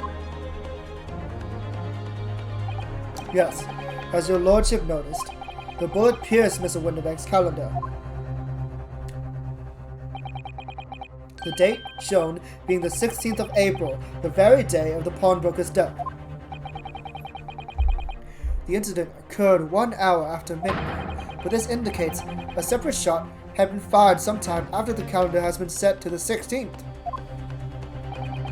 That's right, and while it isn't irrefutable, the defense believes this is credible evidence that the witnesses did fire a round from the gun in the pawnbrokers that night.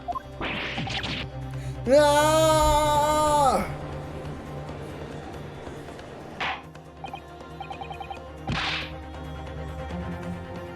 Order! How does the prosecution stand, Lord Von Zeeks?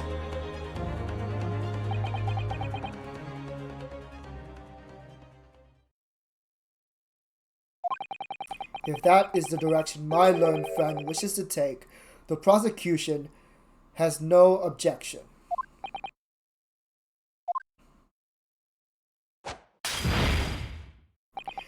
But you'll forgive me for flinging my hallowed chalice aside in disgust at the repugnancy it exposes. Yes, on the night in question, these brothers entered the pawnbroker illegally. And like the bold baddies they claim to be, opened fire on the new arrivals before fleeing back onto the streets. Take it easy there, Governor. You're gonna land us in the soup. We had a deal. You weren't gonna get into them details. Tell him, Soki. Set the bloke straight. I have nothing to add. So he knew, did he? Von Zieks knew the testimony would almost certainly expose the extent of the crimes. It would seem now that I owe my learned Nipponese friend a word of gratitude. What do you mean? What I mean is that you have helpfully confirmed an important fact. To what fact do you refer, Lord Von Zieks? As has been established, at the point of their arrest, a single shot had been fired from the brother's gun. However, if that shot found its target in Mr. Sholmes, then clearly, these witnesses cannot be accused of the fatal shooting of the proprietor and the victim. Well, we fell right into that trap, didn't we? In other words, these two men have no material connection to the murder of Mr. Winterbank at all. So that's it. Holy crap, this animation. That's it. We didn't have nothing to do with it. We didn't, Nash. We didn't. That's what I reckon. Your crimes include unlawful entry, intent to steal, perjury, and let us not forget, attempted murder. Quite a catalog, eh, fellas? We're in for it now, bro. Now then, let us take a moment to consider the aforementioned great detective, Mr. Herlock Sholmes. It would seem that the man promised to probe the pawnbrokers in question somewhat regularly. Where's he going with this? Mr. Sholmes appears to take pleasure in tinkering with eccentric machinery. Eccentric? Says who? Not me, don't give me that look. He installed a pair of machines like this one in the victim's shop. Oh, that's one of Hurley's red-handed recorders. What is that, Counsel? It has the appearance of a photographic contraption. As your lordship surmised, it is indeed a camera attached to a small timing device. Every half hour, it automatically photographs the interior of the establishment. The idea being that if a thief were to break into the shop, he would be caught red-handed. The prosecution has obtained the photographs taken by the device on the night in question.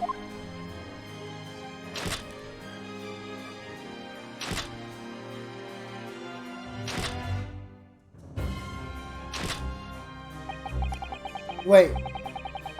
Huh? That doll moved.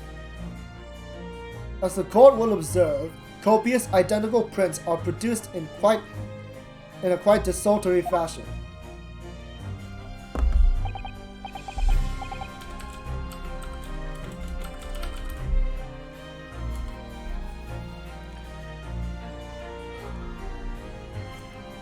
Rather prodigal, I feel. In fact, there are two such devices in the victim's shop, my lord.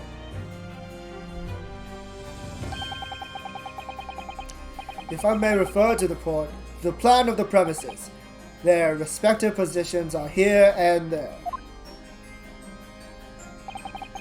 You say these cameras produce a print every half hour? I'm afraid I fail to see how that would help if the anticipated thief conducted his activities in one of the many 30-minute intervals. One can only pray that the would-be criminal lingers, my lord.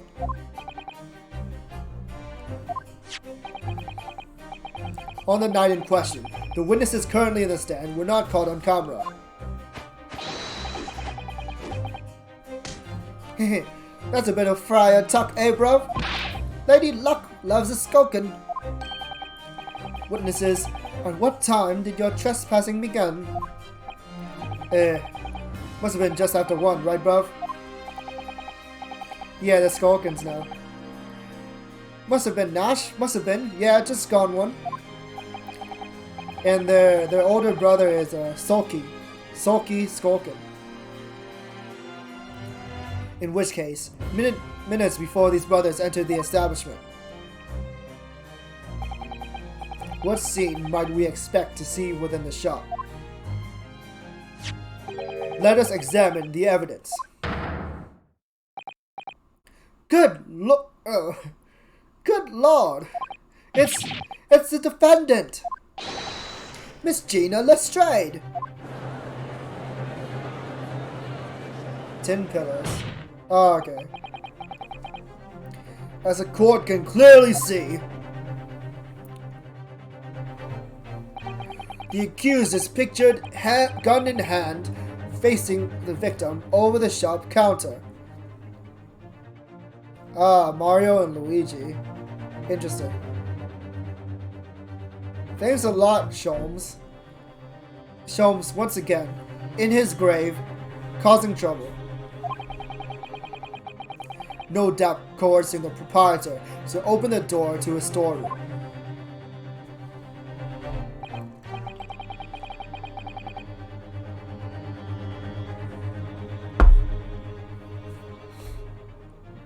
Quite. One can only too easily imagine the events that unfolded. The court will take this photographic print as evidence, if you please, counsel. The photograph of Gina has been entered into the court record. Photograph of Gina. A photograph taken automatically by the red-handed recorder, showing the scene a short time before the murder took place.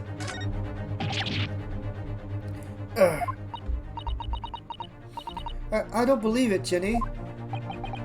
In short, the accused is the only person who could have possibly killed Mr. Winterbank.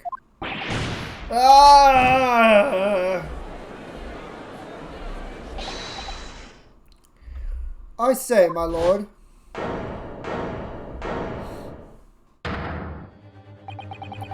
Wonder if I might put in a word at this point? Go ahead, Mr. Foreman. Took a Bali bullet to the knee in the Battle of My Wand. 1880, don't you know? Decorated for it and all that, but forced to retire from service sadly. Of course, a medal can never outshine the exploits of chaps like us on the battlefield. Yes, Mr. Foreman, and what exactly is your point? Carried on the battlefield after retirement, you see. The battle of daily life, if you like. And here I am now, leading a small squadron. 6 men, all good and true. And we'll all go down together, you mark my words. One for all and all for one.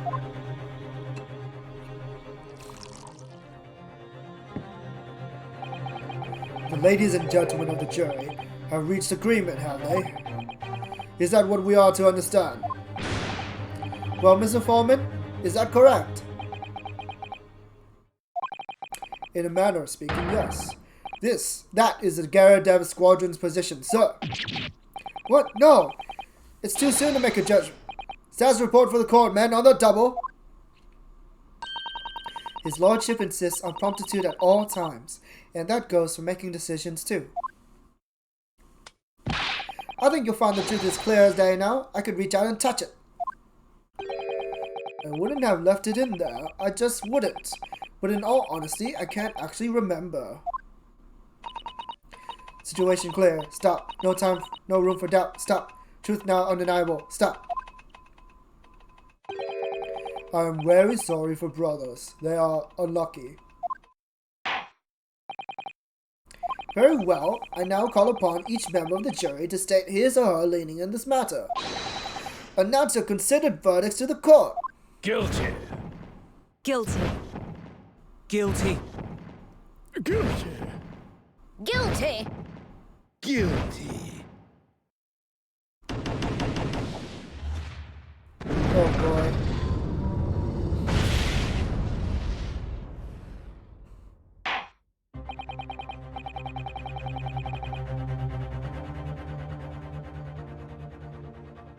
It does indeed appear that the jury is unanimous in its leaning already. The photograph. It must be the definitive evidence that Gregson mentioned. But Ginny didn't shoot him. No, of course not. My lord, the defense wishes to assert its right to a summation examination. Very well, the court grants permission. So, you refuse to admit defeat again. How unsurprising. We shall proceed immediately with a summation examination. Mr. Foreman, are all members of the jury ready? Absolutely, sir. Always ready for action, my chaps. Very good. Ladies and gentlemen of the jury, you will each explain on what grounds you have determined the defendant to be guilty.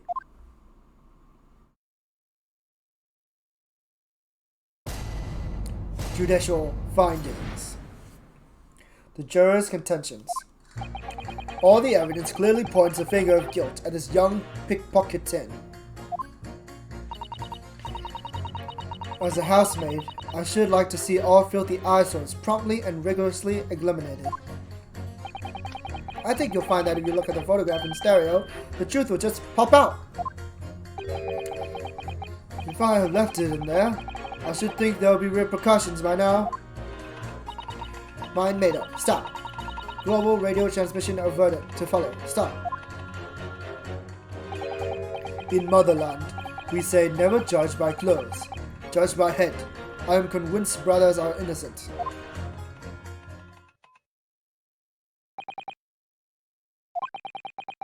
The circumstance of the crime and the evidence do indeed implicate the defendant rather comprehensively.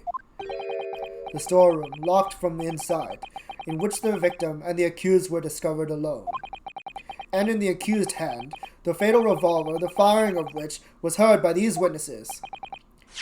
Not to mention this print. Taken from a chap who's seen action on the battlefield, that young girl's on the verge of pulling the belly trigger. No trigger discipline. Thanks a lot, Mr. Sholmes. Oh dear, Holly's cameras were supposed to help, not hinder. I'm afraid I think you'll have an uphill struggle ahead of you. But Gina didn't shoot Mr. Winterbank. Which means there's more to the situation than we've yet to see. Agreed. You have the floor, counsel. Proceed with the summation examination.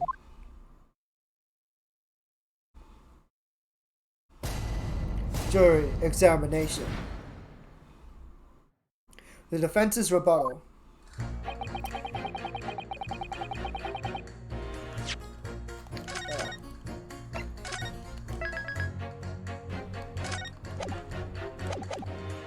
Hold it! Need water.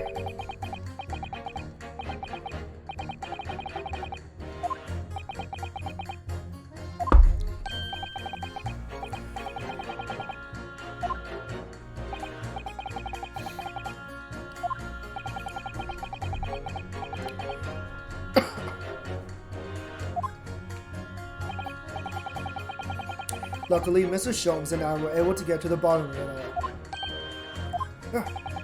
I think we did a rather lot for you, didn't we? I mean, obviously. I wouldn't be suggesting that, therefore you should change your leaning to not guilty or anything. Can't be denied, I suppose. The curse of the Garradeb house was the talk of the town after that business.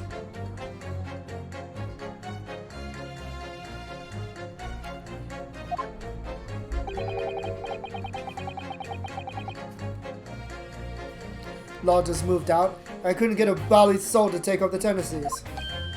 Well, haven't had the heart to break it to Joni yet. Bad enough that the old girl's clapped up. Yes, can't be denied you did do rather a lot, but not for us, that's for dash certain. I suppose not. Of course. There can be no suggestion of that being the reason why I'm leaning towards guilty here, obviously.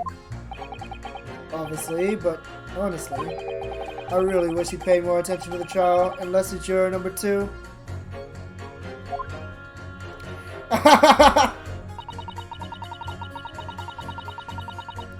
Hold it! Mr. Garrigan, you horn dog. Polishing the bench, I see, again. Maid's work is never done. Now the blemish must remain.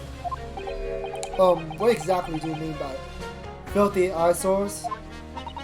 On my way to market for his lordship, I have to pass through the East End. The place is full of beggars, pickpurses, and crossmen. The scum of the earth. A little harsh, perhaps. Let me be plain.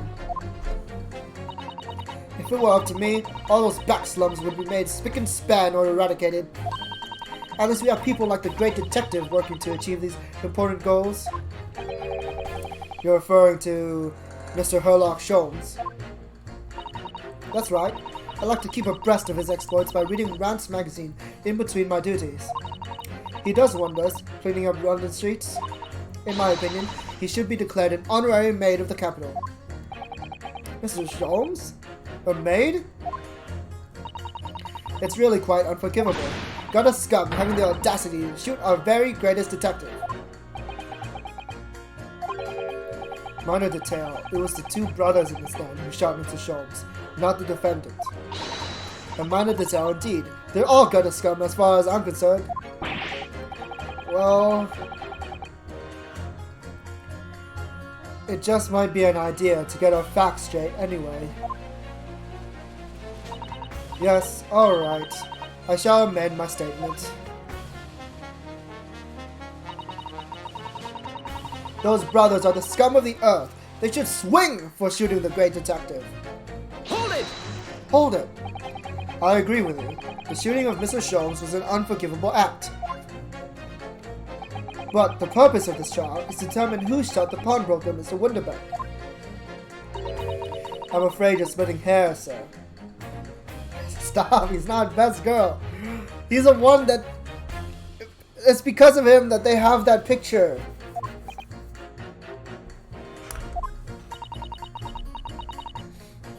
Whether it was the thieves or the pickpurse, it was still gutter trash that shot the pawnbroker in the end. Filth that should be cleaned up and eradicated, in my considered opinion. Thanks so much for sharing. Changing this maid's mind isn't going to be easy. Bruno, it was one of those two brothers that shot Hurley, wasn't it? Yes, without question. Well then, I'll never forgive them. Oh, Iris. Perhaps we can use this maid's statement to help us somehow, don't you think? Yes, maybe. Let's listen more carefully to what each juror has to say first.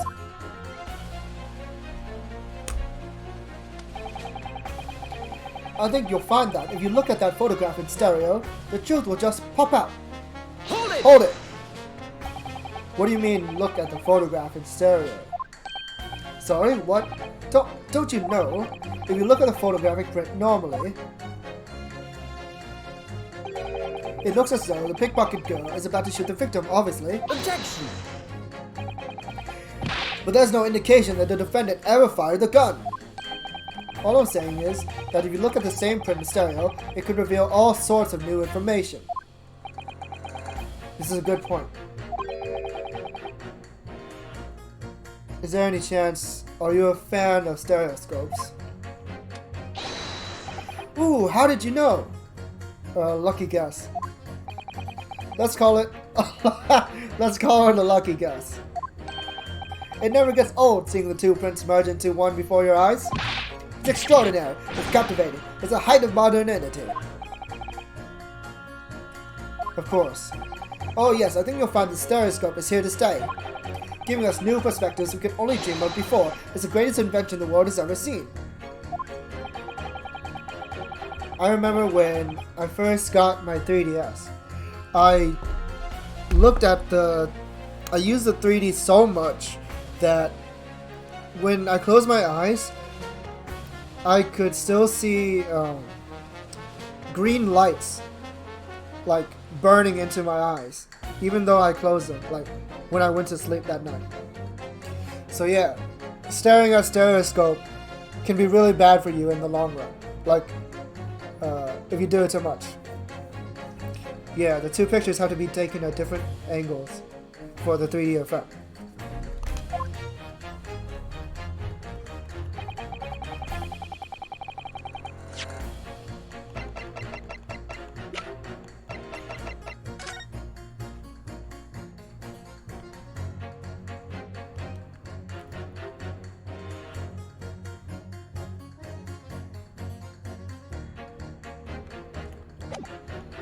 Do we have only one photo?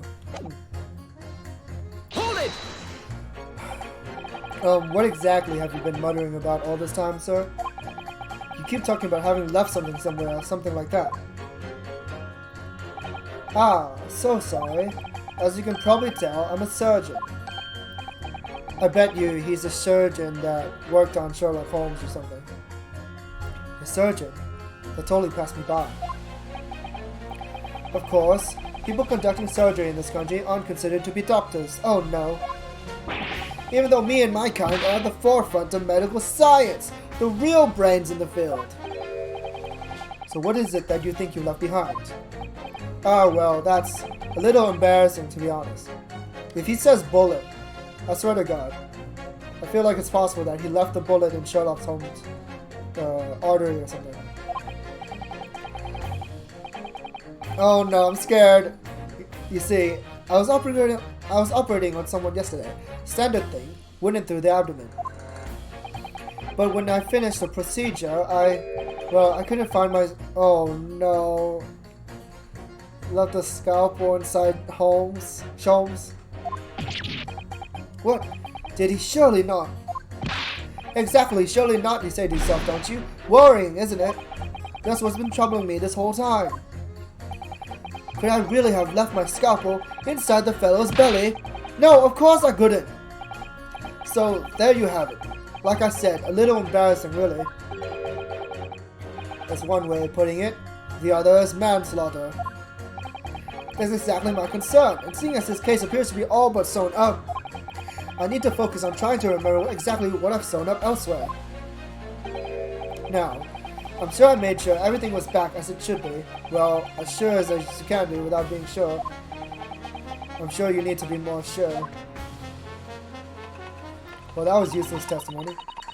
Mind made up. Stop. Global radio transmission of verdict. Stop. Follow. Oh, verdict to follow. Stop.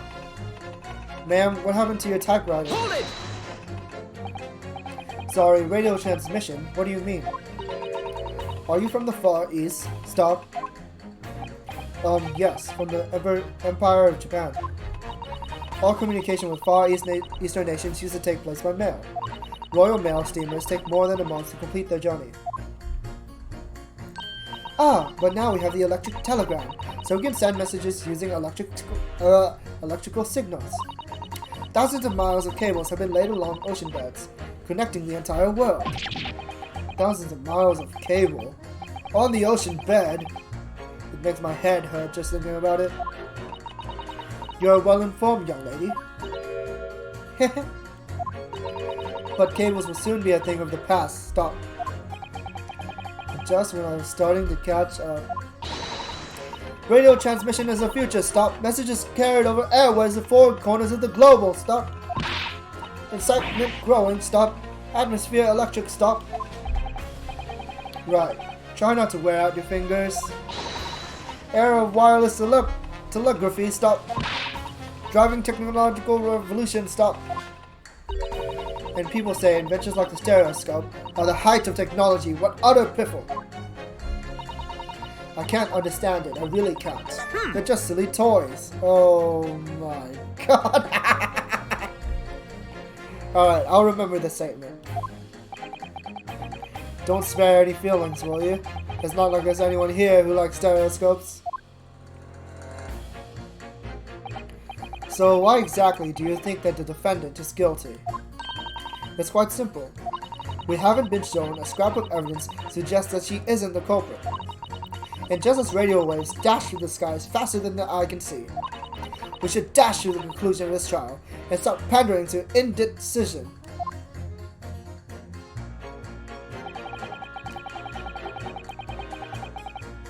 Hold it! Hold it. Please tell me you're not violent Bolshevik. The Russian revolutionary. Revolutionary? Duh. I believe there is such a rumor. It's just a rumor. As you see, I have unfortunate appearance. I look like vicious criminal. Your words, not mine. Just want to point that out. People call me revolutionary, murderer, a murderer, autocrat. And which glove fits? You're simply rat, man.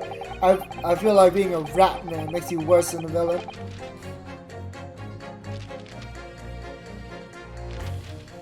Good day. I'm visiting London for sightseeing. I would like to take bus to Crystal Tower, please. Right. That didn't sound staged at all. You'll forgive me for having my doubts. To be treated like vicious criminal all the time, it is very painful. People do not realize. So I have much sympathies for these brothers. People say they are criminals only because of how they look. The Skulkin brothers? Duh. Maybe they went inside pawnbroker's shop, but they have done nothing wrong. That is all I want to say. The Skulkin brothers did nothing wrong that night. Alright, well, first of all, that's one not-so-little misunderstanding I need to clear up straight away. Tell me something, Iris. What is it, Runo? The jurors are chosen at random from the inhabitants of London town, aren't they? Yes, it's amazing, isn't it? In that case, how is it that there's a Russian tourist sitting among them who looks for all the world like a revolutionary? I wish I knew.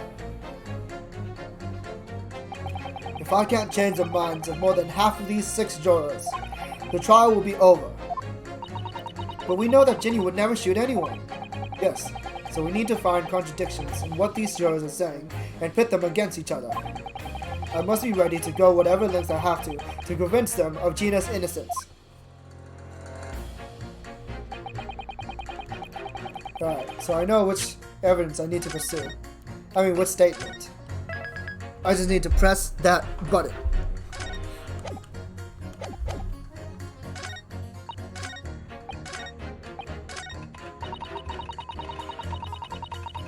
Hold it!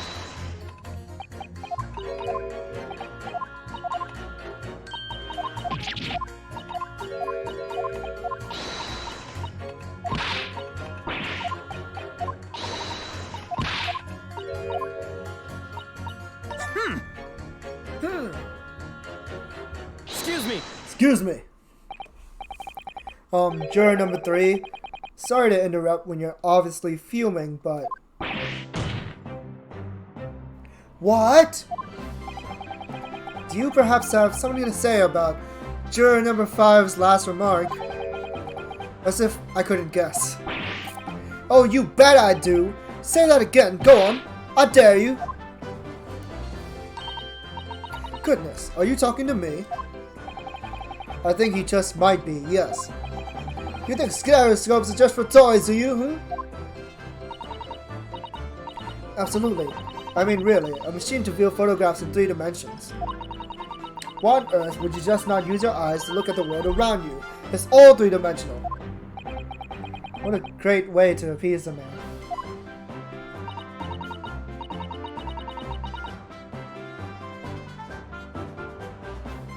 No, I'm sorry.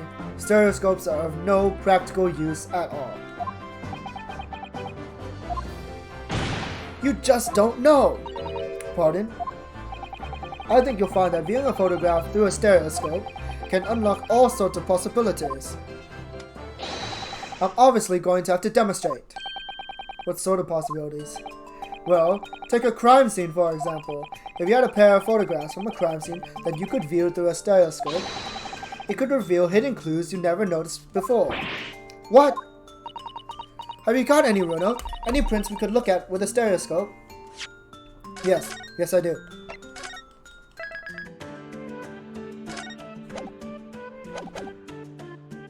Absolutely. How about this print here? It should do the trick, I think. Take that! Take that. Alright then, juror number 3. Are you saying you can do this with any 2 suitable photographic prints? Of course I can. Very well then, I'd like you to demonstrate. I'd be delighted to. Just give me one more print and I'll amaze you all. Wait, do I have another print?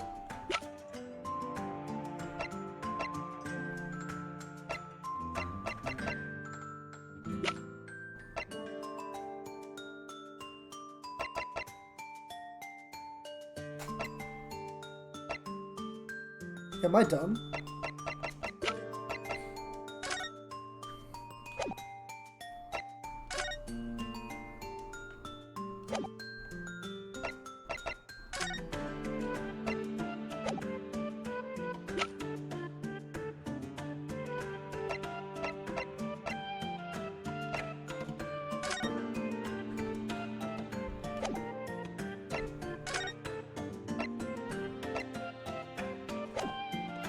Yeah, where's the print? Am I dumb? Do I just show him the same picture?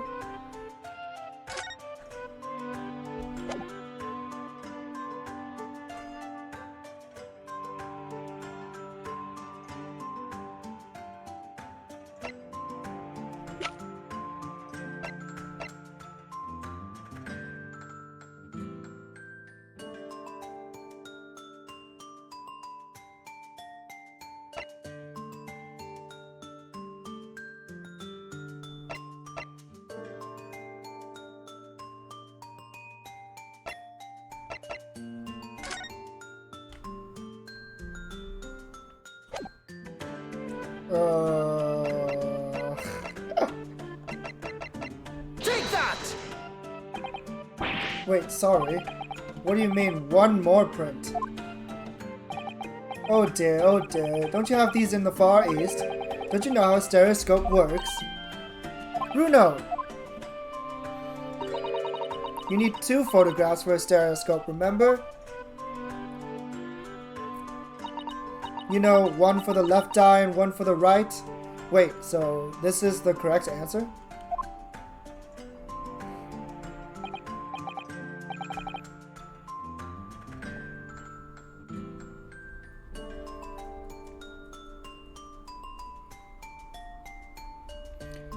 Oh yes, I remember now.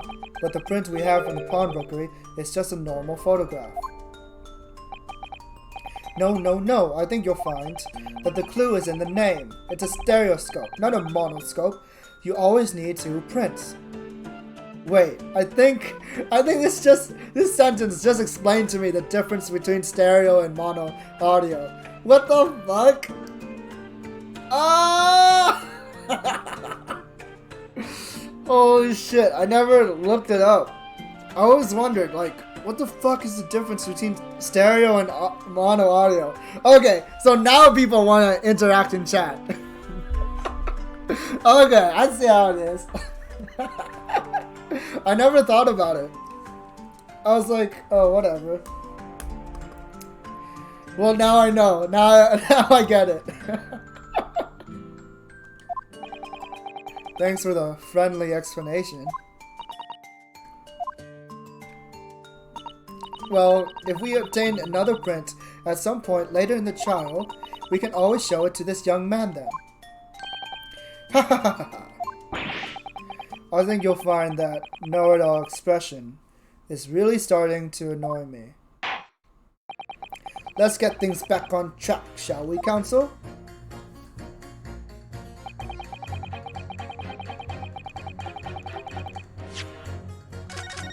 Damn. Where am I gonna get another print?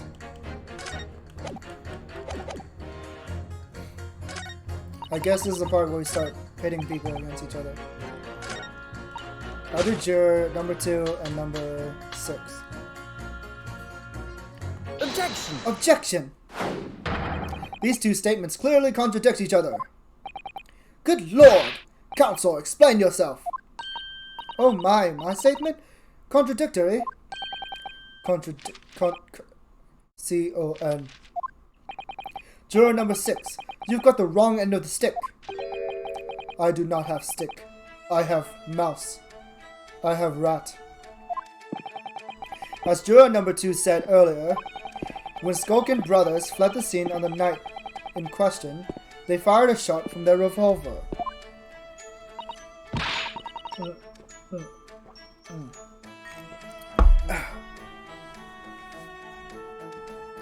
Yes, they shot poor Mr. Sholmes in the abdomen, I understand. Surely you're not going to tell the court now that you didn't hear.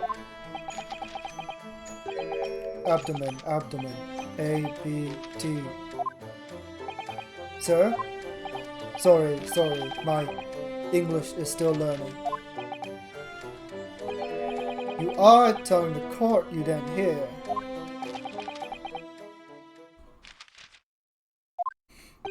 Forgive me, I did not hear. Ah, here is word abdomen, part of person's body, containing stomach and other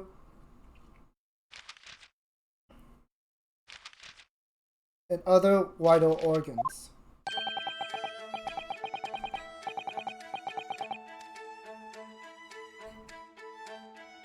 If this is what you mean, you should say in plain English. I am Russian, not native speaker. Who would have thought it was a good idea to let this man be on the jury again? So, you are telling me these brothers, who look like criminals, were lying. They said before, we never done nothing, but truth is, they shot Detective Da. This is double negative. Yes, that's exactly right. Lying is wrong, especially when lie is said by person who looks like criminal. Coming from you, that seems surprisingly prejudiced.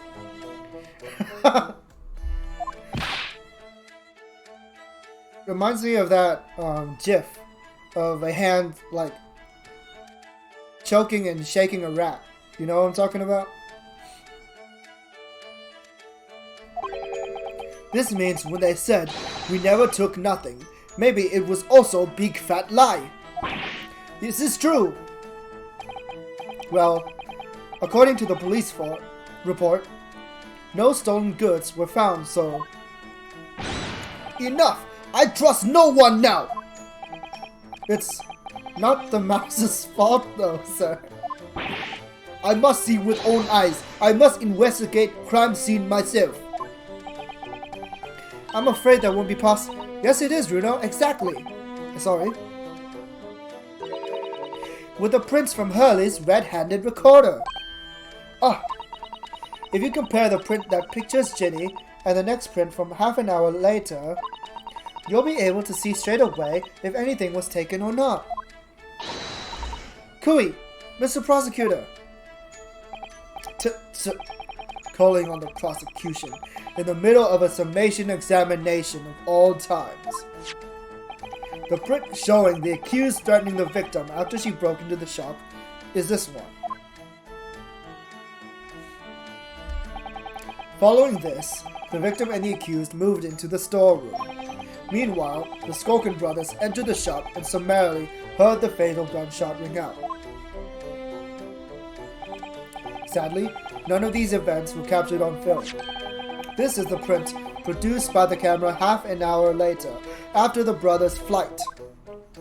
Haha, brothers' flight. Haha, haha, I get it. So this was taken after Hurley was shot then. As far as I can tell, nothing has been taken. That does seem to be the case. I can't notice anything that's obviously missing in the second print. So there's our print, boys. There's the print. So the brothers, who look like criminals, told only one lie. They shot man, but they stole nothing. It would seem so, yes. Good. No, not good. You were right. I did not understand such situation. Now I know brothers have lied. I think it is very important to continue with trial.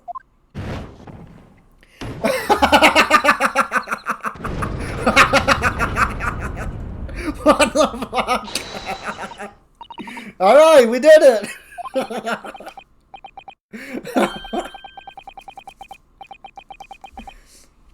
But there must be more in what these jurors are saying, so that I can use to expose the truth.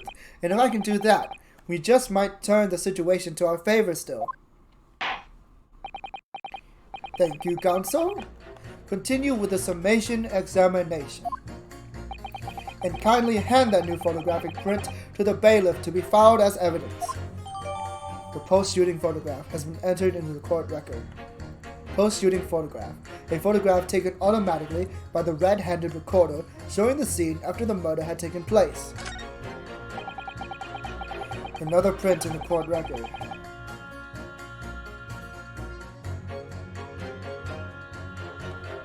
I wonder if we can make use of that.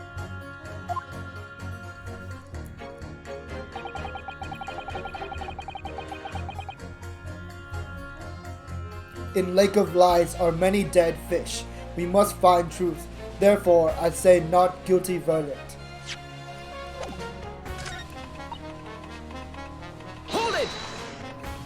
Alright, so now I can do that other line of thinking.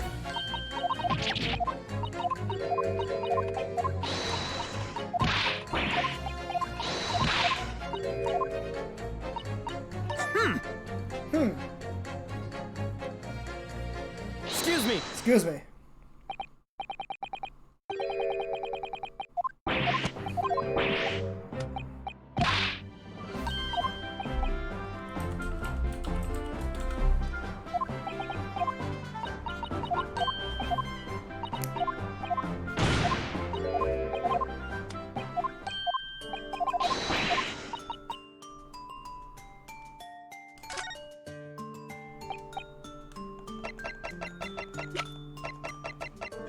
Take that!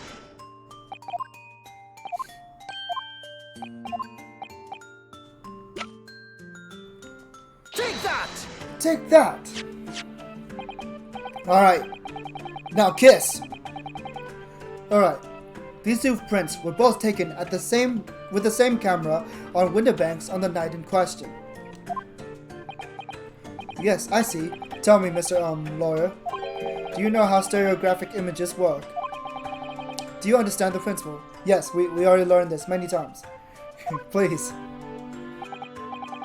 Well, I think so. I did have a lesson only yesterday. The left and right eye images need to be the same, only with a slight shift in the positions of some objects. Then, when your brain merges the two images together inside your head, it notices a shift as if it were depth. Yes, exactly. It's that small shift between certain objects in the two pictures that's really important. So what happens if you use two photographs that are exactly the same then? No, obviously that wouldn't work at all. Not for seeing the scene three-dimensionally anyway. Oh, of course. Now I see. I think the young girl has discovered the secret. I have. Oh my god, her eyes are so silly.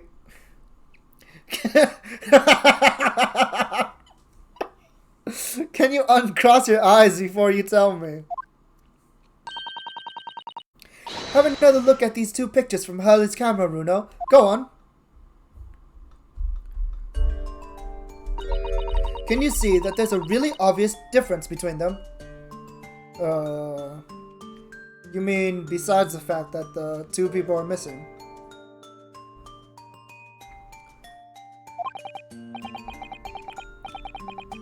Of course there is. There are two people in the first and no people in the second.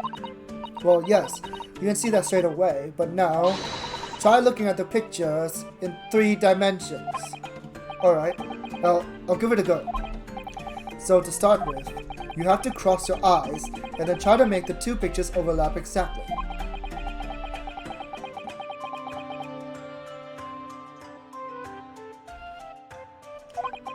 Let's see if by crossing my eyes, I can...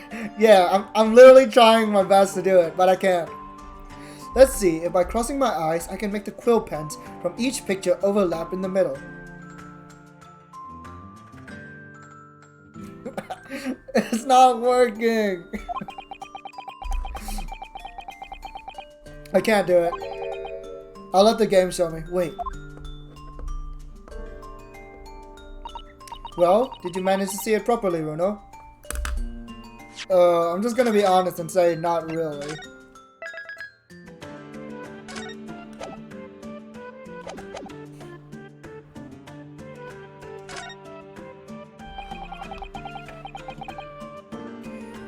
I'm just not very good at this. That's the trouble.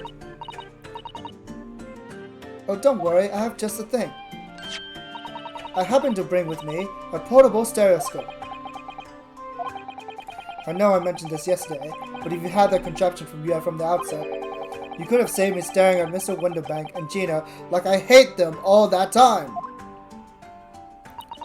And if you remember, I said in reply that it's much more satisfying to be able to see the effect with your own eyes. Anyway, why don't we try using this little helpful aid now?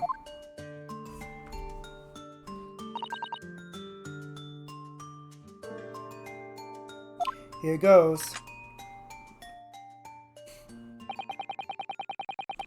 Huh? Now let's see what we've got. Wait, look at that! Huh?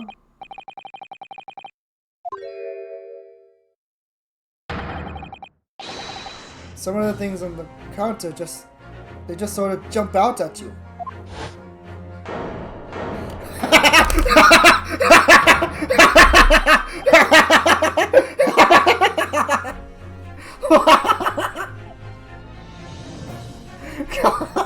God damn it.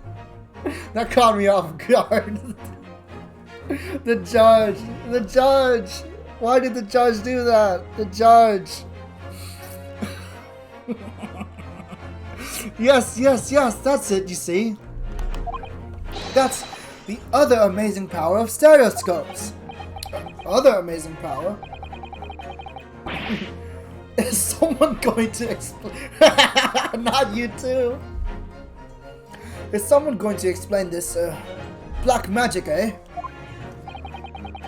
Why the deuce do some of the things on the corner seem to jump out at you like that, If those things on the corner jump out at you, that means they moved, right? I think you'll find that if you consider the basic principle of the stereoscope, you'll answer your own question. Basic principles of the stereoscope. As I said before, if you try to look at two identical pictures using a stereoscope, it won't work at all. It's a slight shift in the positions of certain objects that let you see pictures three-dimensionally. In other words, even though at first glance, it seems that the objects on the counter haven't moved at all between the two pictures, this shows that actually there might have been a slight shift in their positions. Yes, there must have been. But why? Why is that the case? Now hold fire there, sir. Got a reasonable grasp of this whole cross-eyed business now, I'd say. But why the devil does this shift between the two prints exist in the first place? Well, what's the answer, fellow? Come on, you're the cross-eyed master. What? Me? I haven't the first idea. You know, Runo, it's quite simple. It is? Just think it through step by step. The first photograph was taken at 1 a.m. Then, 30 minutes later, the second photograph was taken. But the position of some of the items appears to have shifted slightly in the interim. So that means at some time in the half-hour interval, someone must have tampered with the things on the counter. Zookers! Someone tampered? New information, stop. Now mentioned in testimonies so far, stop. Yes. We've had to go around in circles a little here, it seems. But I'm starting to see what I should be aiming at in the summation examination now. Ladies and gentlemen, the question now is clear. We know the items on the countertop were moved, but by whom? Are you suggesting you might know? Of course. I can tell you right now who's responsible for the... Damn it, Elgato. For the almost imperceptible shift in the items on the counter. It's the brothers, is it not? I don't know who it else could be.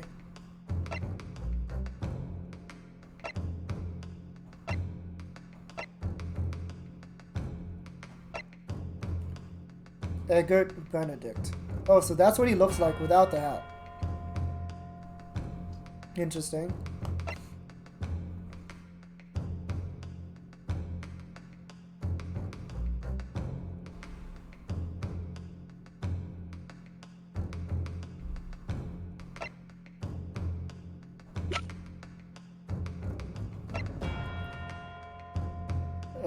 wait. But there's two people.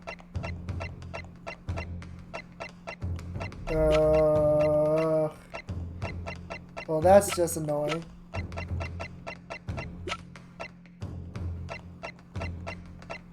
Take that! Well, I'm just gonna guess. The Chin Shadow? Who's Chin Shadow? Are you talking about Naruhodo?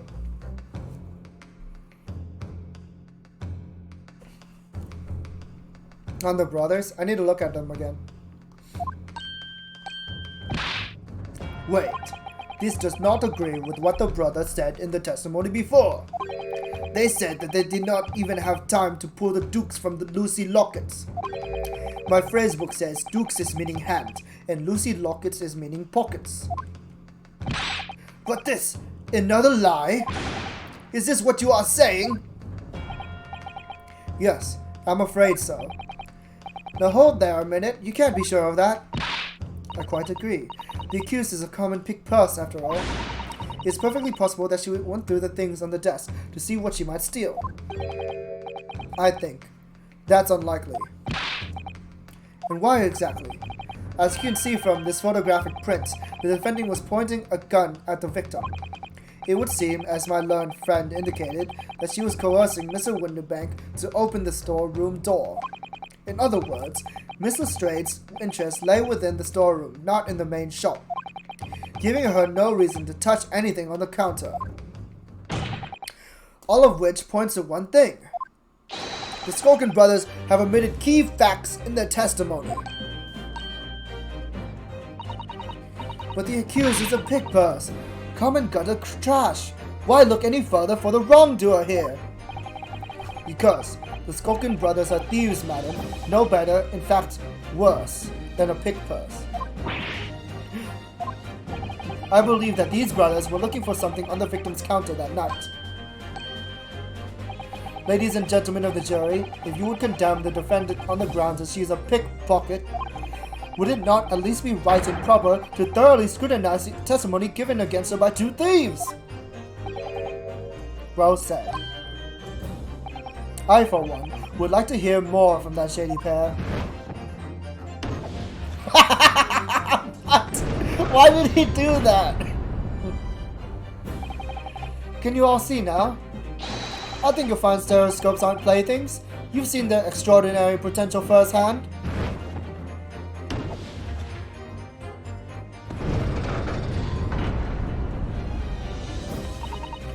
Wholeheartedly agree. Stop. Must purchase after his trial. Stop. We'll return home after via Regent Street. Stop.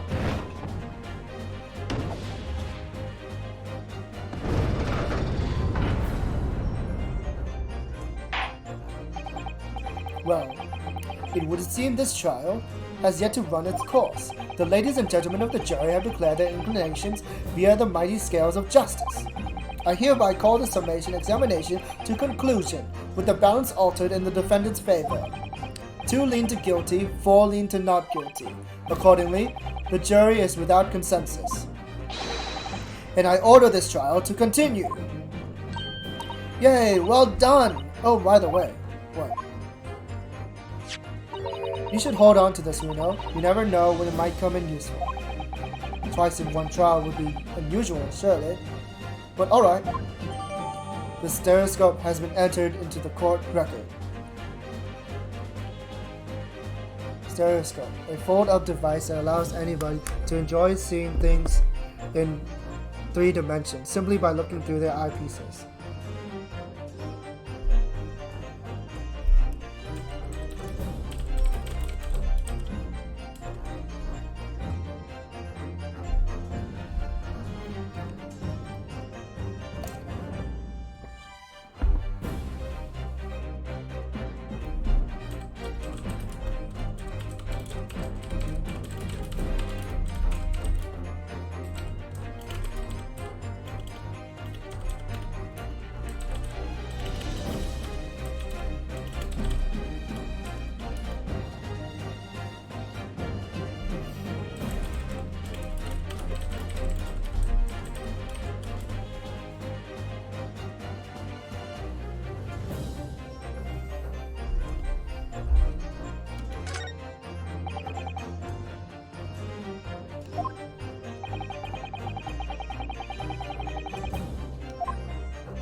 I've won myself another chance to probe that pair about their activities that night at least.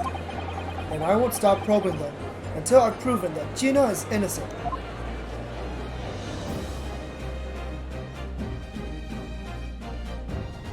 Wait, seriously? Really? End of part 1.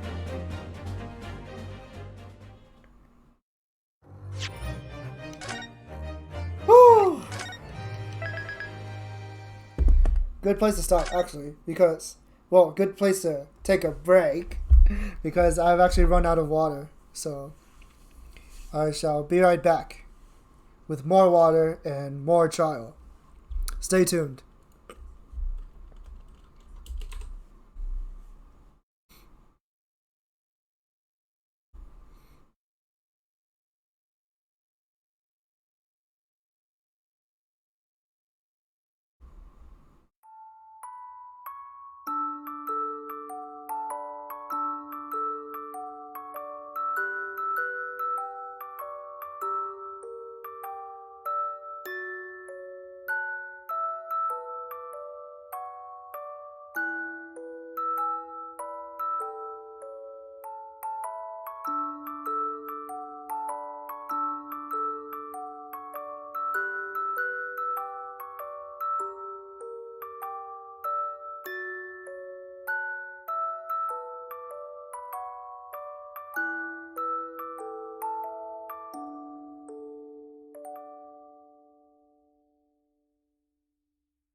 Alright. Back to the trial.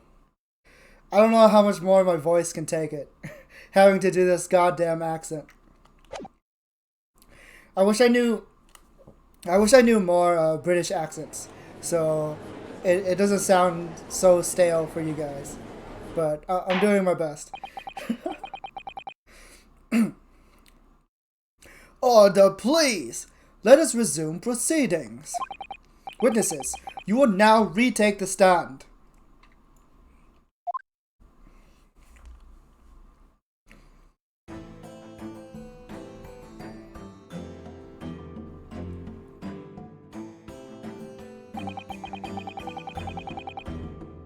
I presume you heard the defense counsel's summation examination? Oh. Yeah, Governor. Oh, it does kind of look like a tiny smile, doesn't it? I did, Gov, I did. Mr. and Mr. Skulkin. God blimey! This is going to be hard work. Earlier in this trial, you gave the following testimony about your actions after you entered Wonderbanks. Oh yeah, hey Till. Well, it was bedlam soon as, wasn't it? It was, Nash, it was. Didn't even have time to pull me dukes out me Lucy lockets. However, that was a lie. Yeah. You brothers. God blimey! On the night in question, you rifled through the items on the victim's counter. We'd never done nothing of the sort. How'd you figure that out?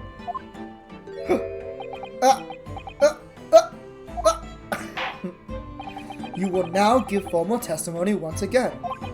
You will tell the court precisely what happened on the night in question, and this time you will tell the truth.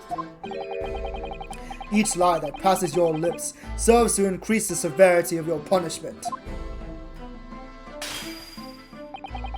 And that, gentlemen, may deal a crushing blow to your chances of ever seeing the light of day again. A thought worth pondering, perhaps. Oh, thank you.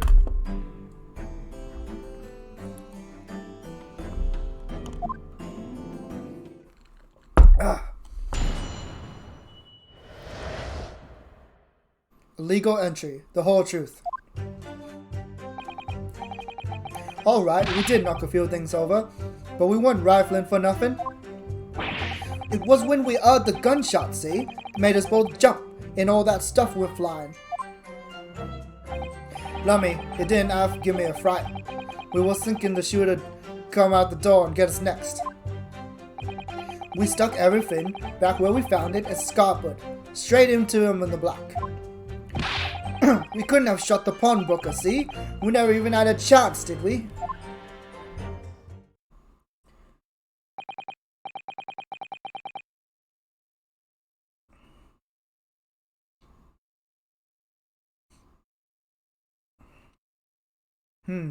So you admit to the defense's accusation. You did indeed ransack Mr. Winterbank's countertop on the night in question. Not ransack, Governor, no. That's right, Nash. That's right. It's more like we tidy up, yeah?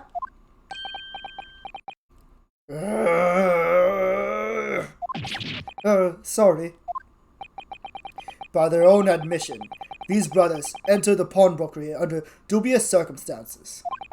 However, they panicked and fled on hearing the gunshot, having first made good their mess. The way he said it, we hardly sound like roughs at all. We don't, Nash, we don't. Can he make us sound a bit more cutthroat? It can't be just a coincidence that these men showed up at Winterbanks that night. There's more to their testimony than meets the eye. I'm sure of it. Cross-examination. A legal entry, the whole truth. Alright, gonna save as always.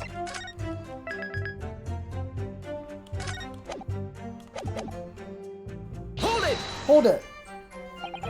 If that's the case, then why didn't you testify to that effect in the first place? Well, you know, we ain't exactly squeaky clean, are we? We ain't, Nash, we ain't. If we admitted to something like that, people would think we was up to no good. Well said, Ringo, me old China. We'd only land ourselves in even more trouble. And in fact now,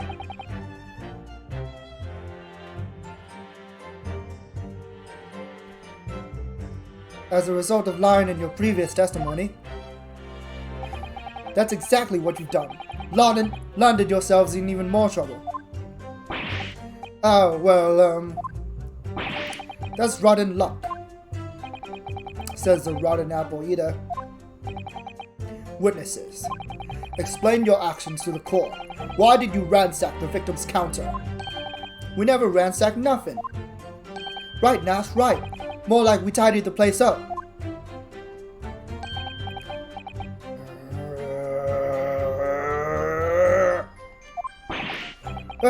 Sorry.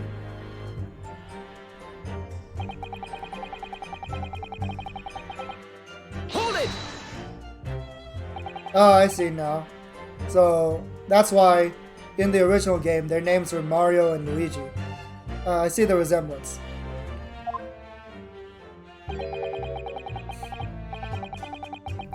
The sound of the gunshot shocked you so much, you knocked all those things off the counter. Well, it shocked one of us that much, yeah? This bag of nerves needs to learn to keep his shirt on. Look, it was loud, alright? Blimey. Me dead granny would have woken up at that bang. Big brother, scared like a bloomin' baby, and fell over on the counter. He knocked over a load of books, a candlestick, and some skull whatnot. That got tangled up in some marionette, what knocked over a picture frame, what knocked them scales on the floor. You've really mastered working quietly then. What a racket. Me granny would have been scared back into her grave at a clatter like that. So in short, the gunshot took you by surprise.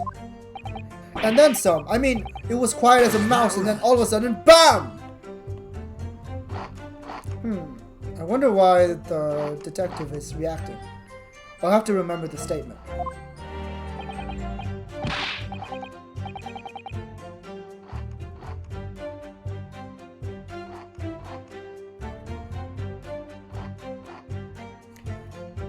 And picture the scene, right? I hear the gunshot, and then next thing I know, there's a skull rolling across the floor. That definitely banged in the pitch black. I ain't gonna forget that in a hurry, I can tell ya. And yet, despite being so scared, you had the composure to tidy the mess you'd made. Eh? What do you mean, Gov? I would imagine most people would have left the rolling skull and fled without a second thought. You want to give the skulking bruvs a bad name, if nothing else, we're tidy. Well, pardon me for the slander.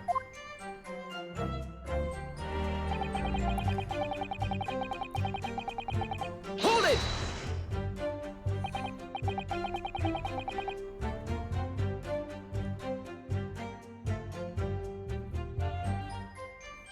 So, you didn't try to open the storeroom door then? Not on your life. It went deathly quiet after that, it did. Put the wind right up me. But anyway, the door was locked, wasn't it? No way that was opening. Yes, of course. It was locked from the inside, or so we were led to believe. It was, Gov, it was, from the inside. Right, so we had no way of knowing what was going on there, did we?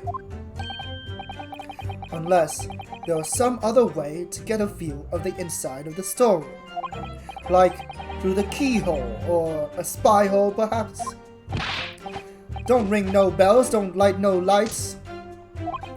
We had to cut and run before we noticed anything like that. We're still cutting our teeth in this game, see? But one day, we'll really cut the mustard.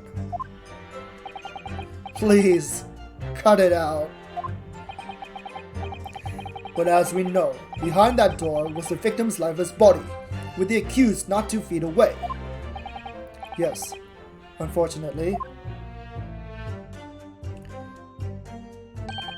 Gina was in there, unconscious, with a gun in her hand. To confirm, would it be correct to say that neither of you set foot inside that storeroom? That's right, Gov, that's right. Couldn't have even if we wanted to.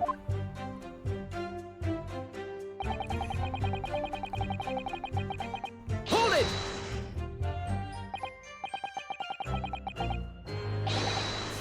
Yes, whereupon you fired a shot from your own gun at Mr. Herlock Sholmes. Oh, yeah, we was a bit nasty there. We was, Nash, we was. Truth be told, I was already shaking like a leaf when you lot turned up. If you're shaking like a leaf, don't put a loaded gun in your hand. Good advice, miss, good advice. Truth be told, mine went totally blank. Before your mind goes totally blank, make sure you don't have a loaded gun in your hand. Mental note made, miss. After that, we legged it down the street, but apparently we looked dodgy to the coppers or something, so they clapped the derbies on us like the winking. And after you've been handcuffed, the police found this revolver in your possession, correct? Well, yeah. But listen, that proves it, doesn't it, eh?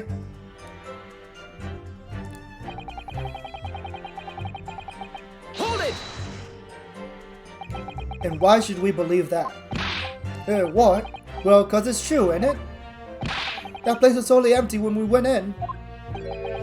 At that time, the victim was already in the storeroom, having been forced to open the door by the accused who had a gun to his head. In other words, on the night in question, these 2 witnesses never even laid eyes on the proprietor of the pawnbrokery, Mr. Winterbank. Correct. You've got it, mister. Down to a T. So the Skokin brothers never actually encountered Mr. Winterbank. Is that really true, I wonder? That's it? That's the full extent of their testimony. What is it, Runo? You look very fierce. I could pour you some herbal tea if you're tired. Oh, thank you, but I'm fine. Being such a logical thinker, you'll probably laugh. But I feel as though these brothers are still hiding something important. It is nothing more than a feeling, though. I have no proof to support it. Well, feelings can be very logical at times. Sorry? People's expressions, the movement of their eyes, the words they choose, you can take all that in and your brain will quietly analyze it to come up with a feeling like you described.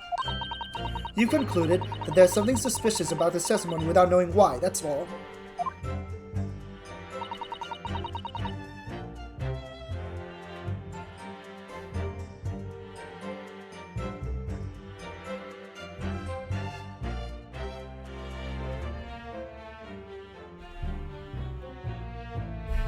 I think you should trust your instincts. Iris. Thank you. Sometimes I think if she's 10 years old, I must be 5.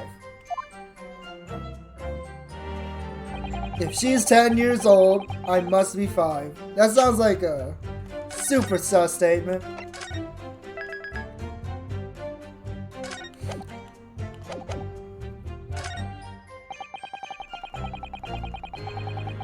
Hold it!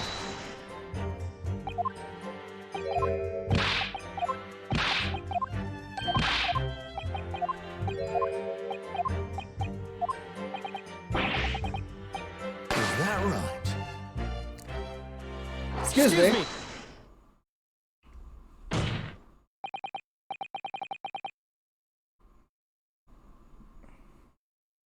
Inspector Gregson, do you have something to add? Like I keep saying, I don't appreciate being lumped in with these scoundrels. No, something to add about their testimony. You seemed to react just now at what Mr. Skulkin said. Did it make you think of something? It's probably nothing, of course.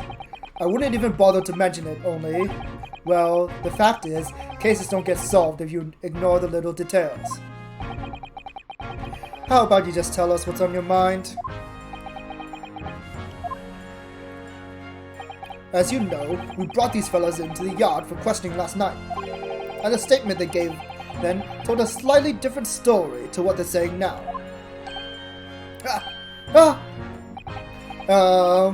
Did it? You claim to heard the victim shout something out before the gunshot. Might have, Gov, might have. Does ring a bell now you mention it. Granted, it's only a minor detail, but I can't help but feeling perhaps you've been a little bit sloppy with your testimony here, fellas. If I discover the witness's testimony has been any more sloppy than it has hitherto proven to be, I shall be forced to bring the very harshest punishment to bear against them. Easy, easy. We'll get it right this time. That's it, yep. It's all coming back to me now. Then speak. Supplement your testimony with whatever details have miraculously returned to your questionable minds, sirs. Right you are, Gov. Just before the gunshot, we heard a voice yelling out, "Give me that gun!" Well, that's...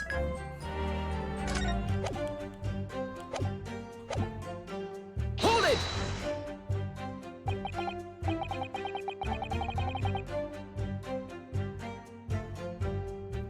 So in fact, you heard the voice and the gunshot almost simultaneously. We did, Gov, we did. Although, I suppose if you're being honest, we heard a kind of wavering voice before the yell and all. If you don't want to get shot, give me that gun! Bam! Kind of thing. A career in acting tragically missed. And where were the voices coming from? Could you tell? Of course we could. From the other side of that door, being behind the counter, it was. In the storeroom, where the victim was found dead. And the voice you heard? It was that of the victim, Mr. Winterbank?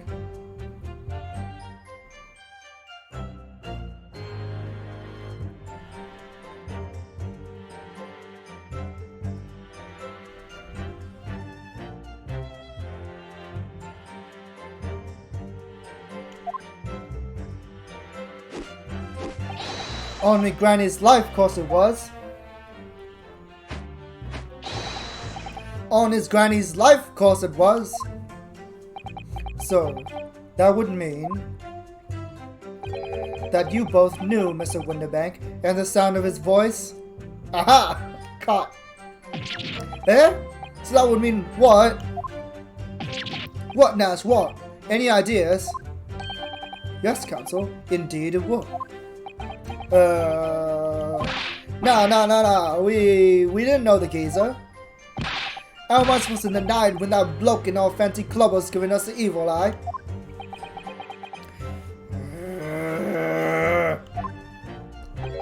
If you value your lives, you ensure your testimony is accurate and true. On me granny's life it is. On his granny's life it must be. It's a good job his granny's dead. To summarize then, immediately after hearing the voice of the victim, you then hear the gunshot,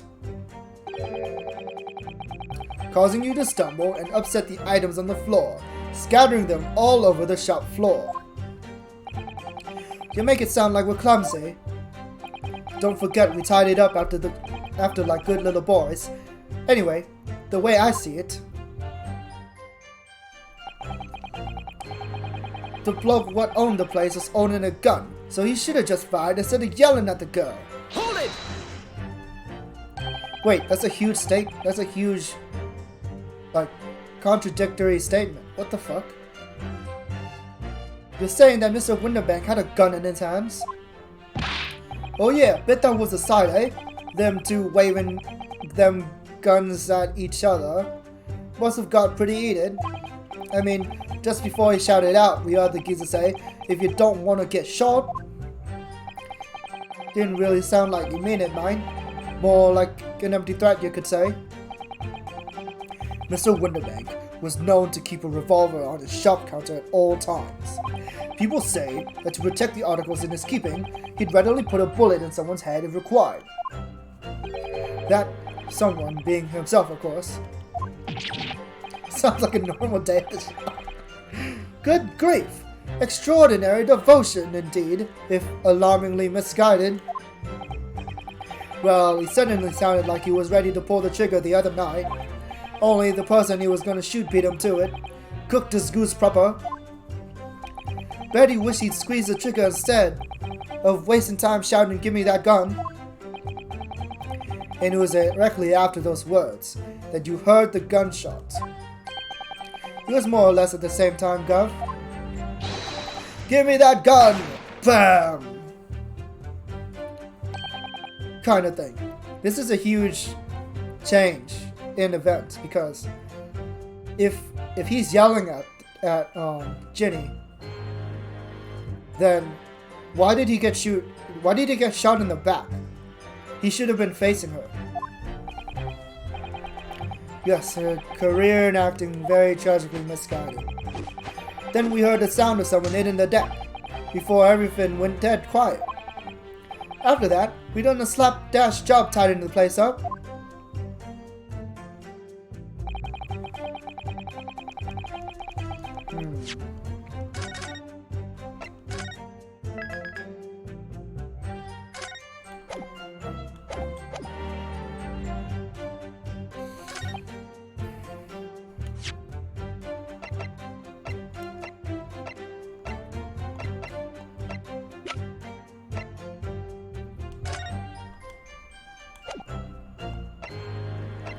How do I prove this?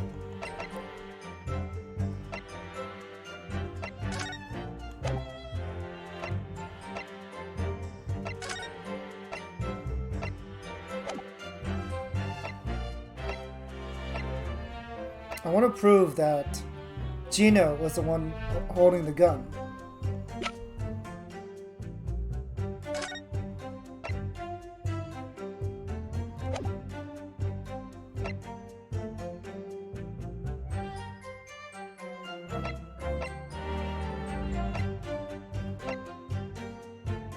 Oh, maybe this? Objection! Let's just consider the implications I stated for a moment, shall we?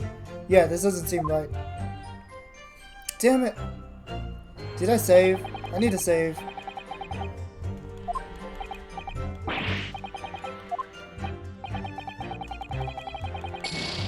Ah! I remember Thunderhawk telling me that there was a very annoying part in the final trial. So, I'm wondering, am I at that part? Because I don't really have a clue what to present. And I'm pretty sure he's gone to sleep by now.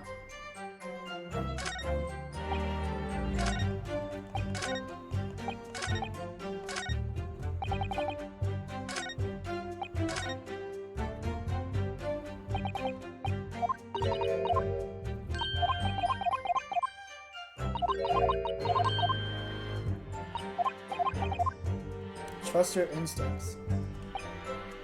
Hold it! Just gonna look through the statements again, see if there's any new reactions.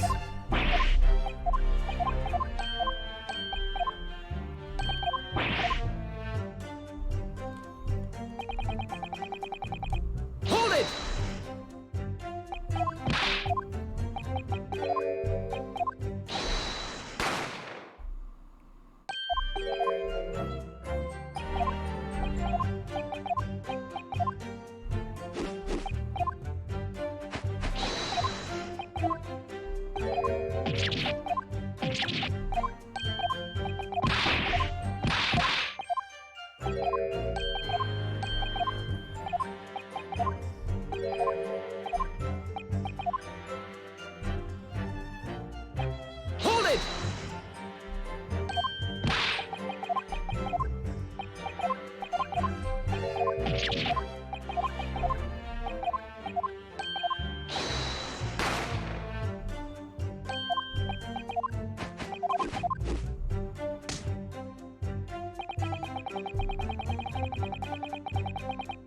it!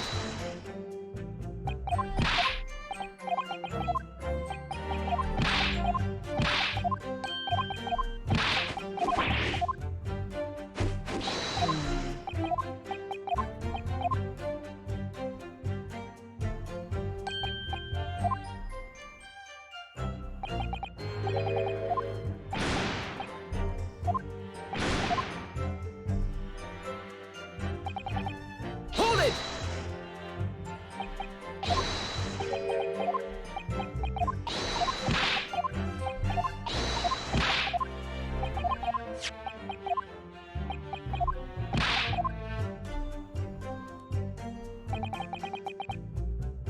Hold it!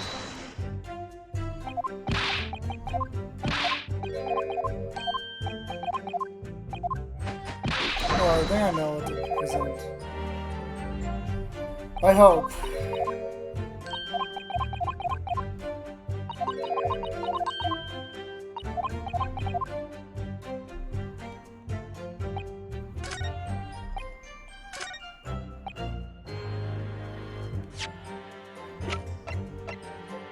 Objection!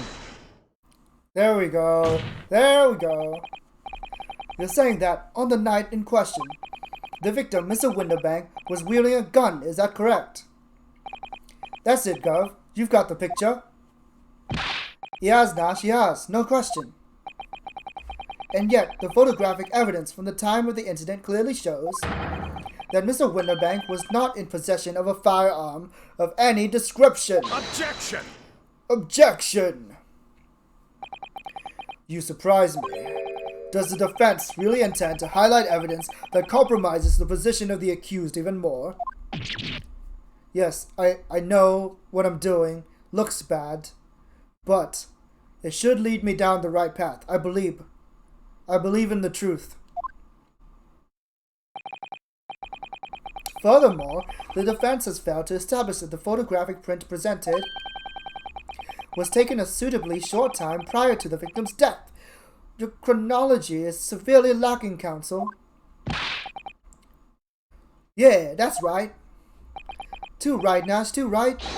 The old geezer could have been about to turn the tables on the girl, eh? Hardly likely. No, I'm afraid this won't stand as conclusive evidence. Ugh. Continue with the cross-examination, counsel, and heed my earlier warning, witnesses. A skulkin's never a skulkin. Wait, seriously? That did nothing? Holy shit! I just got, like, extra dialogue for no reason. What the fuck? So, like, they planned it. The game knew that you would present that evidence there. What the fuck? Who the hell has time to write that? But now I don't know what I'm supposed to do.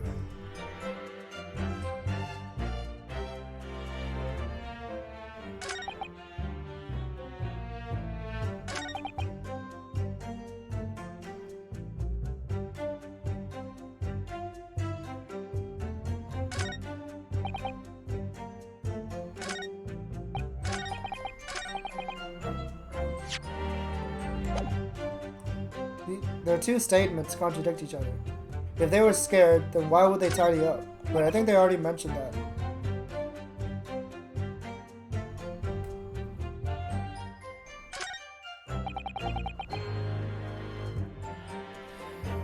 I don't know what to say.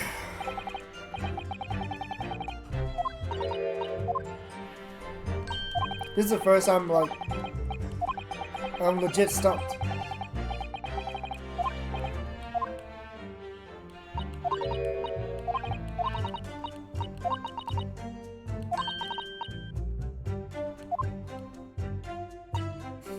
This doesn't help, Iris.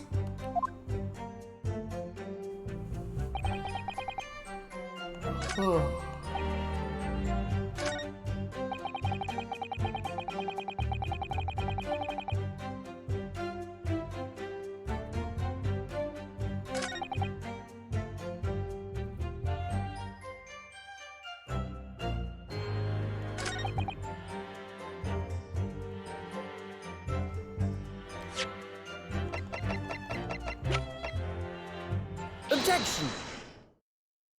Okay, so this is the other choice that I thought that it would be. Okay, good shit. I figured it out.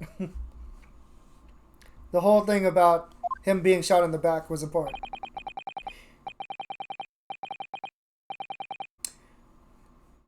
That on the night in question, the victim, Mr. Winterbank, was wielding a gun. Is that correct? That's it, Gov. You got the picture. Yes, Nash, yes, no question. And yet, photographic evidence obtained immediately after the incident clearly shows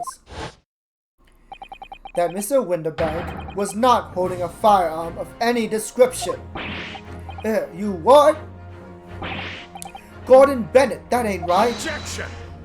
Objection! There can be no question that the victim's revolver was used in the incident. I would remind the court that Mr. Winterbank's gun was found at the scene. Not only was it identified as the murder weapon, but it was found in the accused's hand. Yeah, that Moldula used the victim's own gun to finish him off. Alright, but then explain this. You said that Mr. Winterbank had his own gun. How can he have two of his own gun? Where's the other gun? Explain, please. Give me that gun. Bam. Kind of thing. Hold it! Hold it. Stay exactly where you are, right there. Eh? If the crime had taken place as you so colorfully described in your testimony, it would give rise to an undeniable and significant inconsistency in the final moments you just acted out. Goodness, are you sure, counsel? You intrigue me, my learned friend, but let's see some evidence to support your claim. Where is the proof that demonstrates its inconsistency in the witness's portrayal of the victim's final moments? Do I just show him the same thing? Take that! Take that! According to their testimony, the witnesses claim to have heard a shout of "Give me that gun," followed by the gunshot. Indeed, with the two events happening almost simultaneously, or so we've been led to believe. Yes, that's right. Now, if that testimony is true, it would mean that at the moment of death, the victim and his attacker would have been facing each other. However, if I could ask the court to study the photograph of the victim's body again, you can clearly see that Mr. Winterbank was in fact shot from behind. So, as I stated before, there is an undeniable inconsistency in your testimony, Mr. and Mr. Skulkin.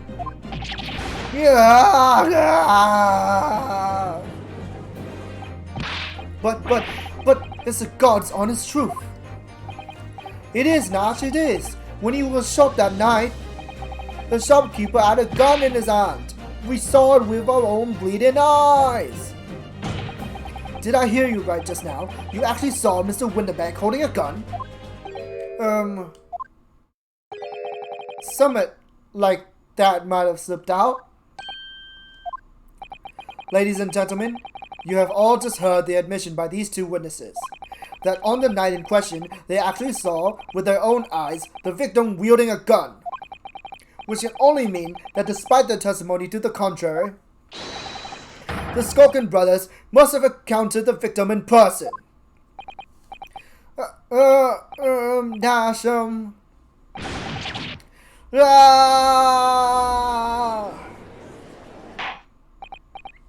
Order, order, order!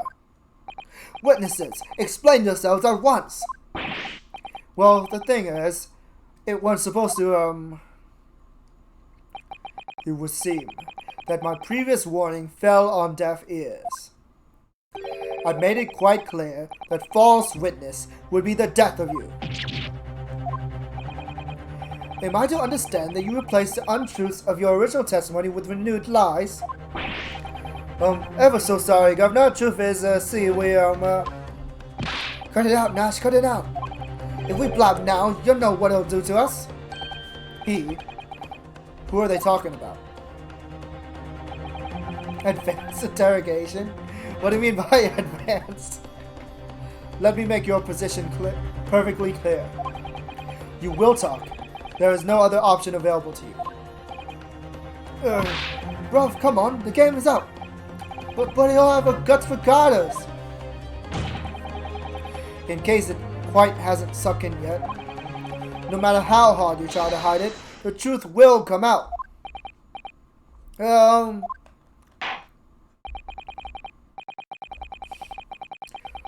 On the night in question, it is now apparent that you brothers met face to face with the victim. I demand that you testify again to explain the precise circumstances under which this meeting took place. Well, do we have to? On pain of death. I suggest you make yourselves fully aware that this is your very last chance to tell the truth. Finally, the last testimony, right, guys? This is the last one, right? Please, God, tell me this is the last one. Encounter with the victim.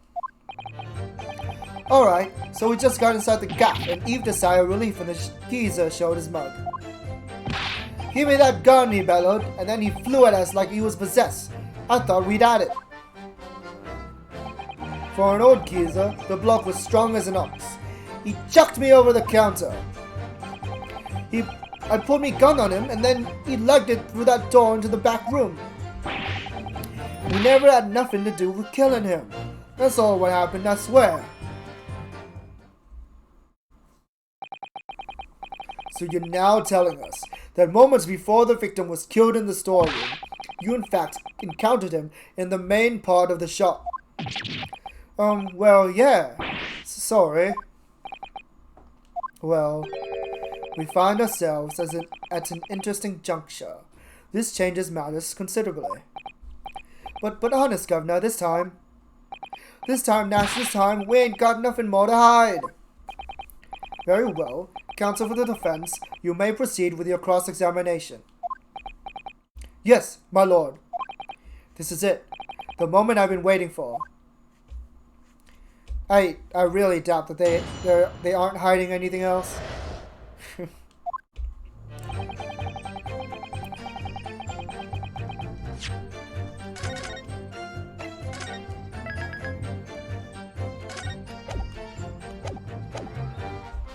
Hold it! When you say geezer, I presume you mean the victim and proprietor of the shop, Mr. Winterbank. Who else, sorry? I mean, that's right. We was keeping a close eye on the entrance to the gaff, obviously, but we never thought no one was going to come out of the back room like that. The back room being the bond broker's storeroom. Yeah, that must be where he popped up from. Only place he could have been. So it would seem the victim was already in the storeroom when these brothers entered the premises. Which means Ginny must have been in there at that point as well. But that doesn't make sense, does it? If Gina had threatened Mr. Winterbank in the storeroom with her at gunpoint, then why would he have emerged from the same room all alone when the brothers arrived? Alright, so this is my theory. Gina tried to rob him in the storeroom. So he knocked her out. And then he went back out and met the brothers. That's my theory. Oh, I don't know. Because that's the only explanation to why Gina is lying on the floor unconscious. We still don't know why that is, right? Did you see the accused at that time? What? That mole Tula? Couldn't tell you. No way, Cabo. We had bigger fish to fry then. I mean, the old geezer just lost it. Give me that gun, he bellowed. Then he flew at us like he was possessed. I thought we'd had it. Hold it! You mentioned that Mr. Winterbank shouted those words in your previous testimony too. However, you claimed that you heard him yelling them on the other side of the storeroom door. Oh, did we?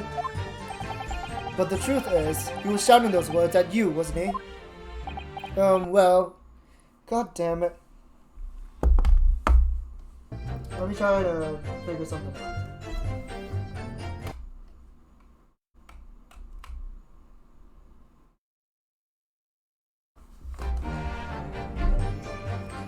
Well, yeah, was the victim, Mr. Winterbank, wielding a gun at the time. Was he ever? Blimey, Lummy. A great ugly barrel, yeah. Pointed straight at me, front of piece. Damn it.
Hold on.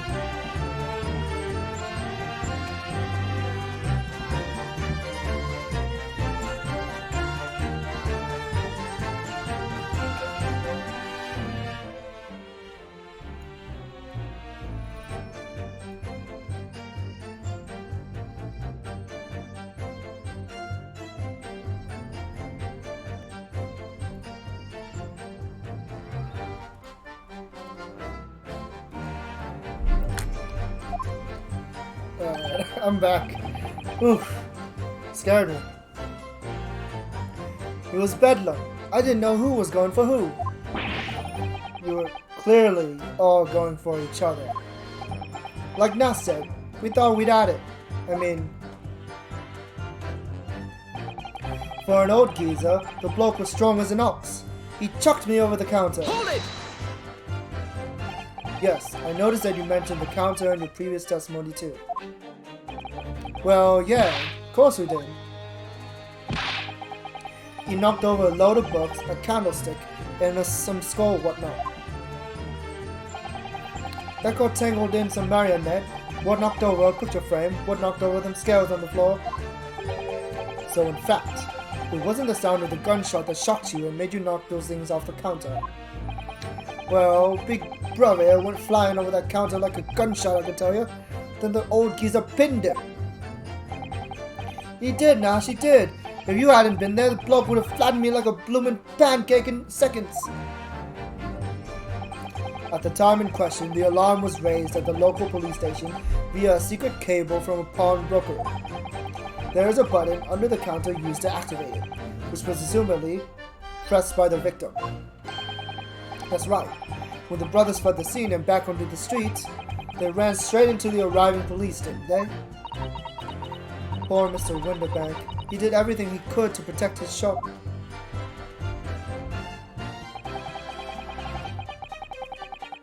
Hold it! Were you intending to shoot Mr. Winterbank? Nah, never. I was just, looking out for me bruv, weren't I? He was being flattened, don't forget. By a man whose shop was being burgled, yes. And then, the man fled into the storeroom and you pointed your gun at him, is that it? Yeah, that's it. He shoved me away, then ran out through that door and shut himself in.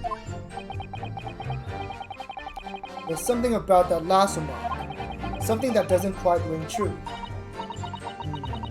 I wonder why Mr. Winterbank ran away into the storeroom. What? Well, according to what everyone's saying, Ginny was in there waiting for him with a gun. Ah, yes, that's right. Gina allegedly used Mr. Winterbank's gun to threaten him and force him to open the storeroom door. In which case, how did the gun end up in Mr. Winterbank's hands again? I have no idea, but that is strange, isn't it?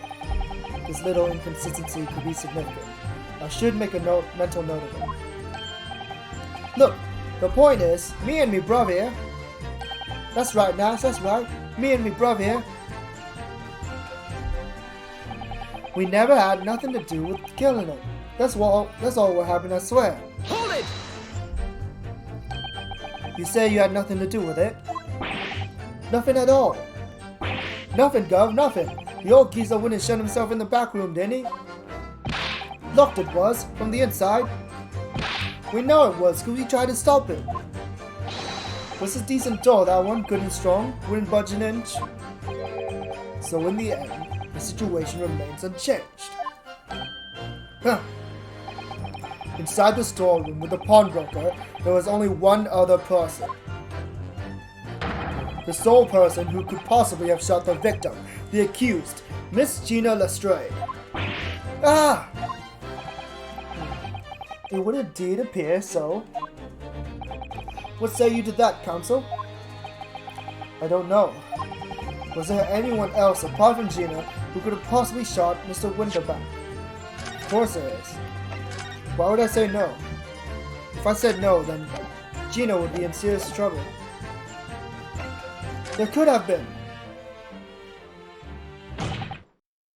Mr. and Mrs. Spoken. What? What's that look for? From the moment you admitted you encountered the victim face to face at night. The course of this trial changed completely. It did. What is your point, my dear learned friend? The question we must answer is who could have shot Mr. Winterbank, and it is the belief of the defense that the defendant is not the only possible answer at all. Yeah, so now there's clearly a short person that could have shot Mr. Winterbank as soon as he turned around to go back into the storeroom, right?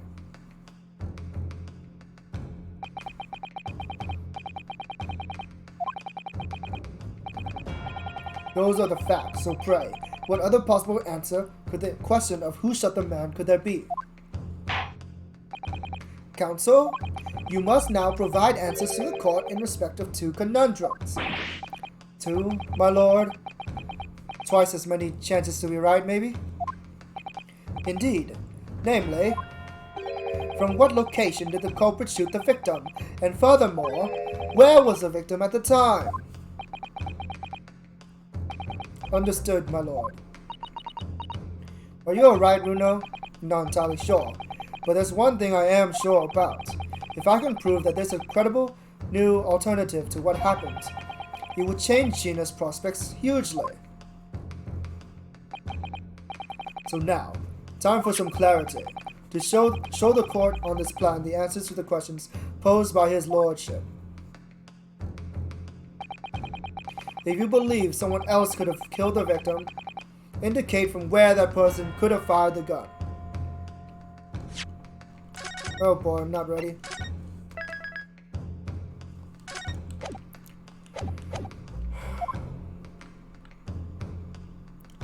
Take that! The defense believes the culprit could have shot the victim from this location here. And in answer to the second question, assuming the culprit fired from the location indicated, where was the victim at the time? Take that! Take that!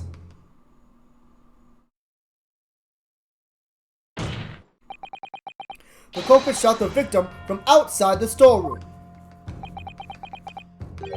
Continue. Mr. Winterbank died instantly from a bullet wound in his back. Looking at the stain of blood on the storeroom floor, it doesn't appear that the victim's body was moved after death, which tells us that he was almost certainly shot while he was in the storeroom.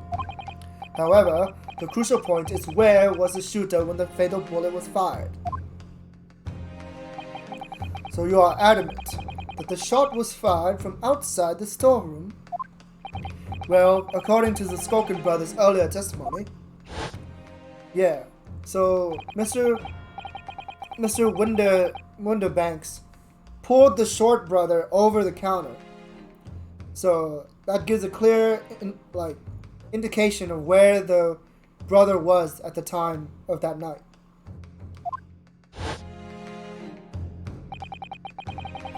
If Mr. Winderbank ran through the door, we have to assume that the door was open at the time.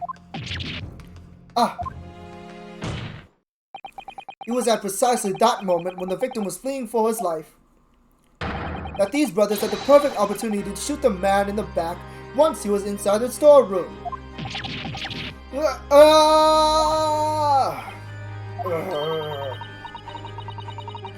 Come to think of it, do you remember what the prosecutor said at the start of the trial? Moving on to the findings of the Scotland Yard's coroner. His report states that the bullet entered the body on a rising diagonal trajectory. It means the victim was likely shot by someone significantly shorter in height than himself. Poor man, shot while he was running as fast as he could to safety. Oh, of course, he would have been leaning forward as he was running away. So even if the bullet was fired horizontally, it would have entered his body on an upward trajectory. So the culprit isn't necessarily someone shorter than Mr. Winderbank. Objection! Objection! I'm sure my learned friend couldn't have forgotten that the storeroom door was found closed and locked from the inside. You claim the victim was shot as he fled into the room. Do you also claim his corpse was dexterous enough to turn the key in the lock? But, what if someone else locked the door? Yes, there is someone else who could have locked the storeroom door. Is that so? Very well then, counsel. Present your hypothesis to the court. In the scenario just described, the defense's assertion is that the victim was shot from outside the storeroom. In which case, who shut and locked the storeroom door from the inside? Well, there's only one person, right? Take that! Obviously, the person who locked the door was the only other person inside the storeroom at the time. The defendant, Gina Lestrade. Objection! Objection! That's absurd! The only problem is, we don't know why she locked the door. Hopefully, we'll figure that out soon enough. You're suggesting that the accused deliberately engineered the sealed room? For what possible reason? It's really interesting, this antagonist. Because most of the time, your rival or whatever are like able to be like multiple steps ahead of you. They're usually like really calm and collected and whatnot. But this guy gets confused a lot.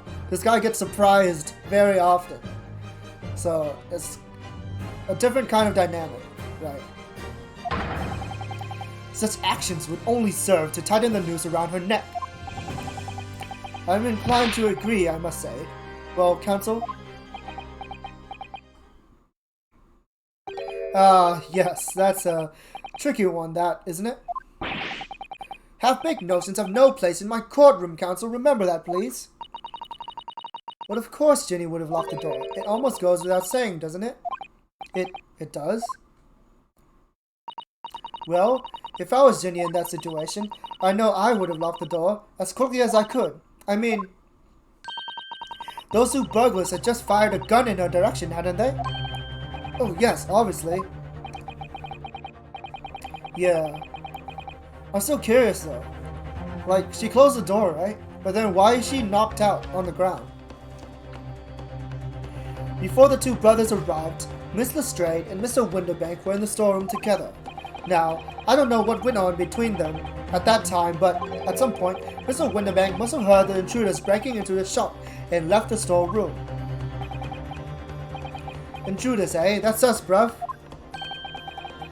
If your theory is correct, that will leave the accused alone in the storeroom. Yes, it would. Then, probably only moments later, the victim fled back through the storeroom door, hoping to escape danger. Bang! Hit in the back by the bullet, Mr. Winterbank fell to the floor where he was just inside the storeroom. And what we have to ask ourselves is now, why would the defendant have done in this situation? What would the defendant? I see where you're going with this. Outside the storeroom was a terrifying killer who had just murdered Mr. Winterbank. As soon as that thought struck Miss Lestrade, she slammed the door shut and locked it, in order to save her own life. Hold it! Hold it? But I mean, we ain't the ones who done it. We ain't, girl, we ain't. You gotta believe us. I mean, come on. We never shoot no one. You clearly shot Mr. Sholmes. That's blatantly untrue. I know for a fact that you would. Because before my own eyes, you shot Mr. Herlock Sholmes. There's only one logical conclusion here. Mr. and Mrs. Skulkin, you brothers had every opportunity to have been the true perpetrators of Mr. Winterbank's murder. I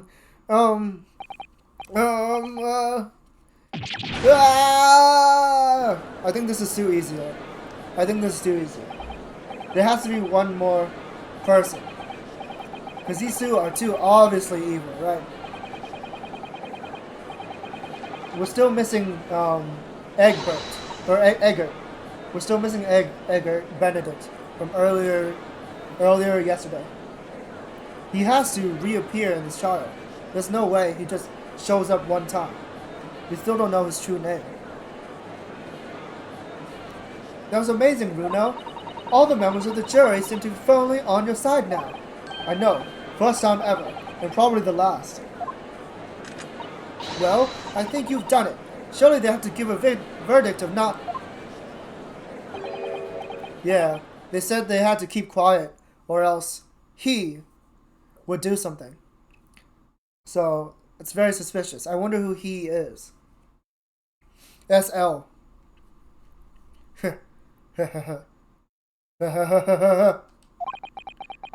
An admirable effort, my learned friend. What's this now? He's laughing. You find the situation amusing, Lord Von Zeeks. I myself find the defense argument most persuasive. I dare say, such chicanery is the bread and butter of the street performers in your provincial eastern nation. But such blatantly malicious conjuring tricks amount to nothing more than inexcusable pettifoggery here. What? The hypothesis you put forward so ostensibly credibly cannot and will not stand. Because, you see, it contains a fatal flaw. A fatal flaw? Do you mean to tell me that you're unaware of your logic's failing? I say, Lord Van Zeeks, might be an idea to explain this bully conjuring trick or whatever it is to the troops on the ground. The fatal flaw in my learned friend's argument is really very simple to understand. Assuming you're not too dim-witted to count bullets. Yes, I already put that into consideration. That's why I'm assuming that there has to be another person with another gun. By George, count bullets! Oh dear. He noticed them. What's everyone talking about? Naruhodo, why are you so dumb? Counsel! Yes, sir. Tell the court, how many bullets were found at the scene of the crime? Two bullets. Correct. The first, that which hit the victim in the back, ending his life. And the second, that which struck the detective, Mr. Herlock Sholmes, on his arrival at the scene. Indeed. The defense presented a picture showing the damage caused by the second bullet earlier in the proceedings.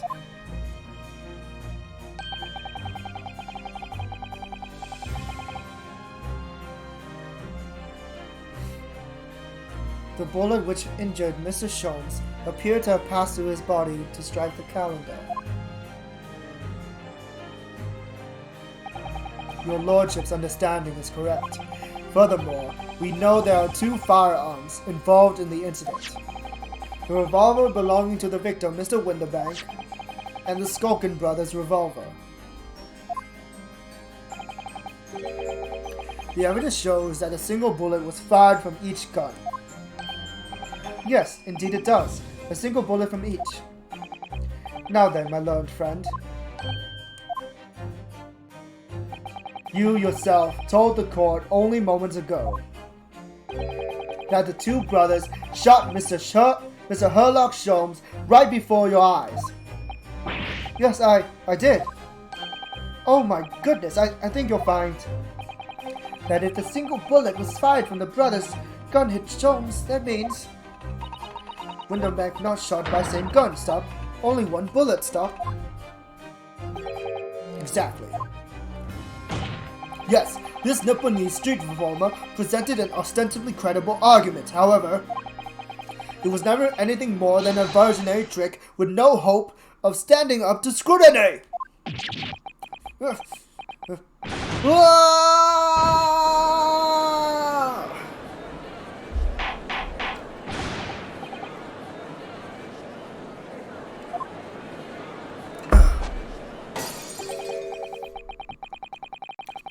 Pray forgive the discourtesy of flinging the dredge of this hallowed nectar into the public gallery. Lord Van Zeeks. But this court needs to open its eyes. The accused, Miss Gina Lestrade, is no ordinary little girl. Despite her young years, she can, regrettably, no longer be described as a juvenile. No, the person in the dock is far from a law-abiding citizen. She has a past riddled with criminal conduct. Oh no, she has jail time. The truth is, the accused broke into the pawnbrokery on the night in question with loathsome intent. As we can see beyond the doubt in this print which depicts her threatening the victim with a murder weapon. And oh shit, here's the disc. Finally the disc is shown. And I have here in my possession one more piece of evidence the prosecution wishes to present. That disc.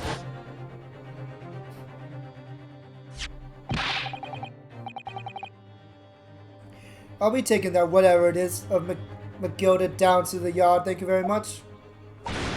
No, don't give it to him. It's mine, that is, mine. I'm sorry, miss, but anything belonging to McGilded must be taken in as evidence now.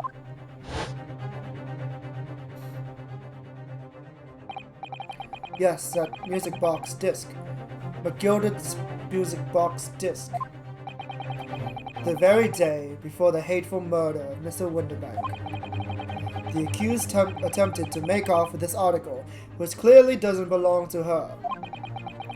And with none of the subtlety of a pickpocket, I might add, but by brute force and brazen impotence. Good gracious. Make no mistake, any sympathy for the accused on account of her years is misguided and dangerous. There are no depths to which this girl would stoop if pushed, no crime she would not commit. The court forgets that fact at its peril. I see. I think it would be prudent to take this music box disc into evidence, counsel, as a grim testament to the defendant's character. Lord Van Zeeks, Inspector Gregson. What? Yes, Inspector? We had a meeting yesterday at the yard with the prosecution service, and, I think it was agreed that the disc wouldn't be used as evidence. Uh-oh. What's this all about? Why is the inspector acting so strangely? That's the first time he said anything to Van Zeeks at all. I am unaware of any such meeting. But those were the instructions, right from the top! The government bigwigs were insistent. Inspector, I am the prosecutor, and I alone determine how to present my case. Your warning is noted. Thank you. Ah!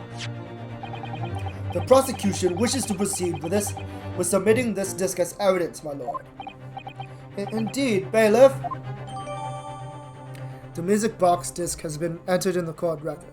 Music box disc, a metal disc used to play music in a mechanical music box. On the reverse side is a note that reads "For McGildy."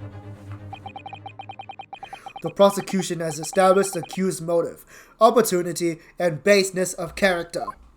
Baseness? Baseness on what? There's nothing more to add.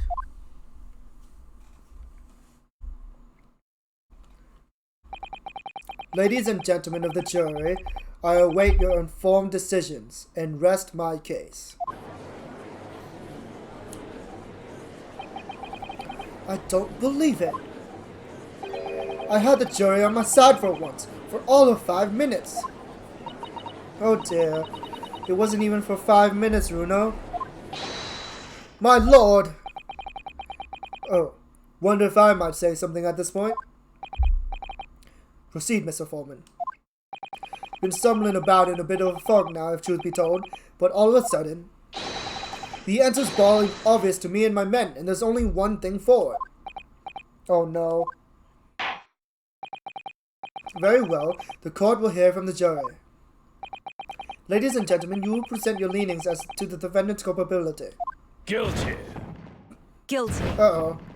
Guilty. Here we go again. Guilty. Guilty. Please, let me breathe.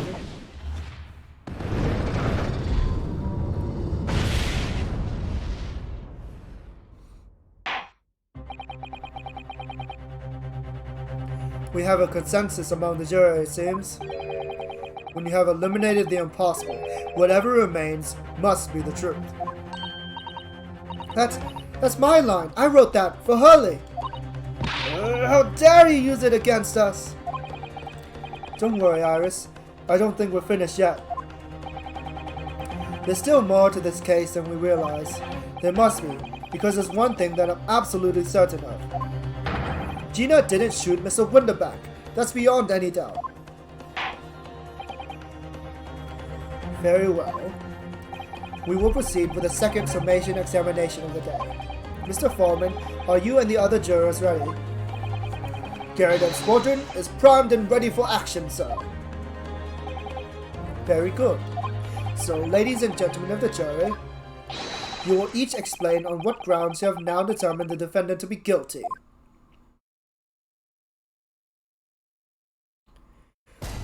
Judicial findings. The jurors' contentions. Once a rogue, always a rogue, I say. Different breed to us law-abiding citizens. As only 2 bullets were found at the scene, I would say the whole case is done and dusted. You don't need a stereoscope to see the truth here. Every which way you look at it, it was that pickpocket. I never imagined that simple operation would cause me such grief. The accused attempted the theft on the previous day. I can see him for a busy day ahead. I am ballistics expert. I have seen many shootings. There is nothing I do not know about guns. Don't tell me this Russian revolutionary is going to be the key to solving this case. Have to admit, I was rather bowled over by the argument put forward by the chap in black. But when that fell apart like a house of cards, I saw that I'd jolly been well hoodwinked. Well, no more. The whole courtroom is turning against me. It's not fair, Iris. That prosecutor's being mean. Just because Ginny's done something she shouldn't have done in the past, that doesn't make her a murderer. Oh, here's another bottle of wine. Allow me to savor this fruity vintage while I savor the spectacle of your fruitless debate on the matter. Here's to the truth coming out. Eventually. That's enough preamble. Counsel, proceed with the summation examination.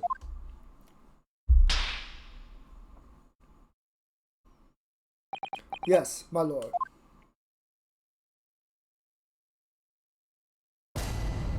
Jury examination. The defense's rebuttal.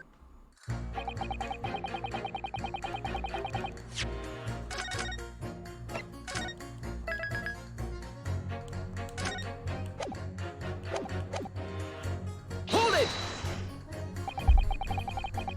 Just because Miss Lestrade has a history of pickpocketing, she must be guilty of murder. Is that what you're saying? Well... Are all members of the British Army so quick to judge? I beg your pardon? Are you mocking Her Majesty's Armed Forces, the greatest military organization in the world? No, I'm simply illustrating my point. Making assumptions about people because they're a soldier or a pickpocket is wrong and dangerous. Well, yes, might have a point there, I suppose. But let's not forget, the girl had already shown she had it in her from before. She's clearly a criminal sought through and through. Can't deny it. When you say that she's shown she had it in her, are you referring to this? Exactly. Tried to swipe that only a day earlier, Or am I mistaken? Not exactly. Given that I was actually there at the time, it's hard to refute that. I've actually never seen the real thing. I can't wait to have a closer look at it. Oh yes, of course.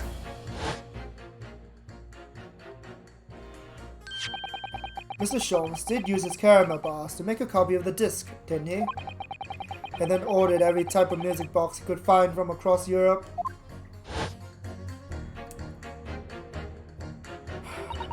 We still don't know what tune it plays though, do we? But I'd love to see how the original compares to Harley's copy. A gilded disc. Could it be a clue somehow? Perhaps we should examine it in more detail. There's like...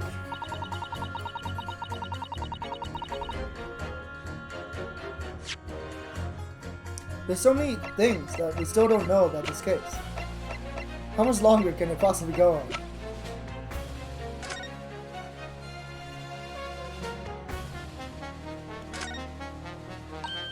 Oh, Bruno, look! This is blood! Yes, you're right. Just a small smear, but definitely blood. Actually, I feel as though I might have noticed that before. Ha! Then it's my time to shine again. I thought I'd be waiting forever. Alright, hold still with that disc, Bruno. Can we get this done quickly, Iris? In a flash. I don't understand. What's the point of this? It would be Eggert's blood, wouldn't it? Green. It's the same blood.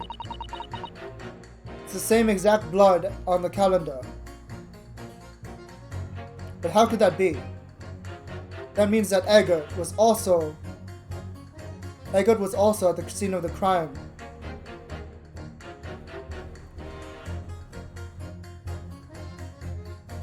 I was thinking that might be the case because it's possible that the bullet simply stayed within Sholmes' body instead of flying out, right?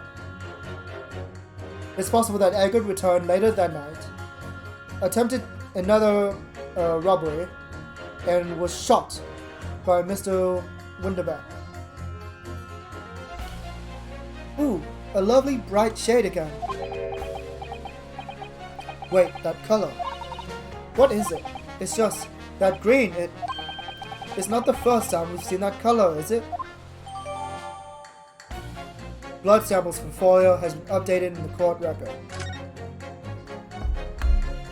Damn it, my FGO AP is full. I need to unfill it.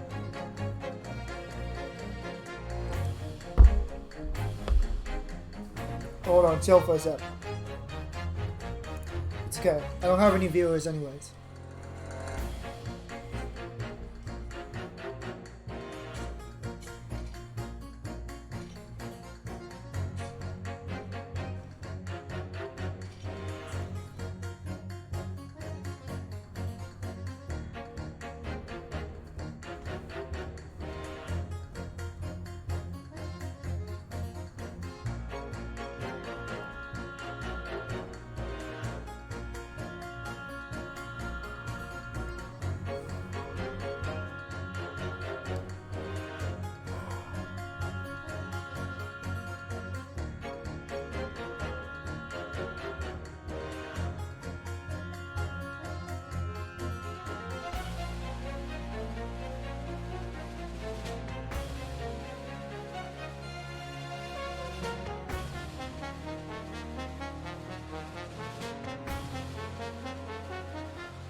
I love this music though.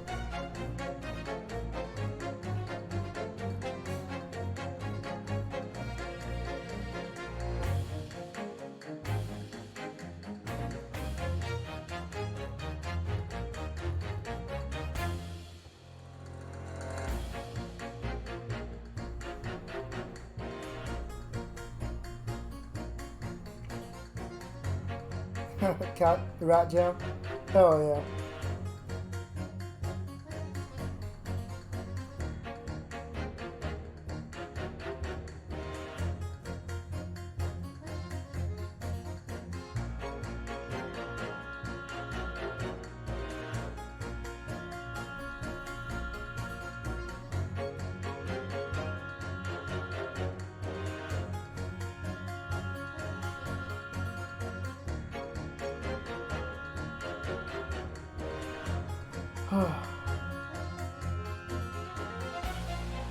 I wouldn't be surprised if I lost my voice tomorrow morning.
What the fuck? I'm watching this tuber, and her numbers seem to be a little bit broken. It went from 0 to 600, and then down to 279. I wonder what might have happened. That has to be a Twitch bug, right?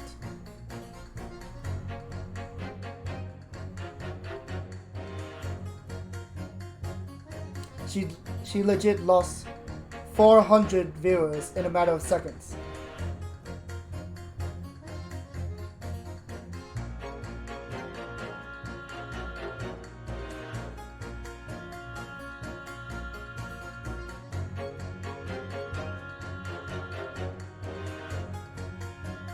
I'm kind of determined to finish this game tonight, assuming my voice can handle it. Because I want tomorrow and the day after to have plenty of time to draw. So I'll be going on a hiatus for 2 days possibly, assuming it takes me that long to complete the piece.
Hydration check, nice. Whew.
Oh shit.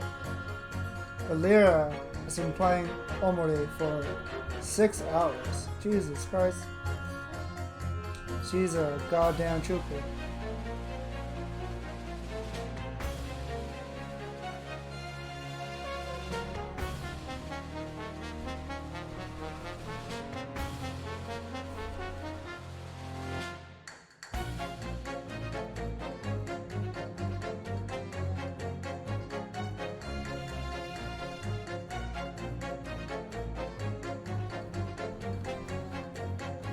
Alright, I'm actually gonna take like a real break. So BRB real quick. I'll leave you guys with the music.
Alright, I'm back for real now. Let's get on with it.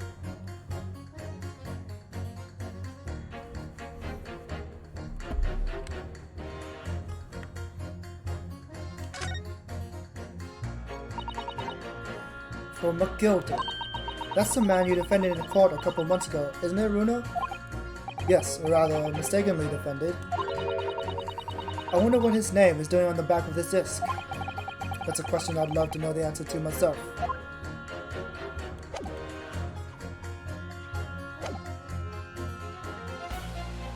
Hold it!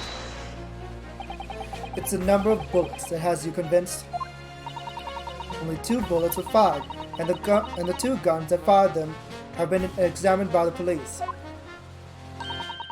When the parlor maid asks me how many are invited for dinner, I always tell her to count the table settings. Well, that's logical, I suppose. Although, yes, sometimes after dining, crockery does go missing. 1 or 2 guests rather like to find china. Does your employer dine with thieves? I suppose. If there was another bullet somewhere of which we were unaware, I'd have to reconsider my position. A 3rd bullet somewhere on the scene. Could that be possible? Oh boy. I don't know. I don't know about this question. It's certainly possible, right? It has to be. Because, well, I have to prove that there's another bullet. Alright, this is probably a dumb idea. I shouldn't have said yes. Because I don't really know.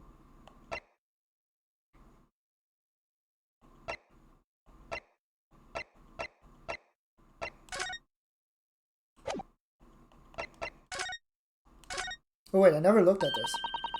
You have to pop your 2 prints in here to start with, you see. Yeah, I don't know where it would be.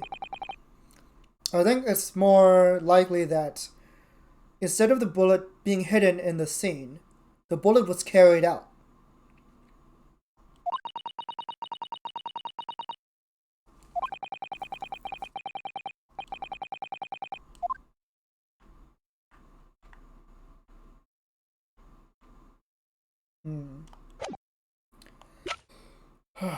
Fuck. I think I just lost the point here.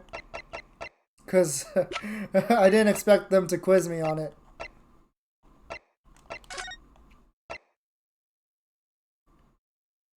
One thing you noticed that the lamp was broken. Huh. Where's the lamp? This? Oh, I see. I see it. Isn't it obvious how it broke? It was when the guy was thrown over the counter. That's my explanation. I mean, you can also say that it was because a bullet was fired, right? Because I feel like a bullet was fired here, goes through the lamp, hits Eggert in the shoulder. Yeah. Hits Eggert in the shoulder and then hits the calendar. That's my theory right now. Because all of these items are completely fine. But then there's this one.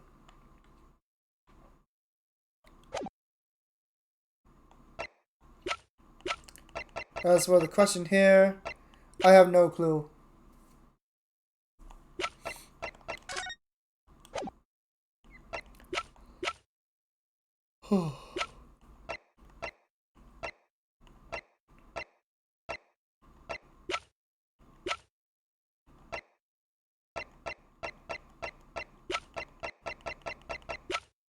Take that! I'm just gonna throw some random answer so I can get out of this. Because I fucked up.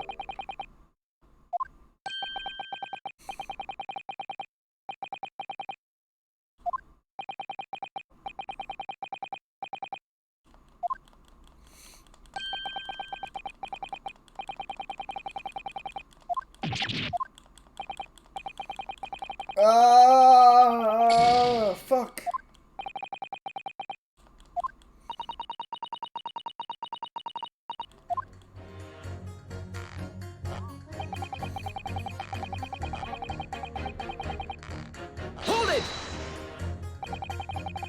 So if I've understood correctly, you need two pictures. A left eye one and a slightly different right eye one. Exactly! Then you can see the scene in 3 dimensions, like this. So if we have 2 bullets, I don't think you can see anything useful with them. I think you'll find that no matter how much you squint, the truth of the situation always looks the same here. The only person who could have shot the victim is that girl in the dock. How can you be so sure of that? Think about it. The Scogan brothers shot the great detective, didn't they? Yes. That's been mentioned once or twice. Well then, Charlotte's coming into focus now, isn't it? This is a waste of time. I'm not going to change this man's mind anytime soon. I never imagined that simple operation would cause me such grief. Hold it! Hold it! Would you please stop muttering about things that have nothing to do with this trial, sir? The defendant's life is on the line here. Well, the thing is, I couldn't really say that it has nothing to do with this trial, to be honest. Alright, here it is. I mean, there's no question that the man was shot, but the bullet had simply vanished from his stomach. It's quite inexplicable, don't you think?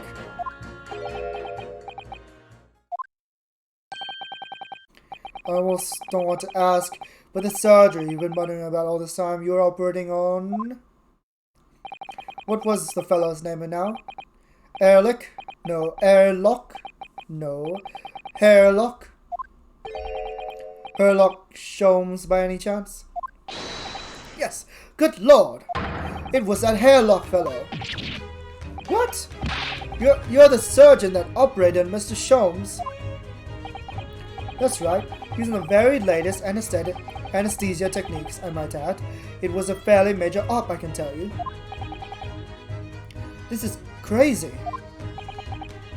Let me see. The fellow was brought in not long after midnight, if I remember correctly. They said he'd been shot by some criminal or other.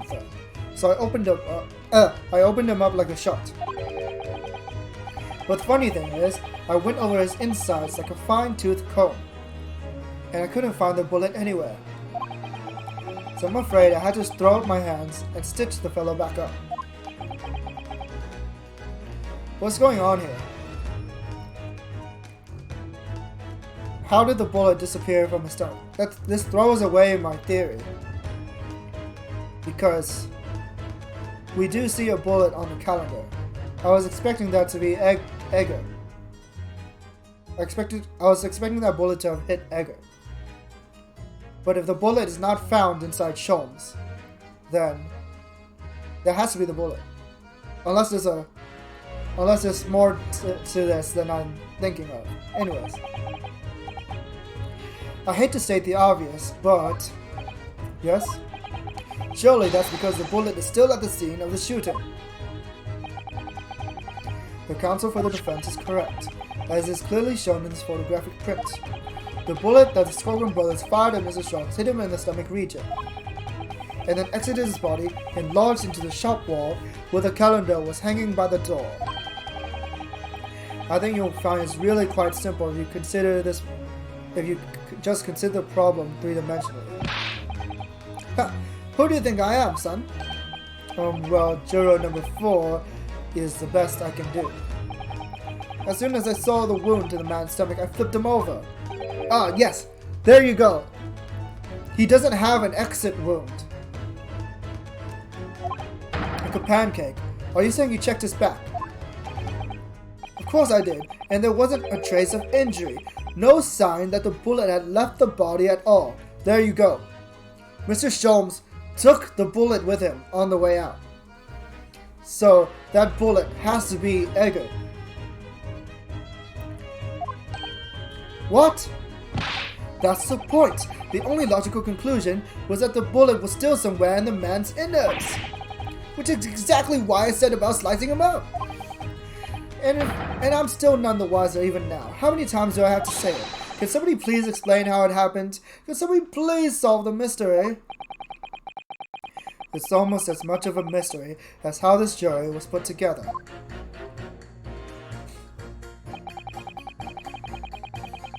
until I think the bigger problem is, why are you only sleeping for 4.5 hours? You should be getting a lot more sleep than that. I don't want to be sleeping for, I don't want to be streaming for another 4.5 hours if I can help it. Because,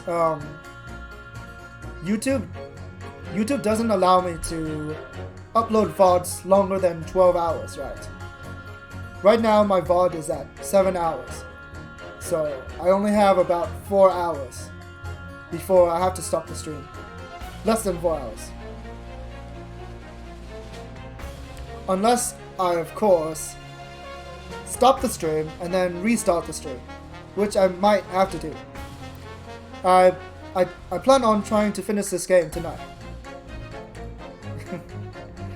I think the reason why I'm not super tired is because, well, I woke up at 3 p.m. this morning. I mean today. Well, I didn't wake up at 3 p.m. exactly, but I stayed in bed until 3 p.m. So I can still keep going. So basically, what I'm saying is the stream will go as long as this game takes. The mystery of where that bullet ended up is infuriating. Where's an expert when you need one? Hold it! Mr. Shom's surgeon is on the jury. I've experienced some coincidences recently, but this is ridiculous. I need water.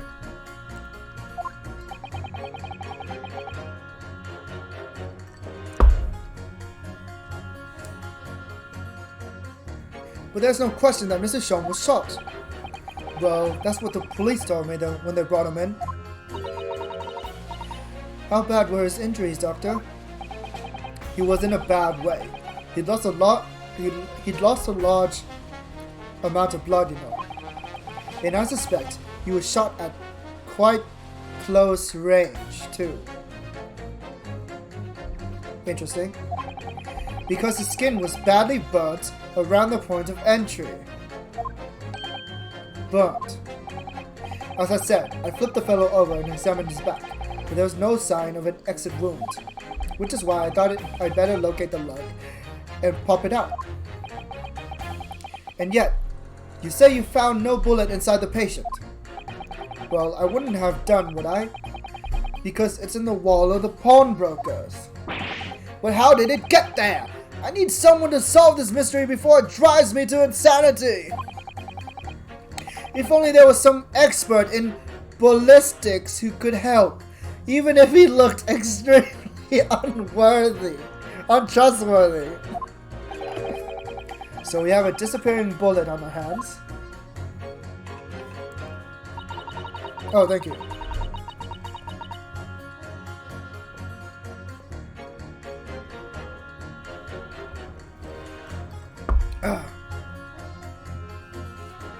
Hold it! What do you mean you're in for a busy day? Forgot to say, stop. You excuse me, stop. I'm a communications officer, stop. A communications officer? Does that have something to do with sending telegrams? Everything from personal messages written by members of the public to the latest news in the capital. I convert all the messages into Morse code and tap it out to the entire world electronically. To the entire world. Thousands of miles of cable under the sea, stop. Worldwide communication network, stop. Information transmitted to and from all corners of the globe, stop. Yes. She was getting equally worked up about radio waves or the like before, wasn't she? I specialize in communicating information from government departments and newspaper offices. I see. I'm sure I shall have to wire the newspaper reports of today's guilty verdict later. So no sleep for me tonight, I imagine. Let's just finish the trial first, shall we? Who could fit that? Damn it! Why does it keep disconnecting? I really don't have any idea. I should look this up later. Anyways. A ballistics expert. Hold it! I thought you were just a tourist.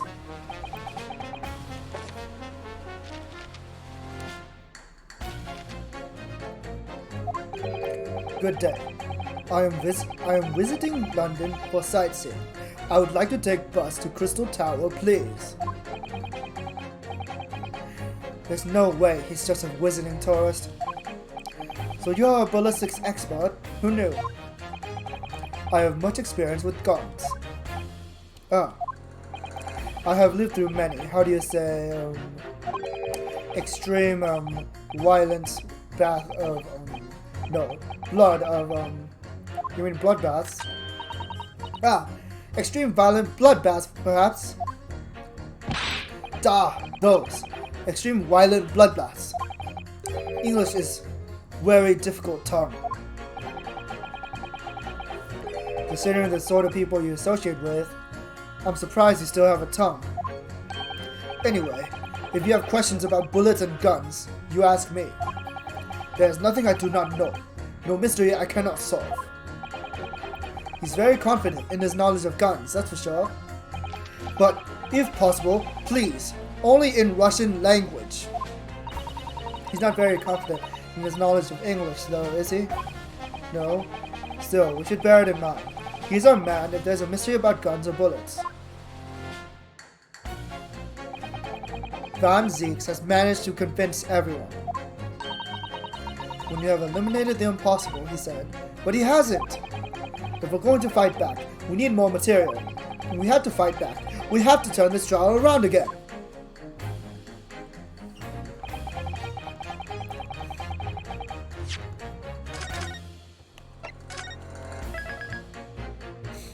Alright, time to fight.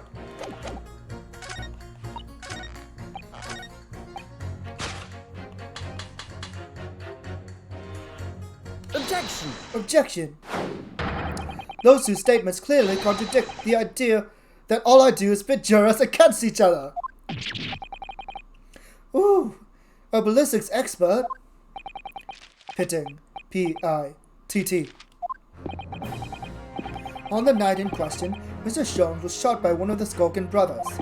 But since there was no sign of an exit wound on his back, we must assume the bullet didn't pass through him. However, no bullet was found lodged in Mr. Jones' body either. Furthermore, a bullet was found lodged in the wall of the shop where Mr. Jones was shot. Juror number 6. Hello, my name is Violin. Pleased to meet you. There's apparent contradiction in the facts that is so clearly troubling juror number 4. Are you able to explain the mystery? I have seen very similar situation in Motherland. It was night. There was blizzard.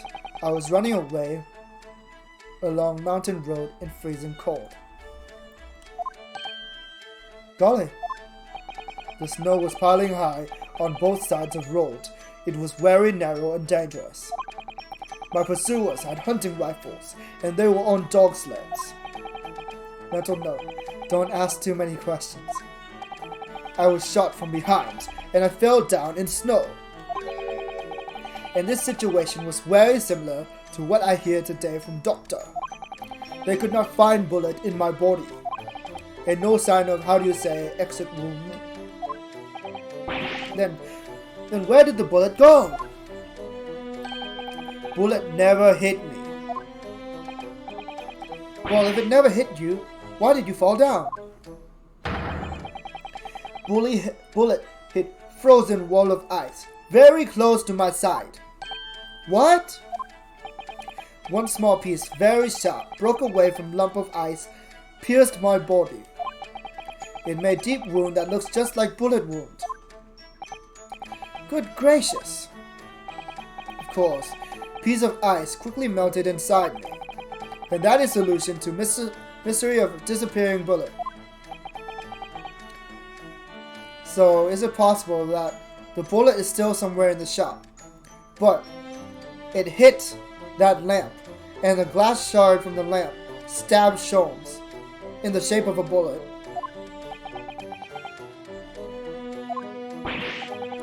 But But that doesn't answer the question at all. The shooting happened in a pawnbroker's shop. Not some snowy mountain road in another country. Yeah, it's possible that Holmes still has a glass shard inside him. It's just that the doctor wasn't looking for a glass shard, so he never found it. Just an idea, but we might not be looking at exactly the same scenario here. Bruno, where exactly was Hurley shot again? Well, according to the report, in his stomach. Sort of around this area, I think. Well, that's precisely where he always wears a little pouch on his belt. A pouch? Actually, I might have noticed something like that. Yes, a pouch is where he keeps 3 glass vials of very dangerous chemicals he uses in his investigations. Holy shit. What, really? Doctor, where is the pouch Mr. Sholmes is wearing? Well, the fellow had nothing like that on his person when he arrived at the hospital, as far as I remember. If I may. Lord Van Zeeks. Well, I realize it is forbidden for the prosecution to interject during a summation examination. I should inform the defense that I have the pouch in question in the antechamber outside the courtroom. Sorry? As I understand it, when the police arrived on the scene and found Mr. Sholmes injured, they removed the pouch in order to assess the wound. Ah, thank goodness. I thought I was getting forgetful for a moment. Since then, it has been in my safekeeping, along with all other evidence regarding the case. I can personally vouch for the fact that it has not been touched since the incident occurred. Very well. While extremely unconventional during a summation examination, I must demand that the prosecution presents the item in question with all speed. Bring forth Mr. Herlock Sholmes' pouch. Oh boy. I see. So this is the pouch worn by Mrs. Sholmes on the night in question, is it? Ah, I see. If you look at the cap from Mr. Sholmes' pouch, the caps on the chemicals, the caps are bullet shaped, aren't they? So this is I already read this. Look at that! One of the files is broken, and the leather around it is scorched black. It's almost as if the file exploded. Exploded. So that night, the bullet from the Skulkin brothers' gun struck Mr. Sholmes' pouch. And it was the glass file exploding that caused the fellow's injury. This bullet did not penetrate victim, but was deflected into wall of shot.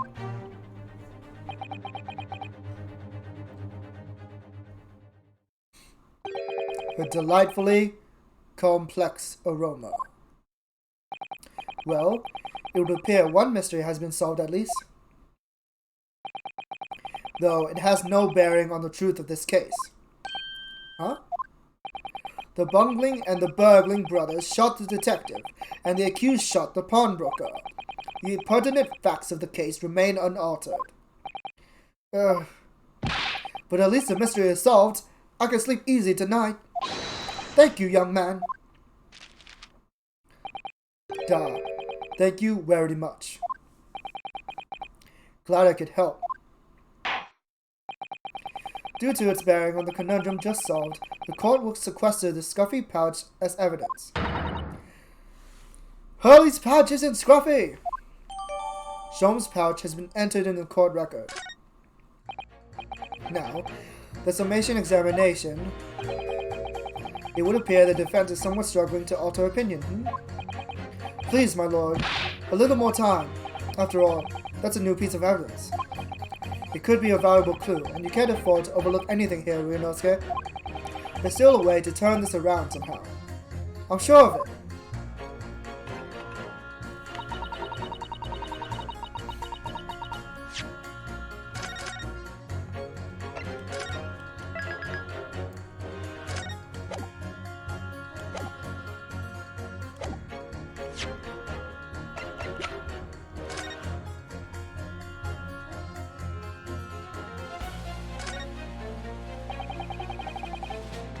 this file has been smashed to pieces. Presumably, this is where the bullet struck. As soon as the bullet hit the chemical in that file, there would have been a really big explosion. A big explosion. Well, Hurley's potions and chemicals are amazingly useful for investigation work he does. But they're also quite tricky to handle. Safely at least. They're very dangerous. Oh. I'm sure that when this file broke, the chemical inside would have ignited.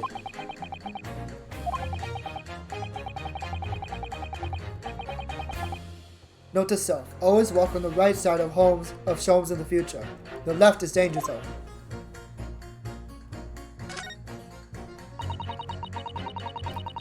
These glass vials are full of Hurley's homemade potions. Homemade. Yes, like fingerprint powder to show up where people have touched things, and scent amplifying solution to intensify a smell lingering on an object. That's amazing. They're all very easy to use. There's just one thing you have to be careful of. They're all very flammable. Mr. Sholmes is a walking bomb.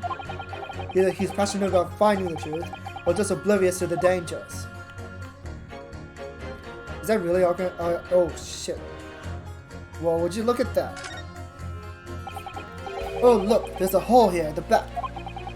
It doesn't look much like a bullet hole, but clearly something's ripped through the leather with great force. Something must have pierced it somehow to left this hole behind.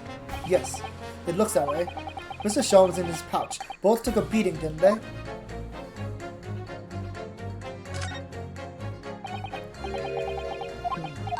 Is that all?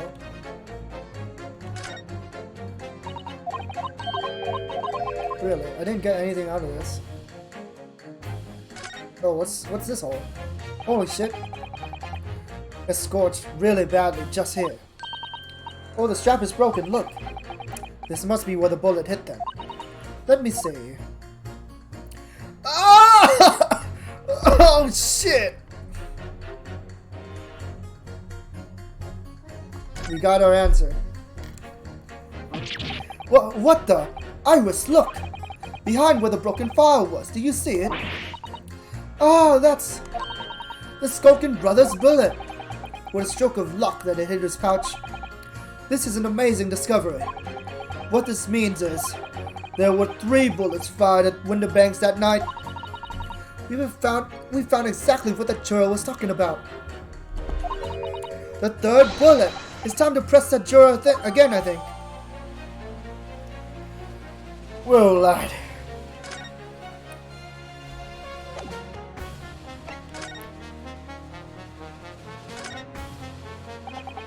This is the bullet that was fired from the Skulkin Brothers' gun on the night of the incident. Yes, so it turns out it never actually entered Hurley's body at all. It's thanks to the thick leather of that pouch he was wearing. It saved him. Hurley's always lucky like that. Well, considering what he had to go through in the hospital, I wonder how lucky he really was. Oh dear, poor Hurley.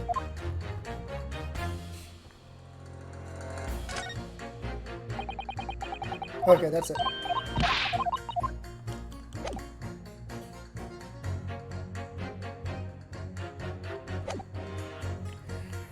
Oh, fuck. It's been a long time coming. Hold it!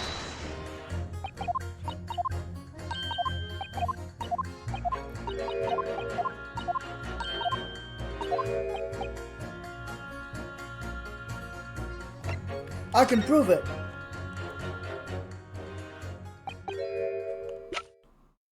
Take that! Take that!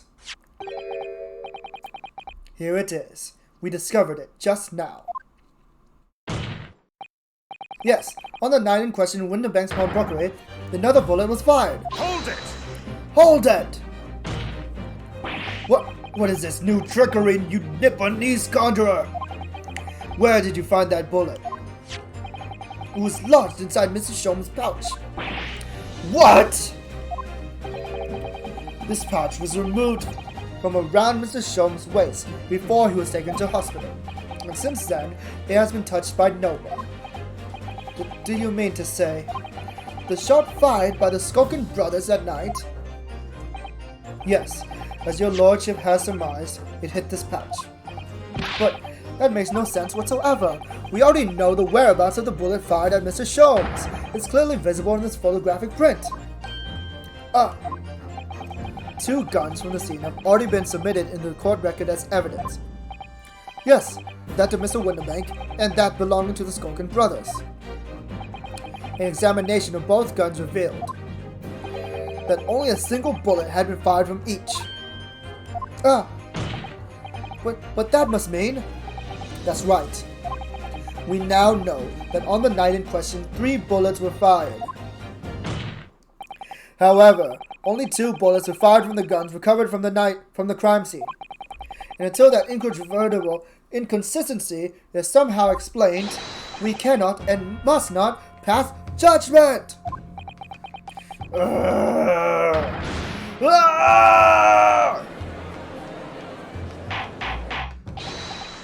Order! Order! Order! While this summation examination remains incomplete, the court has been presented with new facts. Facts that would appear to shake the very foundations upon which the case against the defendant has been built. As is my prerogative in this situation, I hereby temporarily suspend the summation examination. By Jupiter! What? Bailiff, bring the witnesses back to the stand at once.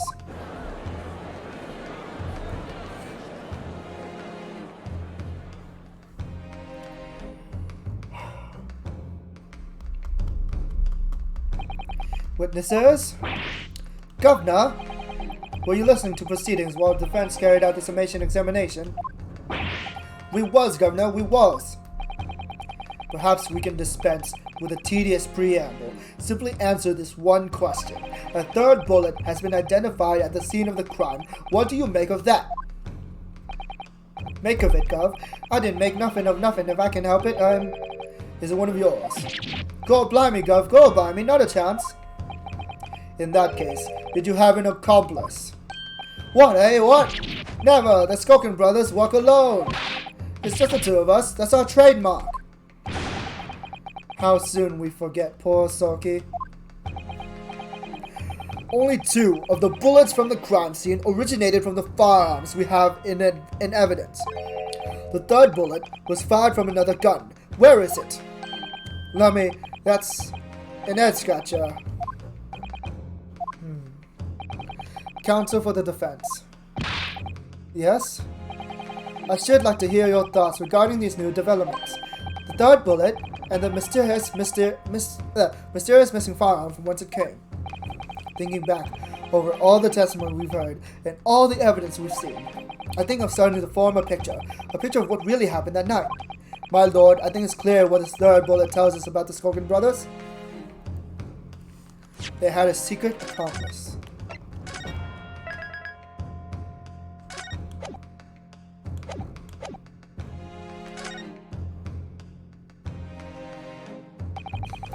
On that night at Winterbank's pawnbrokery, the brothers must have been working with a 3rd man. The witnesses are clearly doing their best to cover up the existence of this accomplice. But the evidence all points to the fact that there was someone else present, someone carrying a gun. Objection! Objection! An accomplice, you say? Pig's will. These protracted proceedings have already forced us to endure 2 summation examinations. Yet, in all that time, there's been not a murmur of a 3rd man. If this apparently wraith-like being exists, he can't have come. Hey, Carrot. The court must be shown hard evidence. Without it, this fantasy will be crushed. The prosecution demands answers on 2 accounts. Firstly, proof, evidence that this accomplice was ever at the scene of the crime. And secondly, the identity of this spurious character. The Skulkins are lying. I know that. But how can I ascertain the identity of the person they're hiding? Well, counsel? are supposed to prove the existence of this accomplice and reveal the person's identity even. In response to the prosecution's demands, my lord, the defense is ready to present answers. The defense is ready. I believe I can prove all the answers the prosecution demands.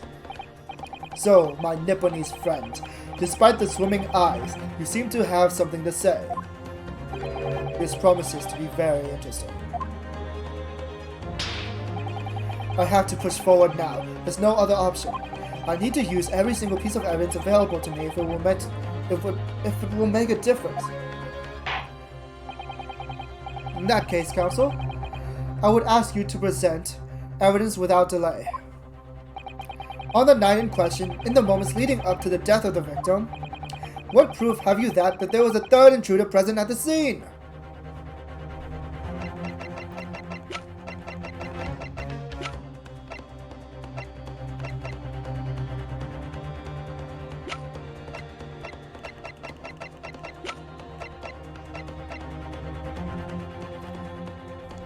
I think I have to show the blood sample.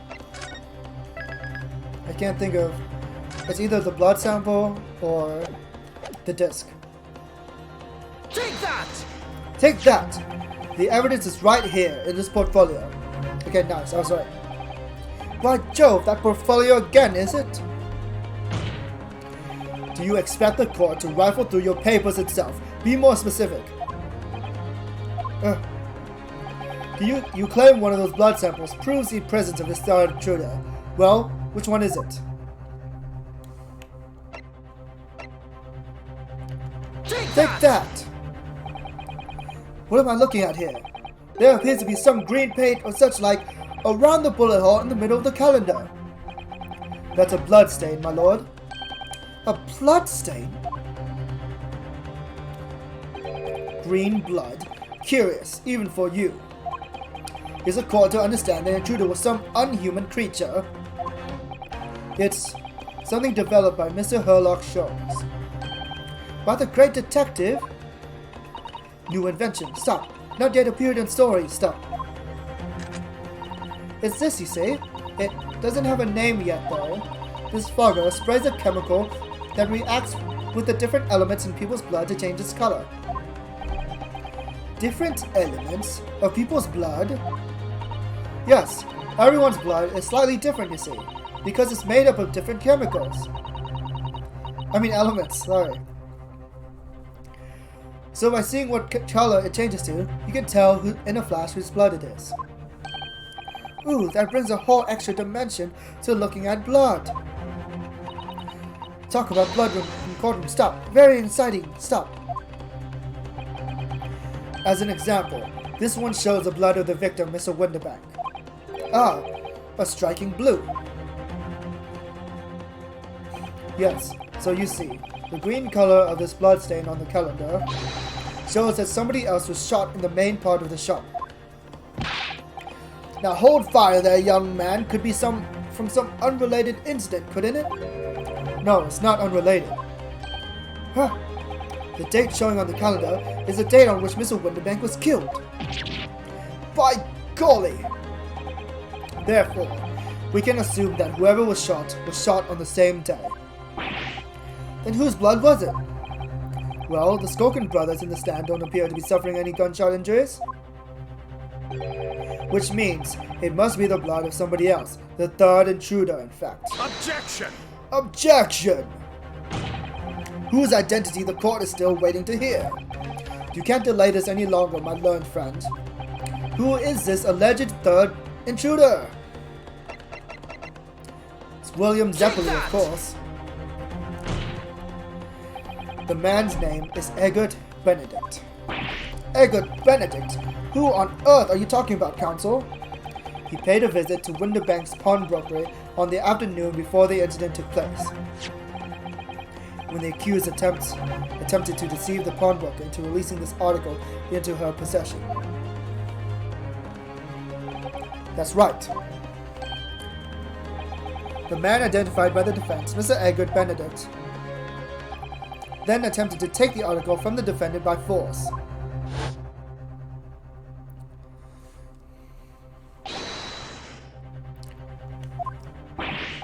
Broker. Yes, sir. I believe this filthy pocket thief has just redeemed an article from you, no? Yes, the article in question belongs to me. I demand for it to be returned at once. Now that's a lie. What are you trying to pull? Give me back my overcoat, you wastrel, and needless to say, any music box discs too.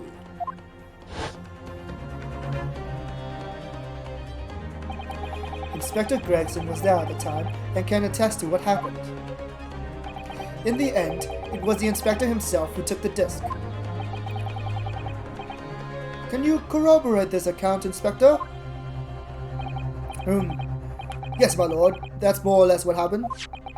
In the interest of being thorough, I asked Winterbank for a print showing the fellow. Taken from one of his red-handed recorded gubbinesses. Yes, that's him talking to Mr. Winterbank that morning. And you claim this man is a brother's accomplice? Well, Mr. and Mrs. Skulkin? Never seen the geezer before in me life. On me life, Gov, on me life, never seen him. Well, somewhat unsurprisingly, it appears our witnesses disagree with the assertion.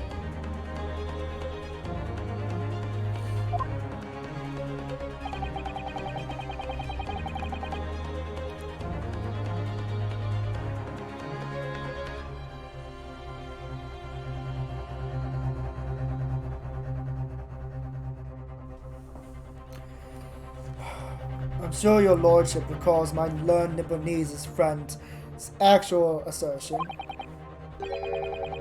which was that he could prove the identity of the alleged accomplice.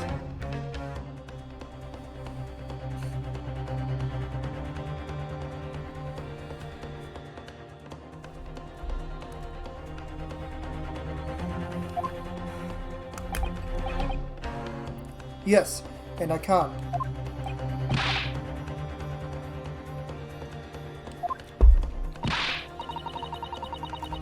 And so is the evidence. I agree. We must see proof that the clean-cut gentleman in the photograph is the filthy criminal you say he is. Well, that's obvious enough. This is the last piece of evidence. I've had a feeling that something has been missing in this trial from the very start. But now, I'm going to drag it, kicking and screaming, into this courtroom. Are you ready to present your answers to the court then, counsel? Yes, my lord. The defense will present the evidence now. Proof that the man pictured in this photographic prints was in fact the person struck by the third bullet.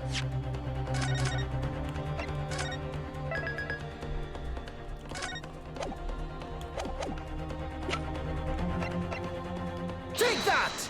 Take that!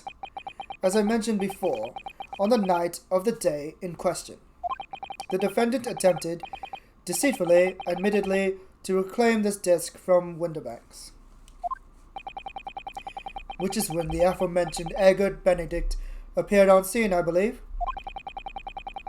This man then attempted to purloin the article from the defendant's possession, no?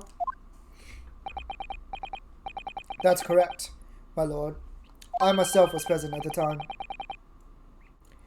It was following this that a minor incident occurred.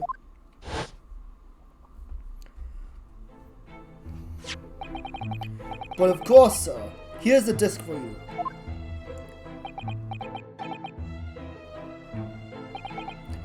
Very well. Then I shall bid you farewell. Say goodbye to style. Wait a minute, that disc is mine. What do you think you're doing, you little tramp? You've drawn blood, you filthy animal.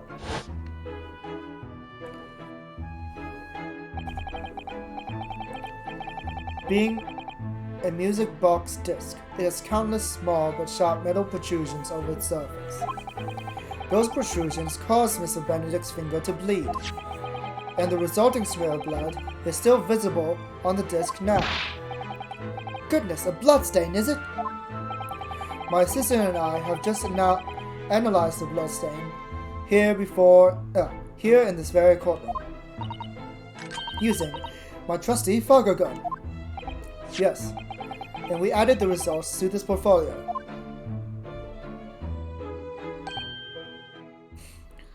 I say, it's green! It's exactly the same color as the blood around the calendar. The evidence is conclusive. The man calling himself Mr. Egbert Benedict, who was in Winterbanks earlier in the day, is the accomplice who was present at the scene of the crime that same night. So there was someone else there. Look at those two brothers now. They're sweating buckets. Oi, who you talking about? Is boiling in here. My lord, it is the opinion of the defense that Mr. Egbert Benedict should be summoned to the courtroom to testify. It would suddenly seem that we can ill afford to ignore this gentleman's apparent presence. Objection! Objection! This has gone on long enough now, this flagrant ignorance of the mechanics of law. Huh? Sherlock Sholmes, you say? Yes, I've heard the name. The protagonist in a series of short stories for the vulgar classes, a god of detection of some such. Huh? And now you employ chemical substances devised by this fantastical persona in the highest courts in the land. No, he's not the protagonist. Stop. Naruhodo, don't look.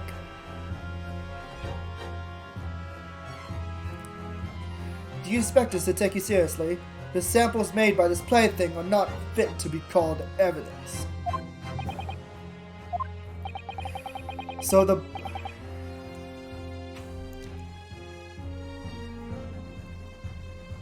bloodstain turned a shade of green. What of it? Here's the use successfully proving that no other blood in the world would turn the same color. Ah, well... And pray, do not even think of suggesting that we should take Mrs. Sholmes' word for it. Is he right? Is Mrs. Sholmes' concoction a load of rubbish? I don't know. I mean, he's a great detective. What are you talking about? We can't let him get away with it. I knew it would come to this. Of course, Mrs. Sholmes' invention isn't going to be recognized by any official body. But what other choice did I have? I'm just remembering what Father Christmas over there said before. About how he's temporarily suspending the summation examination. In other words, the examination isn't over yet, is it? Good grief, what did you just say, young girl? And in the summation examination, the decision as to whether or not the trial continues is in the hands of the 6 jurors, isn't it? So the way I see it, it doesn't matter what certain other people think of Hurley's invention. At least, not for now. Yes, she's right. Young lady, you have quite the devious mind. It really just comes down to one thing. Whether these ladies and gentlemen of the jury are convinced by what you say, Bruno.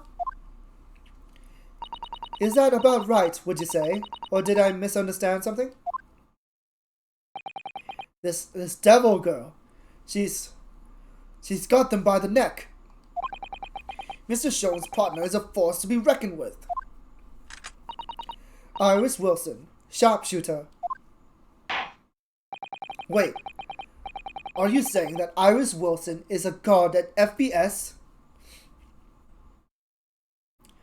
After that shrewd preface of the situation from an entirely unexpected source, it must be acknowledged that the previous summation examination has yet to reach its conclusion. This is absurd! Ladies and gentlemen of the jury, the court now looks to you for your final leanings in this matter. Ding, ding. As proud citizens of Her Majesty's Britain, I'm sure you will come to a fair and just conclusions.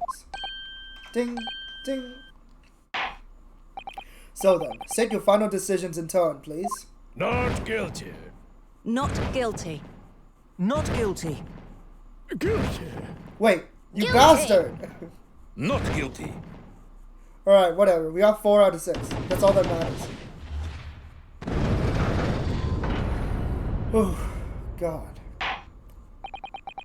2 called guilty and 4 called not guilty. Such is the outcome of the summation examination. Objection.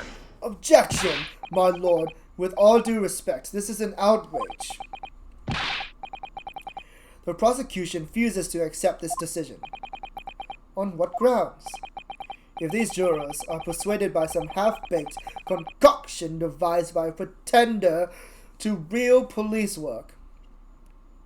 Did he have to use that word? Then they are too ignorant to be trusted with the judgment of anyone's guilt. I'm sorry, Lord Van Zeeks, but the outcome of the summation examination cannot be ignored. This trial will continue. Ugh. Ugh. Nevertheless, we find ourselves in a rather awkward situation. The defense has very reasonably requested the subpoena of a new witness. But sadly, I fear that will be impossible. What? The name the gentleman gave for himself, Edgar Benedict, is quite clearly false. I don't believe it. Just when I'd managed to prove the man was there that night. Could I say something? Who was that, please? Who spoke? It was me, my lord. Did he flee the country? What have you to say, madam? If possible. Inspector? Hey, me, ma'am. I wonder if you might show the photographic print to me again, the one in which the gentleman is shown. I can't believe it. This jury member is actually important to the case. Actually, I can believe that, because it keeps happening. Oh, right, yes, this one you mean, of Mr. Benedict.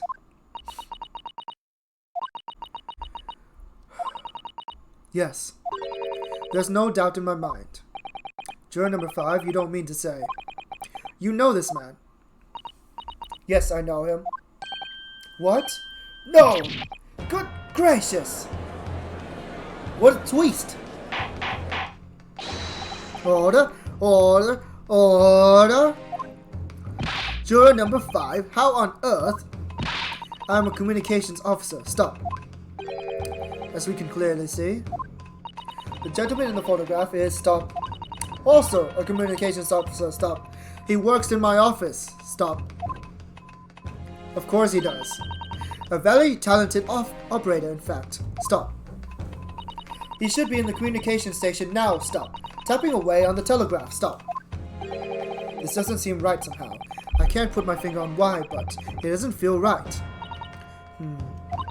I suppose we all imagined the accomplice would be some hardened criminal. Wait. If he works in the communications office, it's possible for him to forge a telegram, send it to Susato, and tell her that her dad is ill, and force her to come back home, which would definitely make things very difficult for me in the trial. I wonder if that's the case.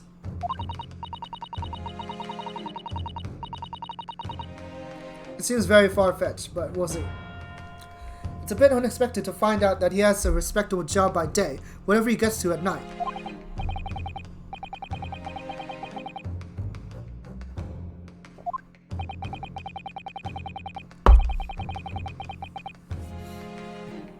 If the gentleman is at London's communication station, we should be able to subpoena him within the hour. Lord Van Zeeks, if you please. Yes, my lord. Make the necessary arrangements with all haste, as your lordship bids. The court will recess for 1 hour. When the new witness arrives, we shall reconvene to hear the gentleman's testimony. Inspector Gregson? Yes, my lord? I should like to hear from you specifically about events at the pawnbrokery on the day in question. Come to my chambers during the recess. Yes, sir, my lord. Very well. Court is adjourned until 1:40 p.m. Oh, God.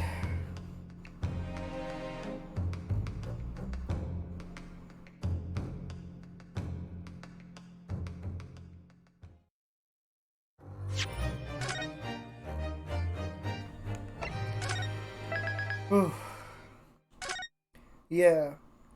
I swear, I hope this is the last part. I really hope this is the last part. God damn.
Alright. I was about to just straight up continue.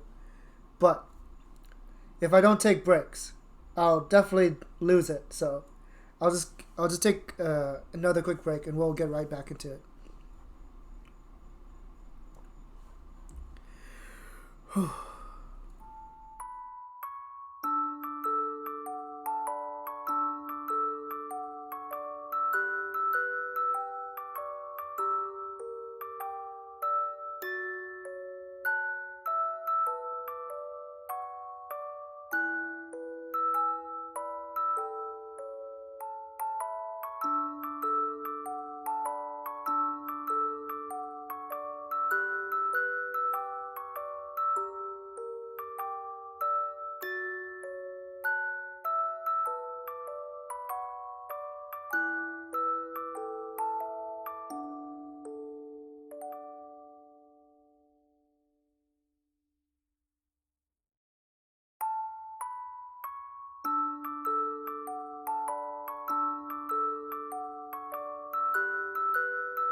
Alright, I'm back, I think.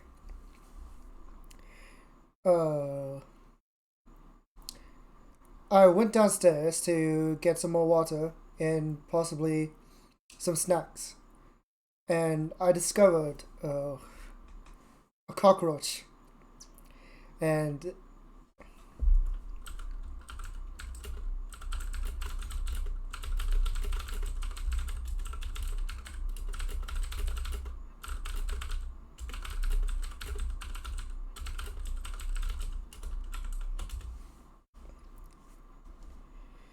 oh, right. What I was saying.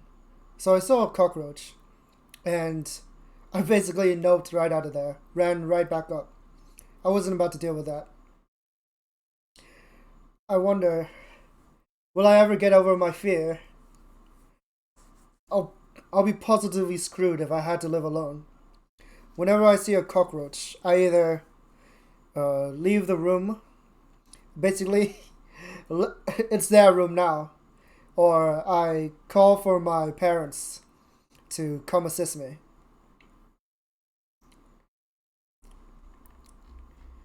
I can't touch them at all. Even if they're dead. Even if like a bug is dead. Like I often find dead wasps in my room, right? So, or not my room, but in the bathroom. But I don't even pick them up because I pretty much don't want to touch them. I had to the other day because I wanted to conquer my fear, you know. But yeah, it was a lot of it was a lot of pushing for me.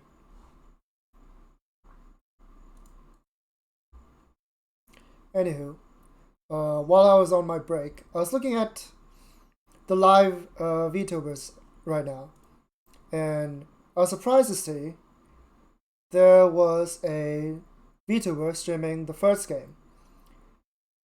And when I clicked, I was surprised to find out that she had been streaming that game for 10 hours. Can you imagine streaming Ace Attorney for 10 hours? I can't believe it. Wait. Hold on. Okay, never mind. I thought I found a VTuber that is just straight up Kurtisu from Steins Gate. That would have been very yab.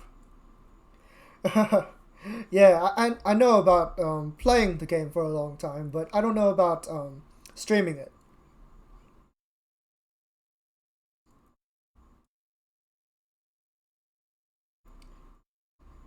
Holy crap. This VTuber has giant booba. I almost said this Chuba has giant, this booba has giant Chuba. Jesus. Awoga.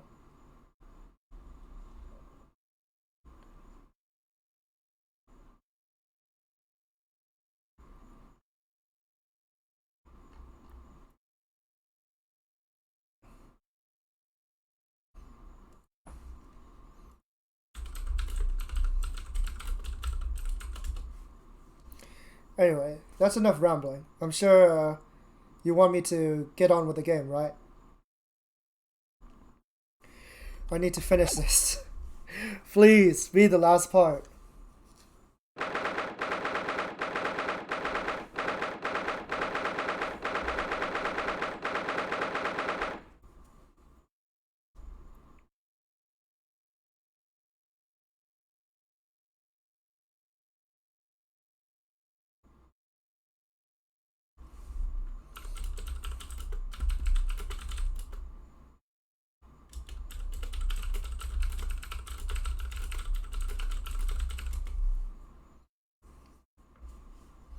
Just like picking up a good book. Burn the midnight oil to finish it. You're right. It's hard to put down a good book. 17th of April, 12:41 p.m.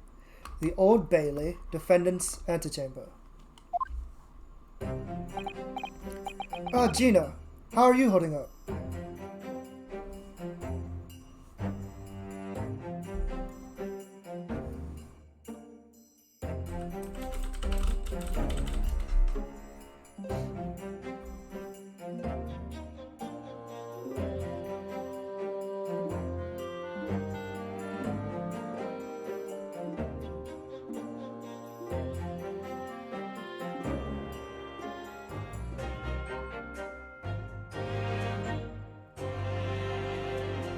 Oh, sorry.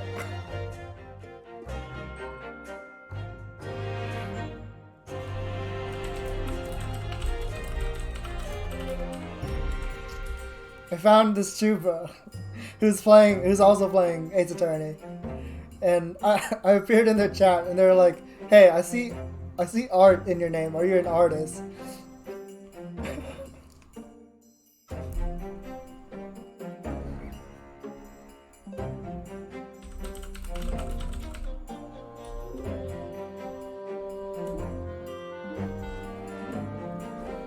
They know, yeah.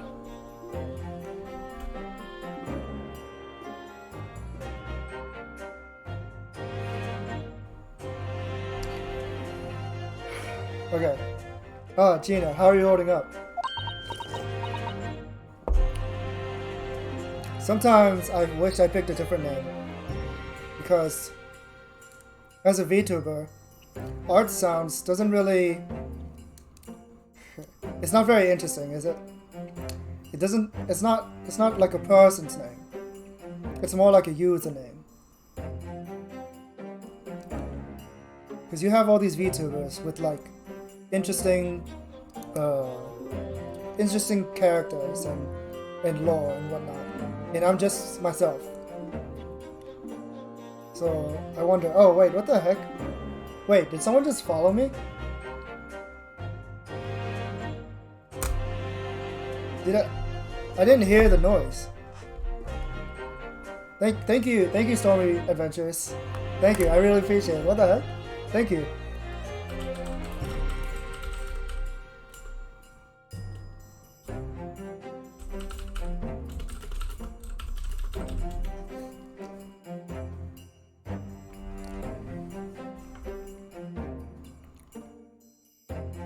Crap, I like lost my train of thought.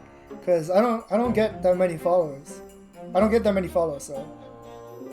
But yeah. Sometimes I kind of wish I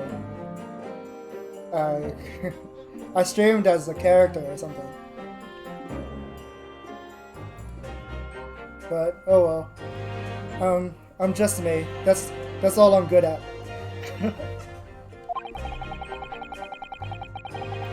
I'm starting to feel quite warmly towards her frequent cold shoulders now. Jenny! Are you alright? Why aren't you saying anything?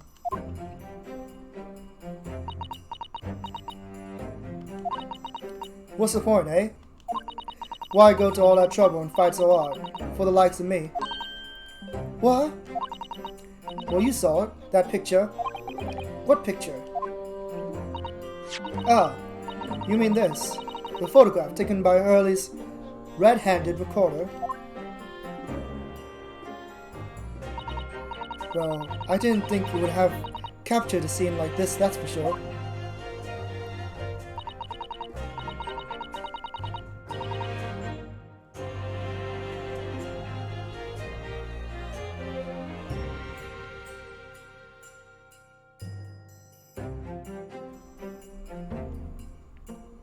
It's hopeless. Anyone who sees that's gonna think I did it, ain't they?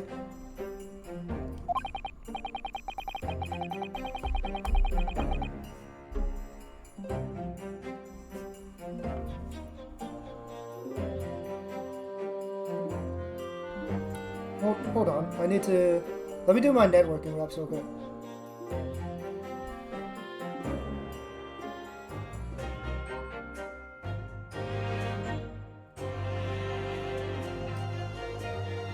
Oh, this tuber has actually played the other games before. That's really cool.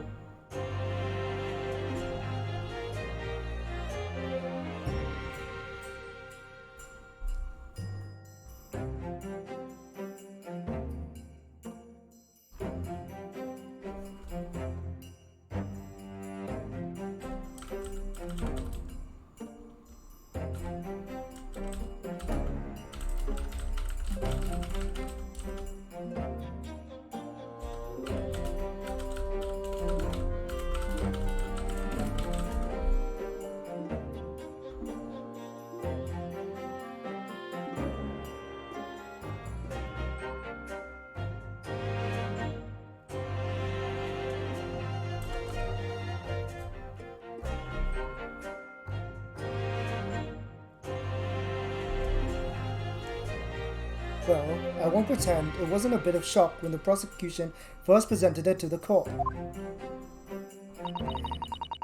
Surely you've got to have your doubts about me now. You can't still think I'm innocent. Of course I can.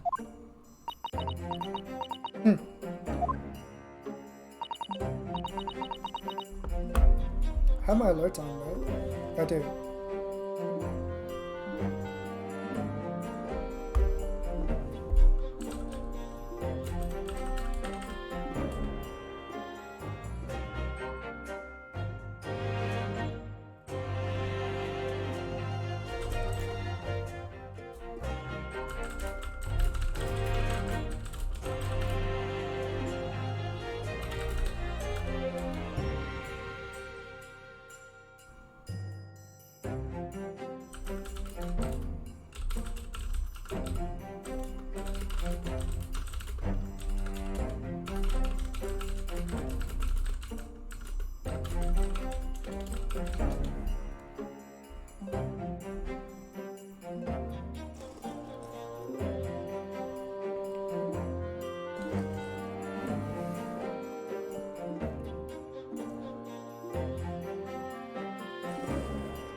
Oh, my Elgato!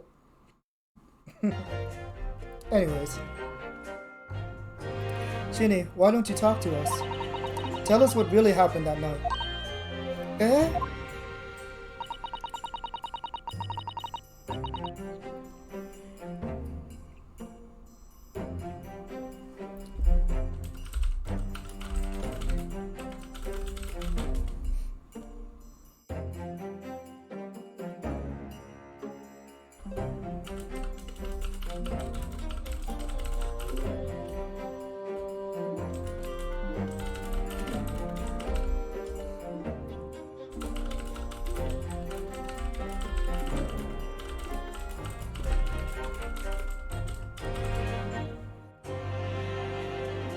Runa's cleverly managed to piece together a lot of new information, but still, we'd really like to hear it from you.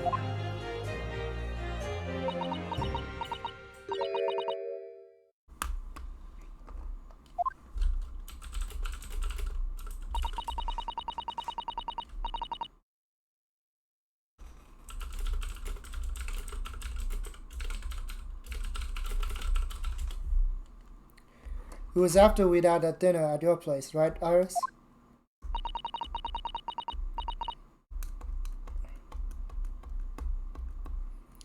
Then we all had a chat up in your office, didn't we? Yes, I remember.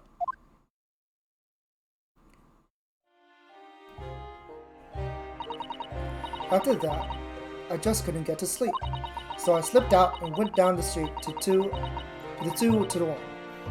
Winterbank's place. I had to know if Iris' story was there or not. The Hound of the Baskervilles.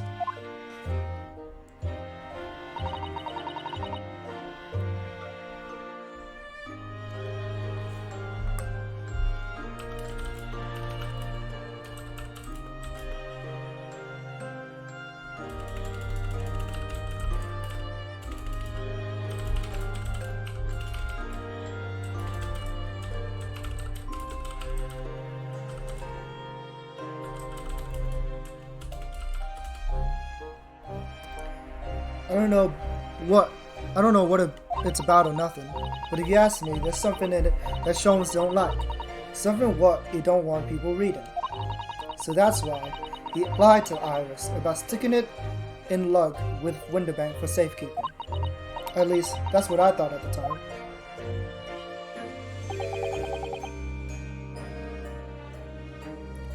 So you broke into Winterbank's? I just had to know if it was there or not.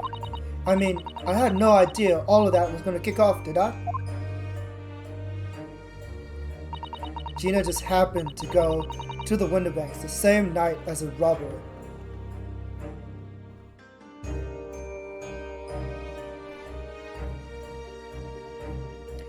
I struck the lock and stuck inside. It was dark as you like in there. So I gave the oil lamp on the counter a bit of wick, and that's when...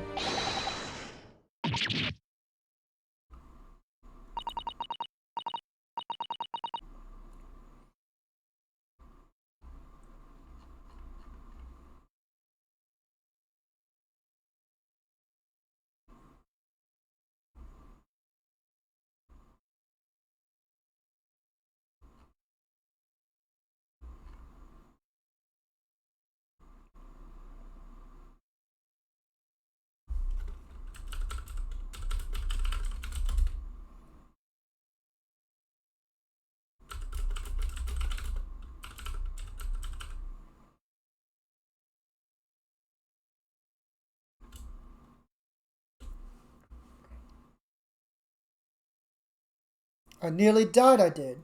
And next thing I know...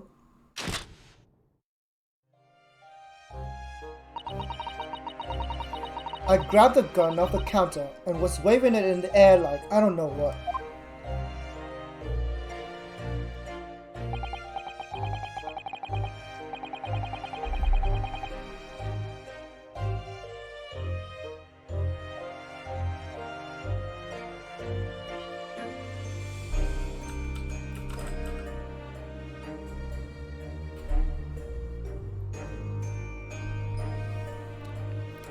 You're the girl who was in here this afternoon. I didn't think pickpockets went in for armed robbery. The manuscript. Oh, that's her voice. The manuscript. Have you got it here? Did Sholmes leave a load of papers with you? A story? I beg your pardon? The hound of the something or the other? If it's here, I want to see it. I'm sorry, young lady, but I'd sooner die than relinquish an article belonging to one of my customers. I don't want it. What would I do with it anyway? I just want to see if it's here, that's all. Oh, you want to see it, do you? I want to know if Sholmes really pawned it here or not. Please, just let me see it and I'll go.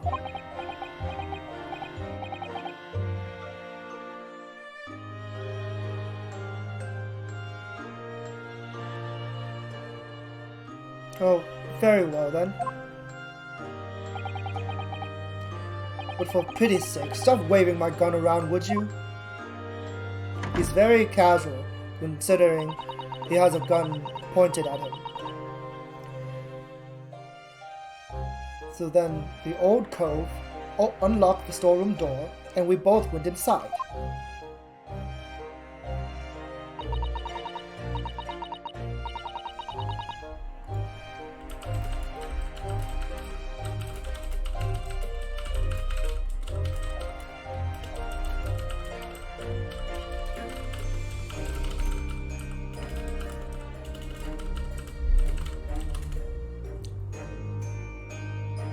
And it was there, alright, the manuscript. Sholmes wasn't lying after all. You did all that just to check for me, Ginny.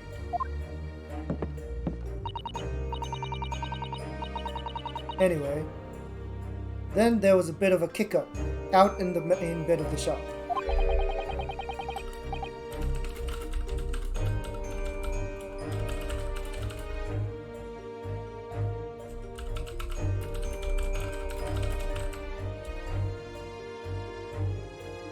The Skulkin brothers arriving on the scene, yes.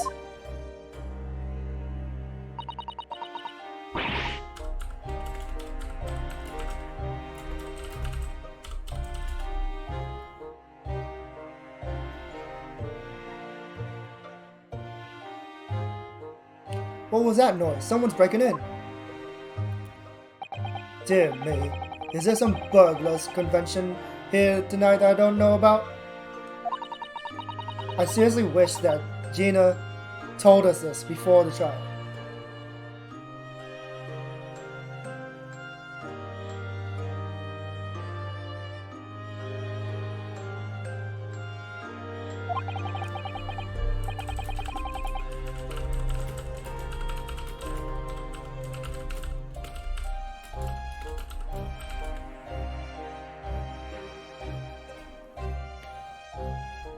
I'd better go and take care of it. Could I possibly have my gun back? Oh, well, I'll come with you and... Now don't be foolish, young girl. You must stay right here. Don't leave this room under any circumstances. Wow, I can't believe it. Mr. Winterbank still, tried to protect her. Even though she basically came and, attempted robbery on him. Even in his last moments, he was still thinking of others. And with that, he took the gun out of me hands and walked back out into the shop.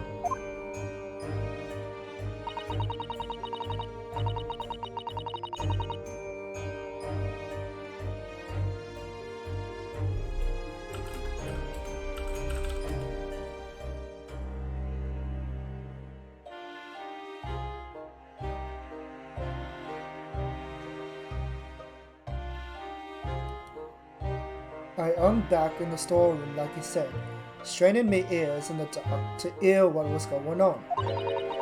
It sounded like they got into a bit of a scrap. I started to think I should help, see?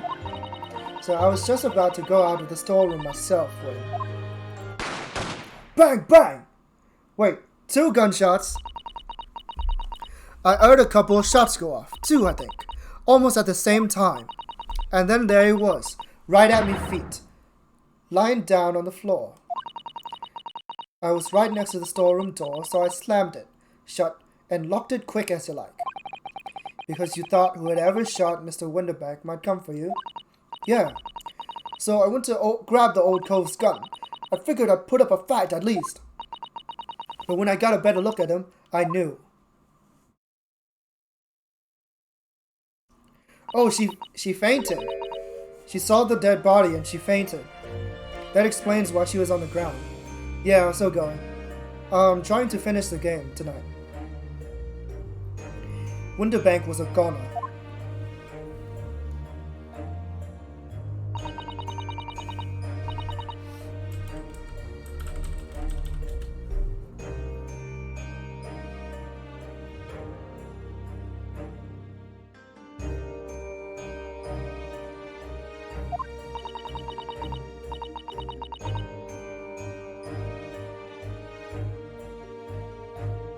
And after that, I don't remember nothing.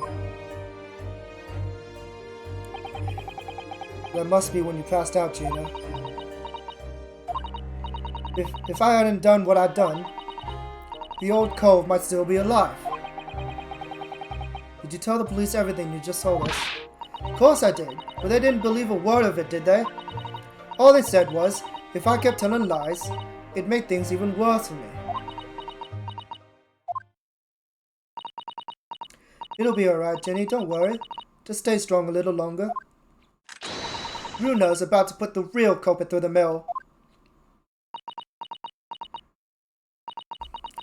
That cove what was there in the afternoon? That Edgar Benedict?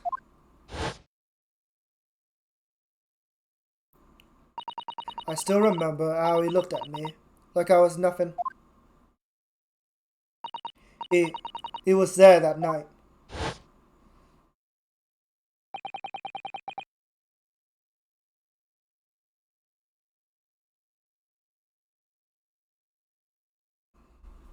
We don't know his real name yet.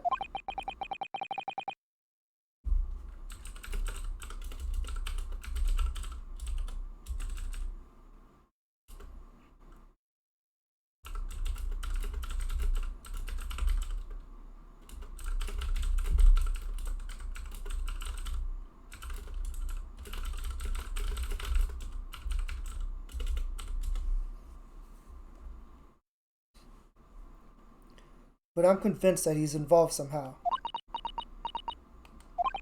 Anyway, thank you for telling us what happened, Gina.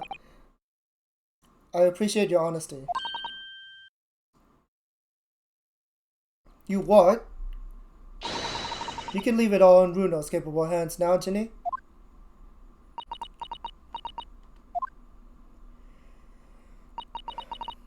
Mr. Nara Odo. Yes? Ow. How come you trust me? I don't get it.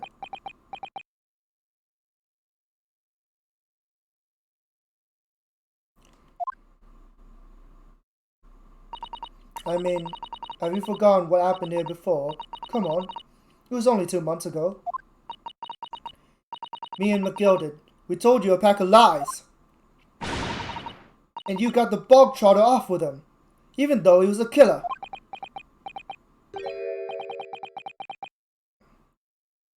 No, I could never forget that. Oh. I did what I thought was best at the time. But the pain of that error of judgment doesn't get any easier to bear. Still, don't forget that I also made you a promise. I told you that I'd be on your side to the better end, no matter what. But what if I'm lying? You could be working to get another killer off the hook over all you know.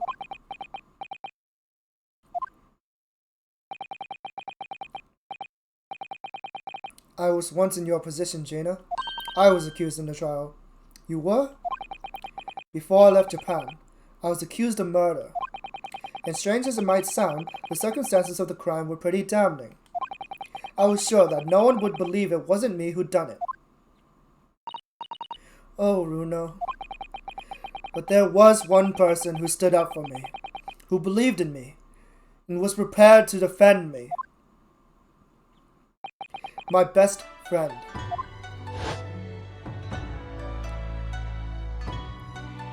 Ryunosuke, no one believes in you more than I do. Leave this to me. All you need to do is put your faith in me, and I'll do the rest. I was so happy I cried. But even then, somewhere inside me, I couldn't help thinking, surely, he doesn't really believe in me, not completely.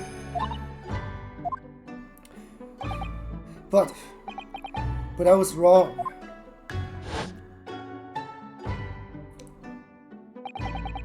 As soon as my trial began, it was obvious that he had an absolute, unwavering belief in me.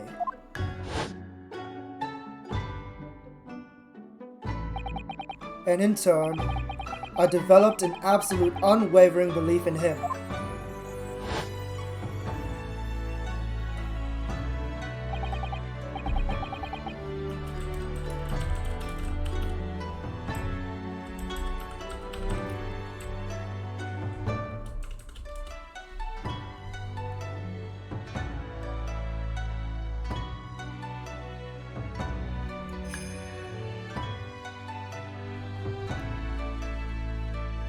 Since then, I came to realize, if you want someone to believe in you, you have to believe in the other person first.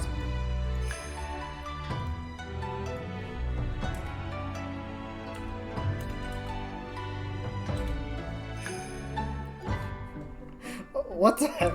There's a VTuber who's just Rem from ReZero. What the hell? This can't be legal.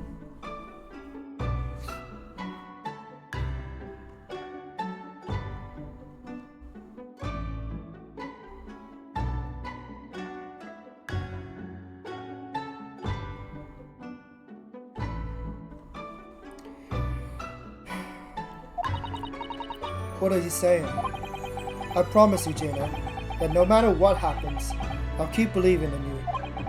So you don't need to worry. I won't let you down.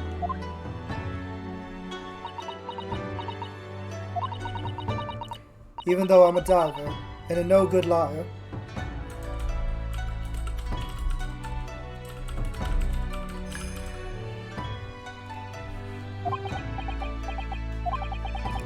You're not like McGilden, I know that. Eh? That's right, you're our friend, Ginny. Iris.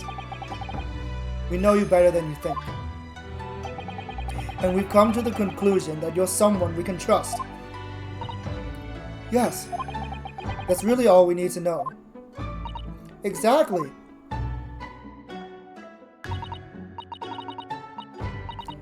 Mr. Naruhodo, I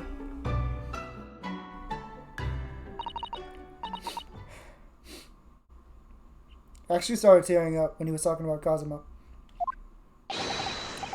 Defendant Gina Lestrade and her legal representative. Court proceedings are about to resume. Please head into the courtroom immediately.